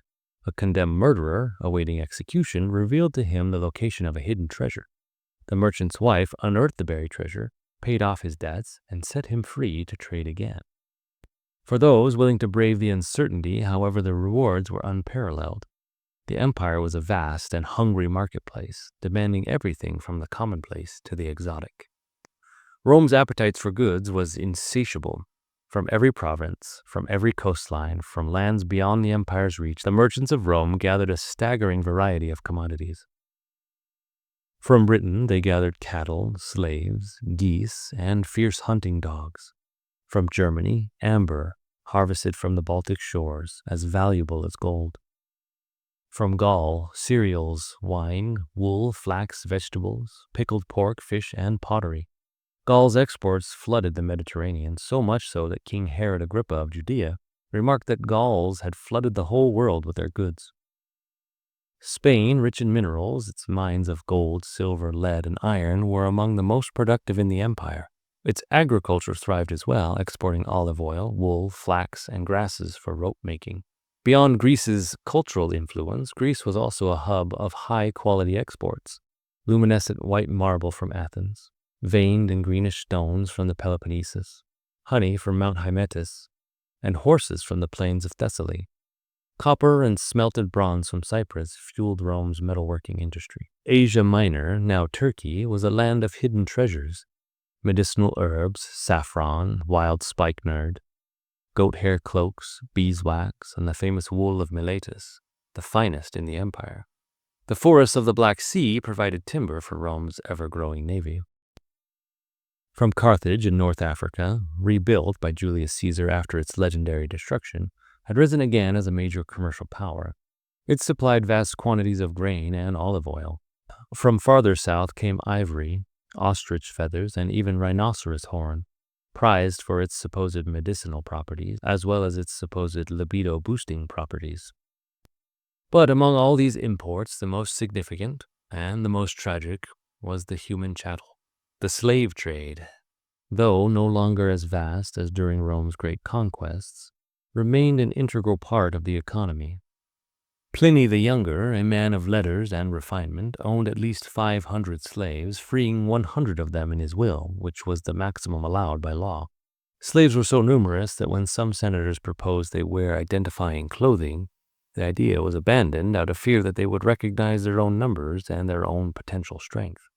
Rome was not merely an empire of conquest, it was an empire of exchange. The goods that filled its ports and markets connected it to distant lands, linking Britain's windswept shores to the spice markets of India, the amber forests of Germany, and the olive groves of Africa. These networks were held together not just by the might of the legions, but by the quiet, relentless labor of sailors, merchants, and dockside workers. It was a world where risk and fortune danced in a constant motion. A merchant might lose everything in a single storm, or he might return from a voyage with enough wealth to buy an estate, an army of slaves, and a place in the Senate. The dock worker might toil his entire life moving amphorae, or he might, through wit, ambition, and a bit of luck, rise to control his own fleet. As long as the winds filled the sails, and as long as the harbor cranes groaned under their loads, as long as the warehouses of Ostia overflowed with goods bound for the capital, Rome endured. The heart of the empire was not its palaces or its battlefields. It was the sea, the ships, and the ceaseless movement of trade. Beneath this marble splendor of Rome, behind the grand spectacles of the Colosseum and the triumphal processions of emperors, lay the hidden machinery that sustained an empire of millions. It was an intricate system of bureaucracy, commerce, and brutal necessity built on the back of slaves, fueled by the grain fields of Egypt, and kept in motion by the ceaseless voyages of Rome's mighty grain fleet. Slavery was not just an institution in Rome, it was the framework upon which much of the empire rested. From the palatial halls of the imperial government to the teeming docks of Portus, from private estates to public works, slaves were omnipresent. Augustus, the first emperor, had built his civil service almost entirely out of slaves and freed men, as administrative work was deemed beneath the dignity of free Roman citizens. These educated slaves handled everything from tax collection to document drafting, ensuring the smooth operation of the state. For those fortunate enough to gain their freedom, opportunities abounded. Freedmen could enter business, amass fortunes, and even buy their own slaves to continue the cycle. In a bid to encourage economic growth, Emperor Claudius granted full citizenship to freedmen who invested in merchant ships, while Nero extended this same incentive to those who funded shipbuilding, ensuring that Rome's maritime dominance continued unabated. Not all of Rome's imports were for practical use. Alongside shipments of grain and luxury goods came a darker cargo, animals destined for slaughter in the blood-soaked sands of the amphitheater. Lions, leopards, and panthers, torn from the wilds of Africa and Asia Minor, were crammed into ships for the long journey to Rome. Many perished before reaching their destination, their lifeless bodies tossed overboard as a mere loss of cargo. Those that survived were herded into vast menageries, waiting their fate in the arena of the empire. A few were tamed, taught tricks to amuse crowd, but most were set loose, starving and maddened to rip apart human victims for the pleasure of the Roman masses. At first, these brutal contests were reserved for the deserting soldiers and criminals guilty of heinous crimes. But as the spectacles grew in scale, so too did the list of those condemned. Runaway slaves, rebels, and Christians who refused to worship the emperor found themselves thrown into the beasts. In a grotesque display of piety, statues of the gods adorning the amphitheater were veiled during such executions, as if to shield divine eyes from the carnage unfolding below. Juvenal, Rome's scathing satirist, famously declared that the people cared for nothing but bread and circuses. Whether an exaggeration or not, Rome's rulers understood the necessity of keeping the masses fed and entertained. By the 1st century AD, the grain dole had become a cornerstone of imperial policy. What had begun as a vote-buying tactic by ambitious politicians had transformed into an essential state function. For 3 centuries, the 200,000 poorest residents of Rome, out of a population nearing 1 million, received either free or subsidized grain, later supplemented with wine and pork. The immense welfare system relied on the agricultural output of Sicily, North Africa, and above all, Egypt. Grain was not merely a project, it was a form of tribute. Egyptian farmers were taxed in wheat, their harvests stored in vast granaries in Alexandria before being shipped to Rome. After his conquest of Egypt, Augustus ensured that control of this vital resource remained in his hands alone.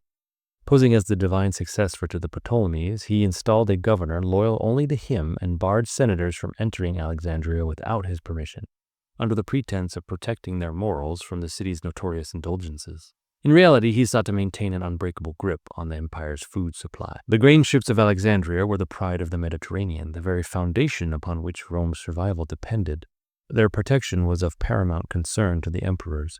Augustus imposed strict laws punishing anyone who obstructed grain shipments. Claudius, upon discovering that Rome had only 15 days' grain supply left, offered financial incentives for captains willing to risk the treacherous winter seas to deliver their cargo. Most merchant ships wisely avoided the stormy months between November and March.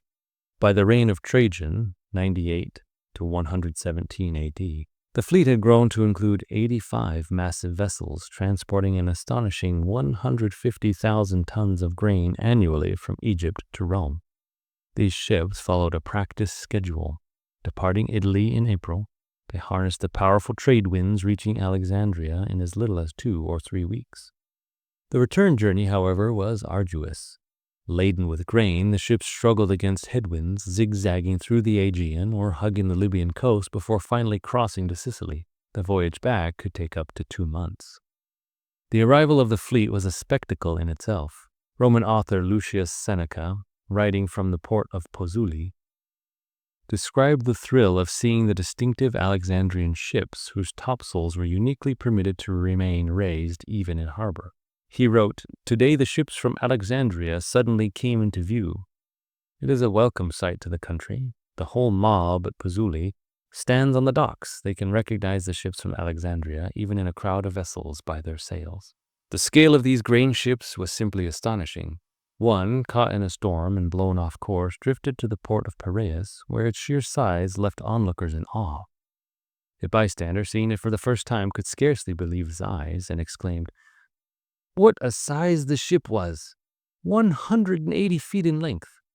The ship's carpenter told me the beam more than a quarter of that, and 44 feet from the deck to the lowest point in the hold. And the height of the mast! And what a yard it carried!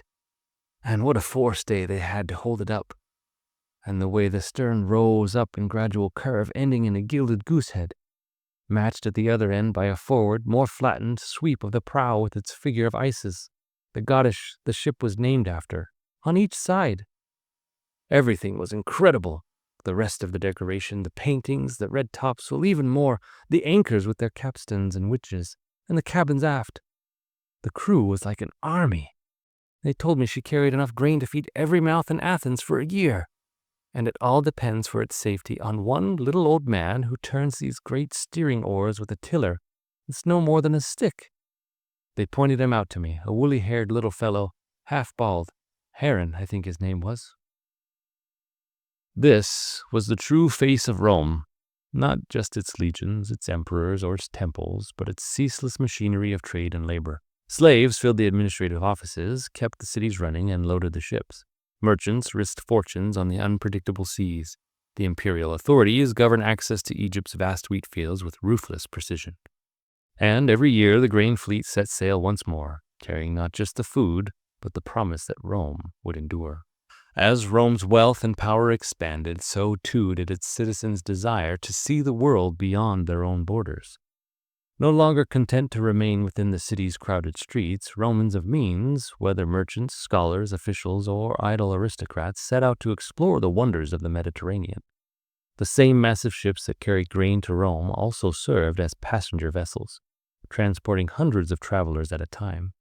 Most were businessmen conducting affairs in distant ports, but many were tourists eager to witness the marvels of antiquity firsthand. Among all the destinations within Rome's reach, none surpassed Egypt in popularity. The gleaming metropolis of Alexandria, with its towering Pharos lighthouse and the vast library, captivated visitors from the north. From there, travelers boarded boats to sail down the Nile, marveling at the pyramids and temple ruins that predated their own civilization by thousands of years. One of the greatest curiosities was the ruined colossus of Amenophis III, which, under certain conditions, emitted a strange musical sound, a phenomenon that inspired awe and left its mark in the form of Latin graffiti scratched into the stone by Roman tourists. Greece was another favorite of Roman travelers who regarded it as the very cradle of civilization. Educated Romans embarked on grand tours of Athens, Olympia, and Delphi, eager to walk the footsteps of Homer and Plato. The Aegean Islands, Chios, Lesbos, and Samos were also frequent stops, while the once mighty Colossus of Rhodes, toppled by an earthquake centuries before, continued to draw visitors who marveled at its immense, fallen remains. Even the shores of North Africa held unexpected attractions. In the seaside town of Hippozyritis, Romans flocked to see the tame dolphin that delighted children by playing in the surf. But the financial burden of hosting endless waves of tourists proved too much for the town's leaders, and in a desperate move, they killed the dolphin to stem the flood of visitors. Despite the Romans' enthusiasm for travel, their infrastructure lacked the conveniences of modern tourism. No regular passenger lines operated out of Portus or Ostia. Instead, travelers simply booked passage on whatever merchant vessel happened to be heading in that direction. Space was limited. Most of the hold was reserved for cargo, so passengers often had to settle for a place on deck. To shield themselves from the element, they carried collapsible shelters and brought along slaves to tend to their needs. Despite these inconveniences, sea travel was often preferable to overland routes, which were long, exhausting, and uncomfortable. Roman roads, though marvels of engineering, were brutal to traverse. Walking exposed one to dust and highway robbers, while riding in a carriage meant enduring bone-jarring jolts over stone-paved surfaces. The wealthy could recline in a litter borne by slaves, but even this was a slow and conspicuous form of travel. Compared to these options, a few weeks on a ship, even on a cramped deck, seemed a reasonable choice. But the sea also carried its own dangers. Thanks to the suppression of piracy, the Roman Mediterranean was generally safer than it had been in previous centuries. But the perils of the sea could never fully be tamed. In 61 AD, a ship carrying 600 passengers sank in the Adriatic. Only 80 survived, swimming desperately through the night until a passing vessel rescued them at dawn. The poet Terence, famed for his adaptations of Greek comedy, is believed to have perished at sea in 159 BC, while returning from Greece. Some accounts claim that he drowned, while others tell a more tragic story, that he died of grief after losing his baggage, which contained irreplaceable translations of 108 plays by Menander. For Romans, the Mediterranean was both a highway and a hazard, a route to fortune, knowledge, and adventure, but also a treacherous mistress who claimed her share of victims. Whether bound for trade, tourism, or fate itself, all who set sail did so with the knowledge that they were at the mercy of the sea. For those who reached their destination, wonders awaited. For those who did not, their fate was left to the depths.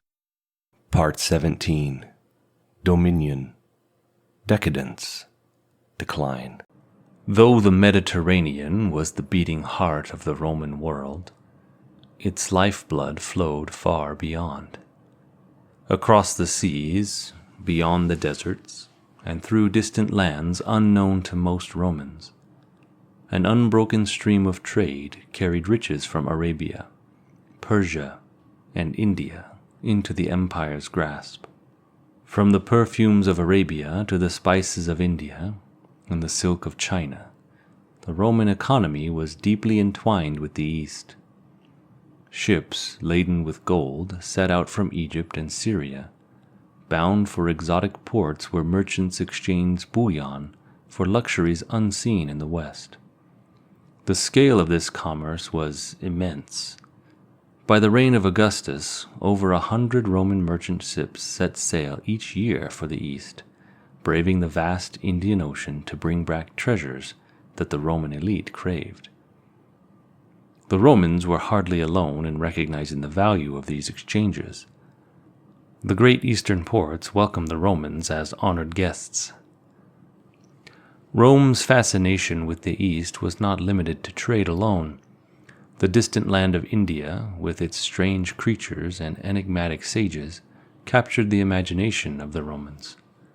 During Augustus's reign, envoys from India traveled across the seas to present the emperor with wonders from their homeland.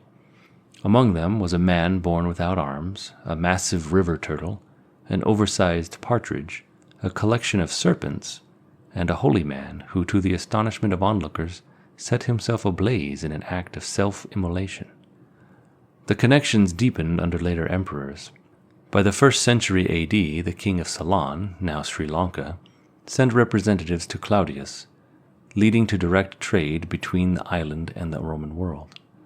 Even in the 4th century, Constantine the Great was still receiving Indian ambassadors, proof that Rome's fascination with the riches of the East had not faded. But not all Romans welcomed this influx of luxury. Emperor Tiberius, dismayed at the vast sums flowing out of Rome, attempted to curb the trend through sumptuary laws. Yet, despite imperial concerns, trade only grew. 3 great commodities from the East captivated the Roman world. First, incense from Arabia. The most sought-after incense, frankincense and myrrh, was harvested from trees along Arabia's southern coast. This fragrant resin was essential for religious rituals across the empire. Romans burned it daily in their homes to honor household gods, while public ceremonies, especially sacrifices, were bathed in its aromatic smoke. To the Arabs, these resins were so common that they burned cinnamon, cassia, and even frankincense in their hearths as everyday firewood. The second was silk from China. In the 3rd century AD, Chinese silk was literally worth its weight in gold. The fabric's shimmering softness proved irresistible to Rome's elite, despite the emperor's attempt to discourage its use. Eventually, silk-decorated curtains, cushions, and clothing became unmistakable status symbols of the aristocracy. The manufacture of silk remained a closely guarded Chinese secret for centuries. Only in the 6th century did the West acquire the knowledge, when Byzantine monks smuggled silkworm eggs back to Constantinople, hidden in the hollow head of a staff. The third was pepper from India. By the end of the 1st century AD, pepper had become indispensable in Roman cuisine. Once a rare luxury, it was now a staple ingredient in almost every recipe. To ensure its steady supply, Emperor Vespasian constructed special warehouses in Rome solely for storing the spice. Indian merchants cultivated 3 types of pepper: long pepper, consisting of pod-enclosed seeds; black pepper, harvested as unripe berries; and lastly white pepper, the ripened form of black pepper. Alongside these, ginger, spikenard, cinnamon, and other exotic spices flooded into Roman kitchens and apothecaries, used not just for flavoring food, but also in medicines, perfumes, and cosmetics. To procure these great treasures from the East, 2 great trade routes were essential to Rome. First was the overland Silk Road. This sprawling network of caravan trails stretched from China through the Central Asian steppes, skirting the Himalayas before reaching Persia and finally Syria. However, Rome's relationship with the Parthian Empire, which ruled Persia, was fraught with tension. The Parthians, frequently at odds with Rome, made travel along this route dangerous and unpredictable. The second route was the maritime route via the Indian Ocean. This, being a much more reliable alternative, a 7,000-mile circuit connecting India, Arabia, Egypt, and the Mediterranean. Roman merchants relied on monsoon winds, which shifted predictably. From May to September, the southwest winds carried ships from Egypt to India. From October to April, the northeast winds reversed, allowing a swift return voyage. Before this knowledge became widespread, Greek and Egyptian traders hugged the Arabian coastline, paying heavy tolls to Arab ports and exposing themselves to frequent pirate raids. This changed with the discovery of the monsoon cycle, credited to the Greek captain Hippolus in the late 2nd century BC. Arab and Indian sailors had long known about the winds, but they kept their secret carefully guarded. When Hippolus revealed the pattern to the Western traders, it revolutionized Rome's eastern commerce. Rather than creeping along the Arabian coast, Roman ships now sailed directly across the Arabian Sea, bypassing both pirates and Arab toll collectors. A Roman merchant ship embarking on the journey to India's Malabar coast could expect to return to Egypt within a year. The voyage was perilous, yet immensely profitable. One successful trip could bring back unimaginable wealth. Indian poets sang of beautifully built ships that arrived with gold and returned with pepper, Roman merchants in turn marveled at the crowded harbors of India, where they traded not just for spices, but for pearls, ivory, textiles, and precious gems. Though Rome and India would never share a common emperor, they shared something equally as powerful, a common market, bound together by the ceaseless winds of the monsoon. As long as the gold of the West and the spices of the East continued to flow, the Roman world remained a global empire, not just of legions, but of trade. Though Rome's heart beat in the Mediterranean, its economic reach stretched far beyond. Farther eastward, past the incense-scented coasts of Arabia, and beyond the ports of India, across the vast Indian Ocean, lay lands so distant that even the Romans spoke of them with a mixture of awe and confusion. This was the Erythraean Sea, a name the Greeks and Romans used for the waters that connected Egypt, Arabia, Persia, and India. It was here in the 1st century A.D. that an unknown Greek sea captain recorded one of history's most remarkable navigational guides, the Periplas of the Erythraean Sea. This was no epic of contest, no tale of gods or heroes. It was simply a practical guide for merchants, a handbook for those who braved the long sea routes to the east. In its pages, the author described harbors, tides, and winds, offering candid advice on the peoples and the dangers of each coast. Though it was like one of many such guides, the Periplas is the only one that has survived, a lone voice from the vanished merchant literature of an ancient world. The journey eastward began in the Egyptian Red Sea ports, such as Mussel Harbor. From there, the safest route was to avoid the treacherous Arabian coastline, which was infested with bandits and pirates.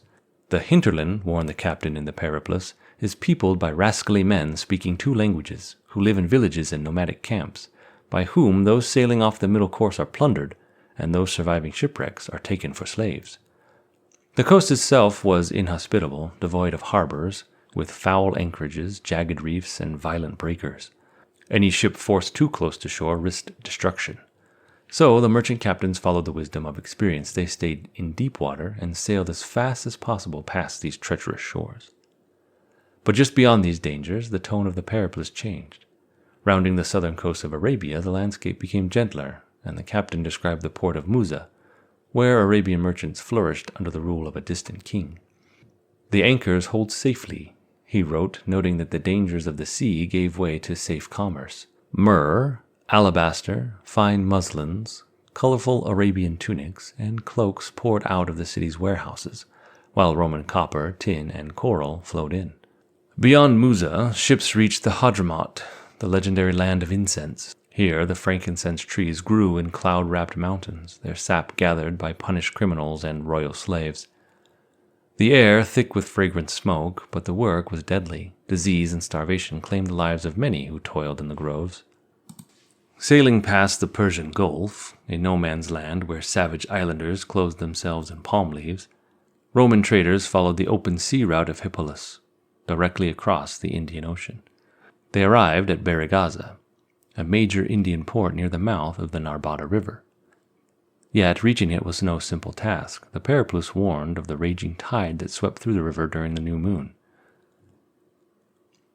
If you begin the entrance at the movement when the waters are still, on the instant there is borne to you at the mouth of the river a noise like the cries of an army heard from afar, and very soon the sea itself comes rushing in over the shoals with a coarse roar.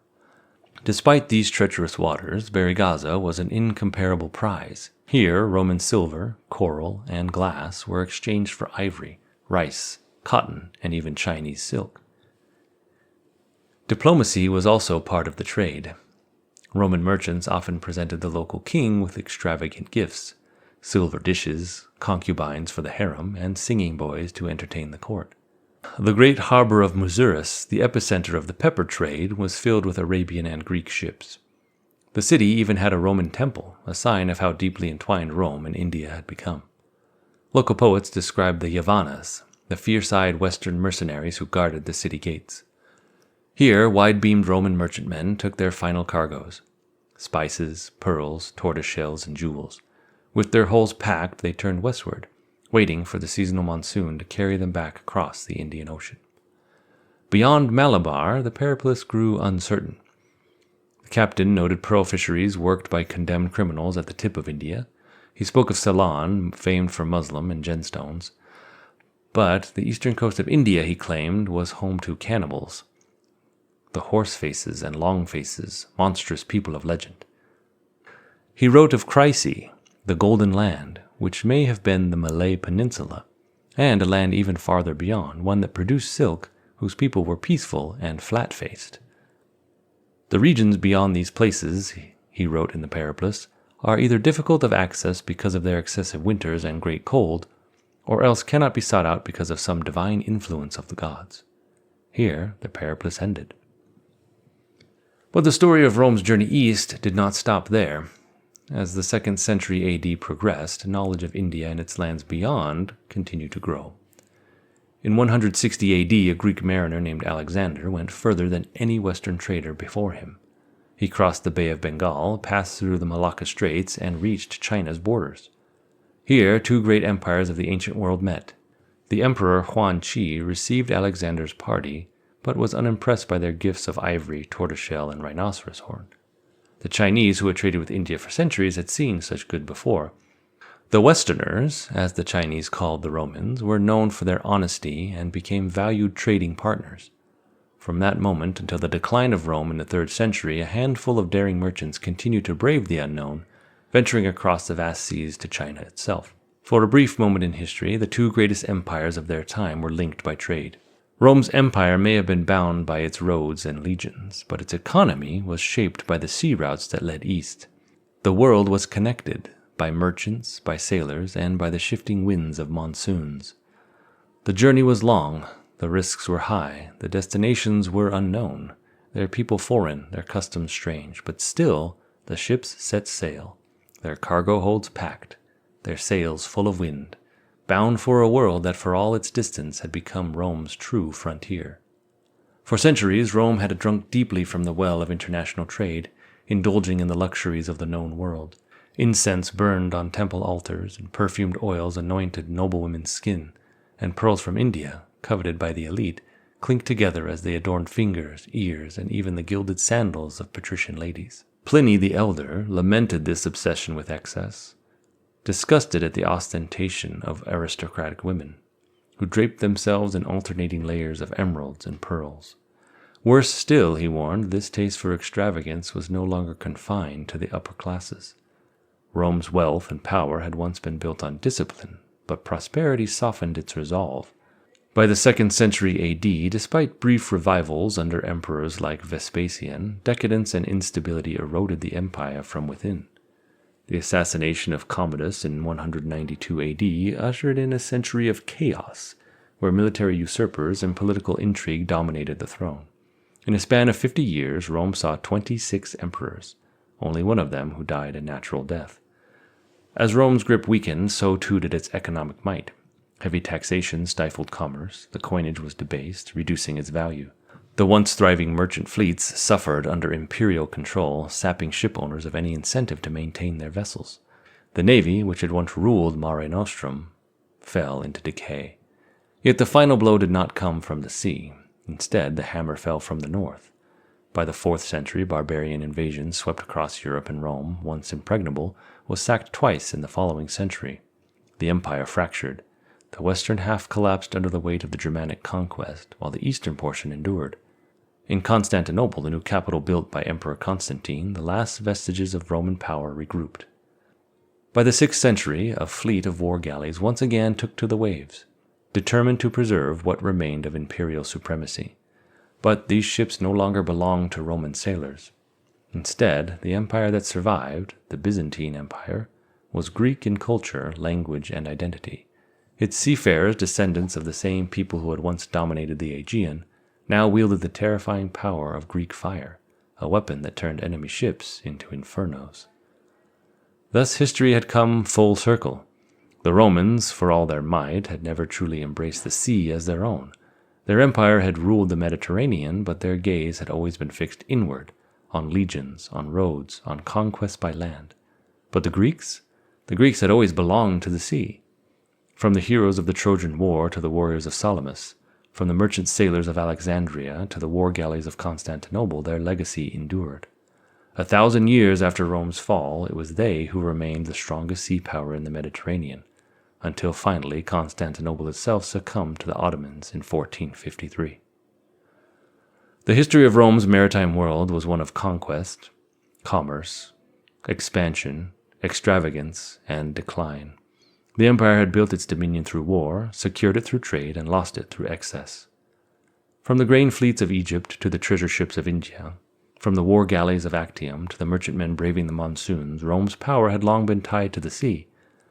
But unlike the Greeks or the Phoenicians before them, the Romans never had fully embraced the waters they ruled. In the end, it was the sea that endured. The Mediterranean, Mare Nostrum, had belonged to many: Egyptians, Greeks, Phoenicians, Carthaginians, Romans, Byzantines, and in time, the rising empires of Islam in Europe. It remained the great highway of civilization, its waves carrying not only the ships of conquerors and of merchants, but the ideas, goods, and cultures that shaped the world. Rome, like all empires, had risen and fallen, but the sea remained.